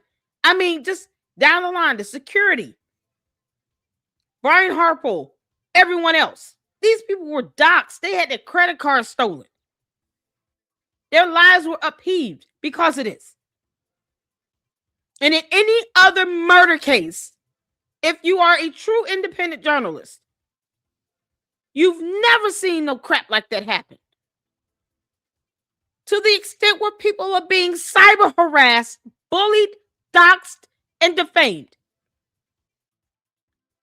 5 months straight, she hasn't talked about anything else. That's not a journalist. That's an obsession. That is someone trying to keep something suppressed and secret. That is creating diversions and distractions intentionally. That's what that is. So when the circumstances line up to where you've had the most to gain out of this financially, let's not forget she's a scorned woman. He didn't pick her. And she never got that great reunion she wanted. She wanted to be reunited with TPUSA. Her cult can't seem to question her about that, though. For some odd reason, they dare not question her. Why would you want to go work for TPUSA? Why would you mention being on their payroll? But she kept it a secret that she had a contract with them. Who makes moves like this unless they have something to hide? See, it's the lying by omission for me, Candace, that does it. I told you I see through you. You think that you're the only one that somebody can give information to? No, girl. No, you dummy. You have no idea who knows what and who knows who. No idea, Candace. And that is what you should be afraid of. You have no idea who knows what and who knows who. All we've been doing is challenging her to present evidence, and she won't do it. Coming up with theories about Egyptian planes stalking somebody. All this dumb shit she's coming up with. Dumb nonsense. No one cares about that. No evidence to corroborate it. And then takes it upon herself to try to throw herself into the equation. Let me distract even more by saying that someone's trying to murder me now. Now they're coming for me. She's forcing herself into this scenario. Why? Even a semi-smart criminal won't do that. They would actually do whatever they can to stay far away from the situation, not try to bury themselves in it. When you're dealing with a narcissist, you got to remember they don't think like everybody else does. They don't behave the way everyone else does. Their decision-making is not going to be the same. They don't understand concepts like hypocrisy. Basic evidence. They don't understand concepts like telling truths. Corroborating evidence. They don't get that. They don't care about that. The only thing they care about is the PR. Do you believe it or not? And for Candace, she has a cult that does. I believe Candace has something to do with it. A lot to do with it. And she wants to be sued. Exactly. Who wants to be sued? She wants to be sued. This for her, what she didn't expect was for TPUSA and Erica Kirk to really clap back. She wants to be the bully in the situation. Candace is the bully. She's the mean girl, high school, Valley High, thunkhead, airhead bully. And she gets mad when they clap back. Because her narcissism won't allow her to understand that people have the right to defend themselves and you do not have the right to impede upon their constitutional rights. Their freedom of speech and expression, freedom of the press. You don't get to impede upon that. And when you step your ass out of line, somebody's going to be there to correct you and put you back in place. And if they got to do it with a lawsuit, they will. I believe Candace has something to do with it. We know everybody else's whereabouts except hers, except George. We don't know if she was actually in Tennessee when she was recording some pre-scripted, pre-recorded show. She could have done that pre-scripted. Think about this. She could have done that pre-scripted, pre-recorded show anywhere at any time. It only premieres at a certain time. When she records it, could be in the first part of the day. That could be the first thing. She could record her shows at 6 a.m. and no one would know. They're pre-recorded and pre-scripted. So what we see that comes out is premiered. It's not live. I could pre-record a whole live right now and then let it premiere tomorrow. That's what she does. So who's to say that she didn't pre-record something that morning, flew out there to UVU. George went.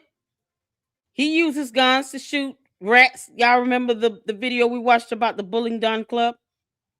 He knows how to use a weapon. He takes photos with his prize on a beach wearing a tuxedo from this Bullingdon Club.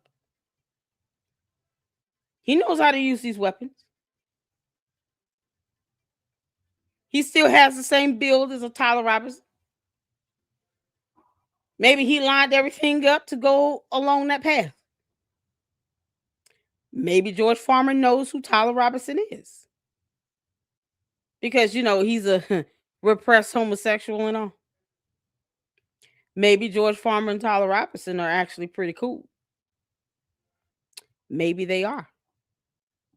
You see, Candace, we can do this as well. She believes that Jasmine said, and she believes Tyler is the fall guy, so she's investigating separately. Is that a crime? Mm-mm. It's not a crime to investigate. The problem comes in when your investigation, first of all, she's not an investigator, okay?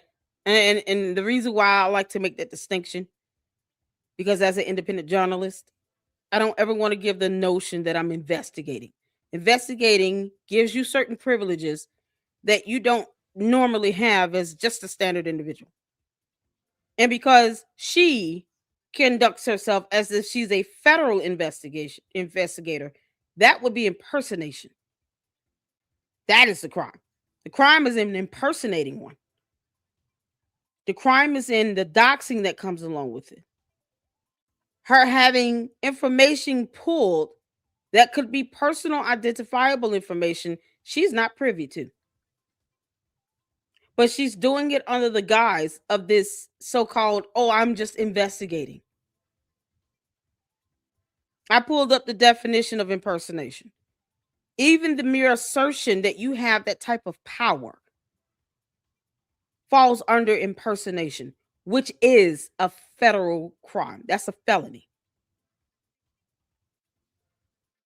So saying that I'm an independent journalist actually protects me more than me trying to walk around here calling myself an investigator.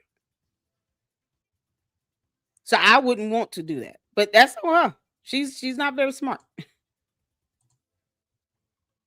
So Candace could have went out there to UVU. She could have caught a flight. Her and her husband got the type of money where they can just hop on a flight. They got a nanny to watch the kids. They fly out to UVU, meet up with Tyler Robinson. Tyler Robinson, the fall guy. George Farmer is the figurehead. Candace pays the money. And then get back home like nothing happened. The day he was shot, she didn't do a show. Who said that she didn't already have something pre-recorded and pre-scripted? That can be done at any time. George Farmer has about the same build as Tyler Robinson. And they got the money to do it. They got the money to pay someone. They got the money to get inside information. Candace claims she's got insiders at TPUSA. She's got insiders with the FBI. She can just text message somebody about a death threat and not file a formal complaint online. That's what she said. So who's to say that Candace and George Farmer are not involved? Let's go with this theory she keeps putting out there about him being the fall guy. Who pulled the trigger on the gun? She doesn't believe that he took the shot. Who did? I mean, you got camera evidence showing that he did. He jumped off the building and all of that. There are multiple cameras around on the rooftops of those buildings, getting various angles. Everything is not going to be released to the public because laws in place predicate and dictate that. You don't want all your evidence to be put out there to the public, only for it to be scrutinized and to create a biasness, and then you taint the jury. They have to look at that evidence. But if Candace and George Farmer are working with Tyler Robinson, why does she want him to get off so bad again? Oh, because he could spill the beans and tell the truth on her. Because he could implicate her. Because everybody keeps wondering, why does she want him to get off? Why does she want to throw the case? Let's just say she has some level of connection to it. You think she's going to want to be implicated in that? Candace doesn't even want to get sued. She's definitely not going to want to face criminal charges. What you think about that? And she goes around harassing people for interviews. I'm so glad you said that, Melinda. For evidence, for alibis. All that shit is a distraction. But she won't tell us where the hell she was and give us an alibi of her whereabouts and of George Farmer's. And I say him because who knows? Maybe he was walking around with a maroon shirt. Maybe he was similarly dressed like Tyler Robinson. Maybe he helped Tyler Robinson change clothes. Maybe they swapped outfits. Maybe George Farmer came in there wearing the outfit that Tyler Robinson actually left him with the Dairy Queen in. And George Farmer was able to sneak and get away with the clothes that Tyler Robinson was wearing. Who knows? I'm just theorizing here. Because what other reason can anyone come up with to explain why Candace wants Tyler Robinson to get off and get away with it? Maybe she doesn't want him to talk too much. And the fact that the defense, I'm so glad you said this, the defense is aware a bunch of the public thinks he's innocent and they want it to stay that way. They don't want us to see the evidence at trial. Exactly. The evidence could be what's considered biased. And when you have criminal matters like this, you have a jury. The jury has to see the evidence in order to help bring forth a ruling. You don't want them to have a preconceived notion of this evidence because they've already seen it out in the public view. Because if any member of the public can watch it, you would have to naturally assume members of the jury can see it as well. And you don't want a jury selected and they've already seen everything that is related to this case. Candace wants all the evidence released because it seems as if she's trying to see if she's been implicated in this. if she does end up being connected to this somehow. Because now that is a sign of a guilty person. That's an MO. People who are involved, they'll be the ones calling into the police station asking, what's the updates on this? They'll be the ones following and tracking the news to see if they've gotten any new developments, any new leads, any new evidence. What's y'all evidence? What do you all have? Because they're trying to stay 2 steps ahead when they're not smart enough to really do that. So let's just say Candace's angle is to get Tyler Robinson off. That way, anything related to her, George Farmer, doesn't come up. I'm just saying. She has benefited the most out of his death. I thought I heard it all when I heard her say, at least on 2 separate occasions, they ought to put me on their payroll. For what? Why? Do you think that will make you look better, Candace? Do you think that will make you look less conspicuous if they put you on their payroll? What do you think you're going to get out of that? If you hate TPUSA, you had a contract you didn't even tell your cult about, you didn't even speak about, and somehow you're saying to them you want to be put on their payroll when the majority of your fan base sees them as the enemy? And none of these goons asked her about this, by the way. They didn't challenge her on that at all. Why are you saying you want to be put on a payroll? Why wouldn't a guilty person want to just be put on the payroll and blend in? Besides the fact that she already had a contract. Why not? Make it less believable for her to say that she had a hand in it. Now, will I say she pulled the trigger on the gun? No. I think Tyler Robinson did it, but I think her and George Farmer may have something to do with it a lot more than they trying to purport. And for her to, every time evidence is released, anytime anything is released, like the text messages and all of that. We have one more Tyler Robinson video to check out from, what's his name? I want y'all to think about this. Think about all the things that's being said and done.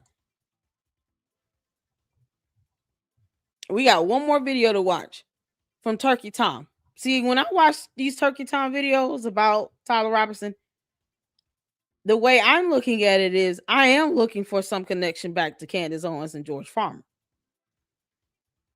Because why does she attack the actual concrete evidence related to the case?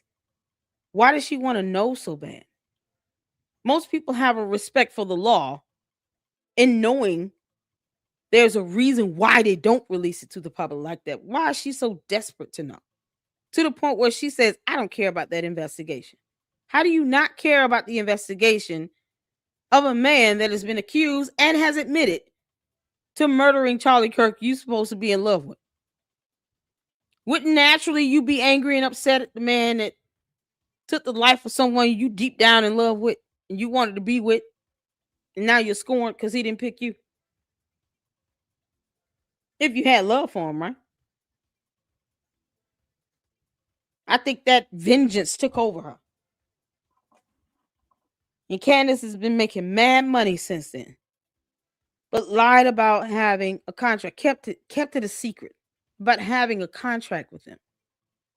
Never disclosed that they at least sent her 2 cease and desist letters. Was afraid to go out to Phoenix and confront them. She refuses to go to UVU campus. Why is that? But yet she'll sit around and watch countless videos of him being shot over and over and over and over again. No one can convince me that she does not have anything to do with it.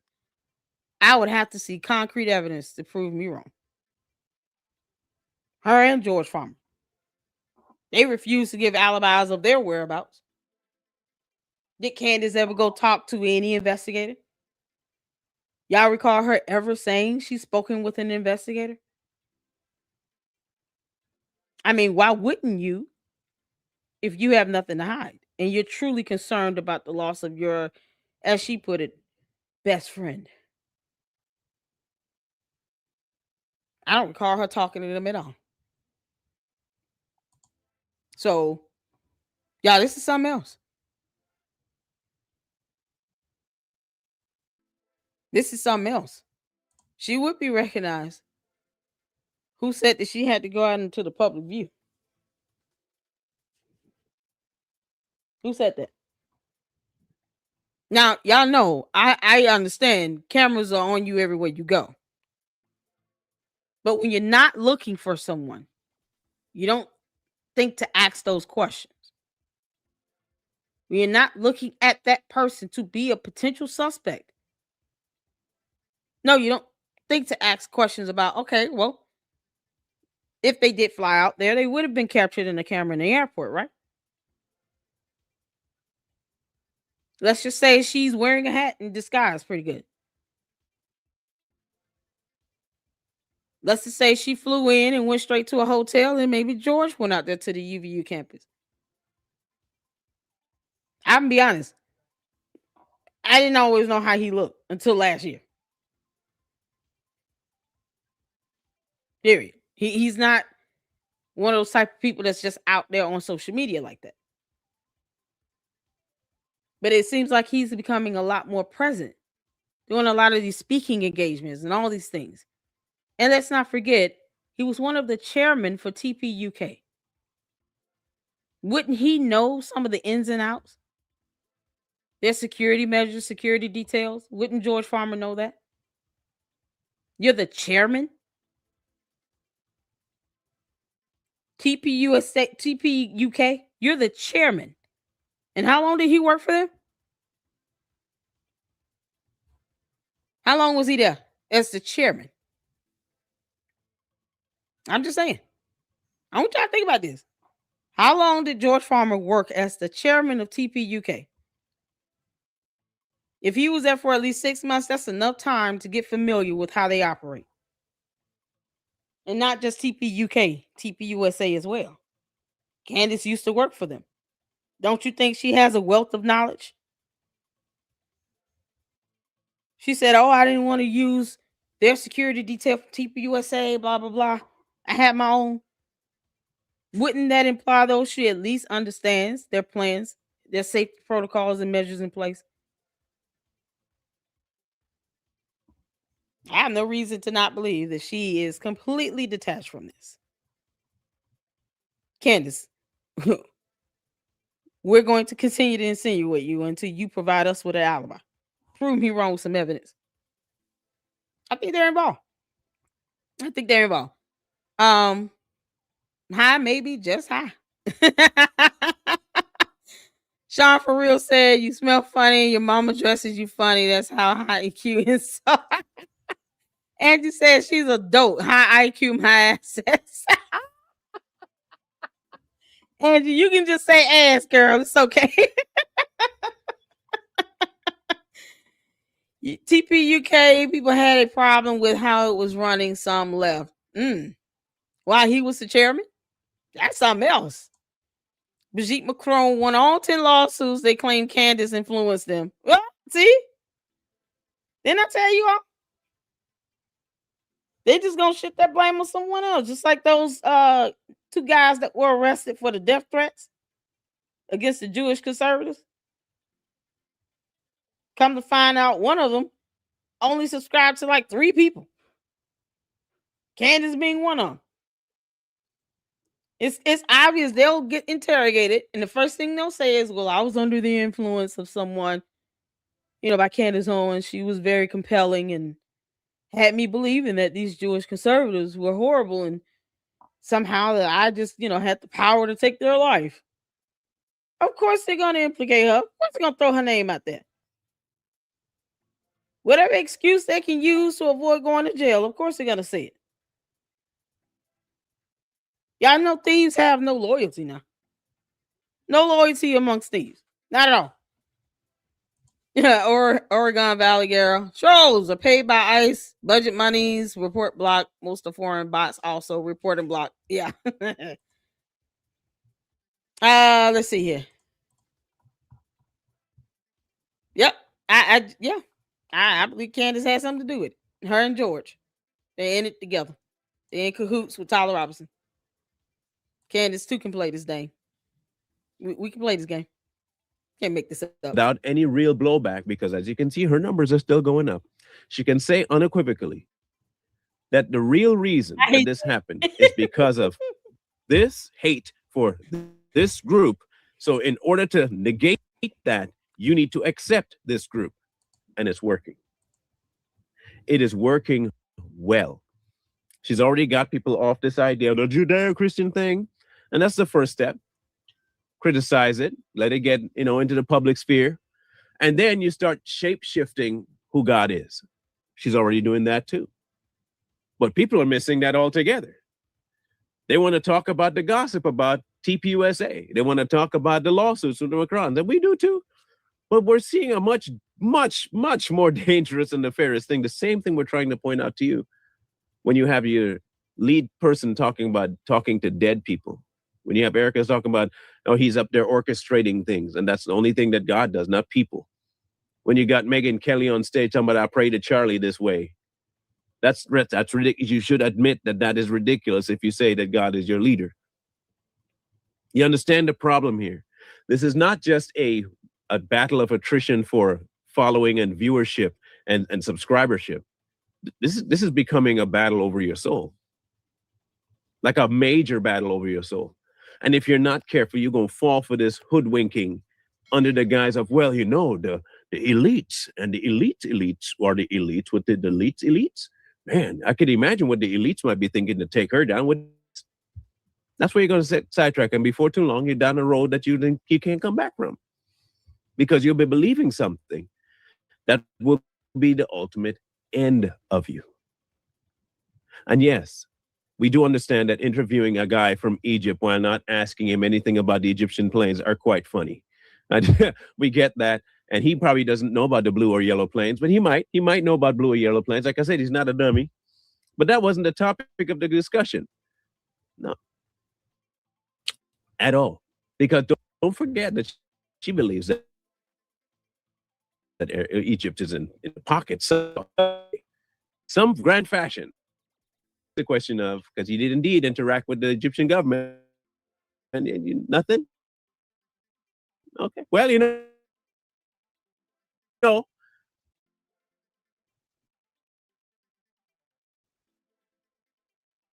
not a journalist.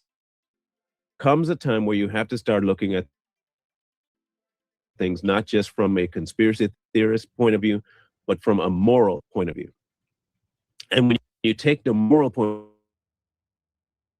of view, you can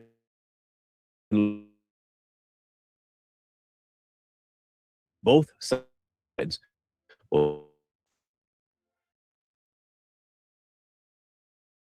where it's wrong. There's no hate involved in that.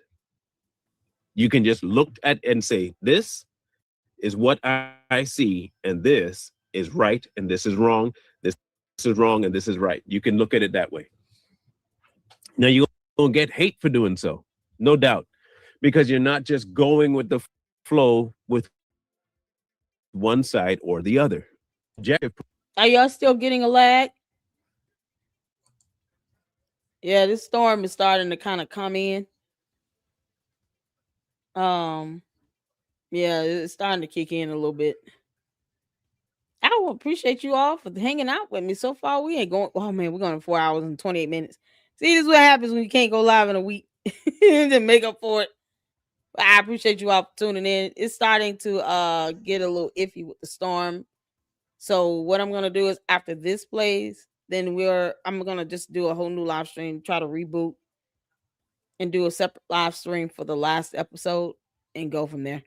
Because I don't want this continuously lagging like this. It's starting to snow. I'm enjoying it here. Thank you. Y'all stay warm too. Get you a snack.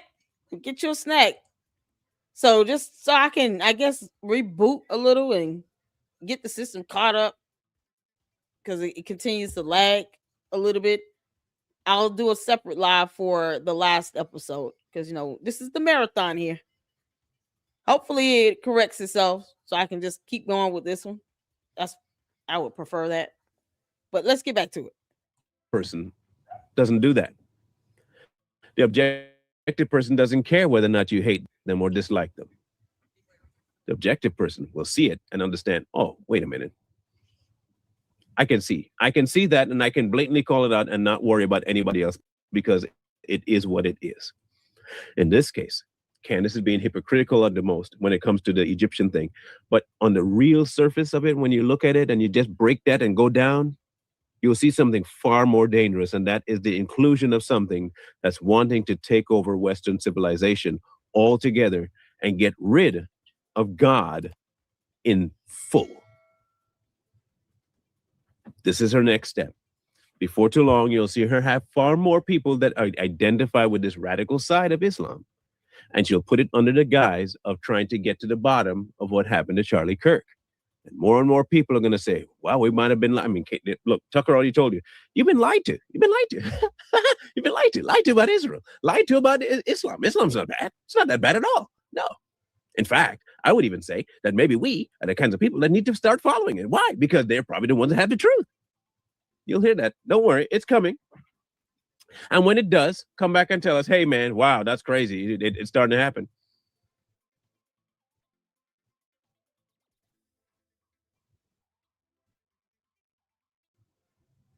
You're going to see it.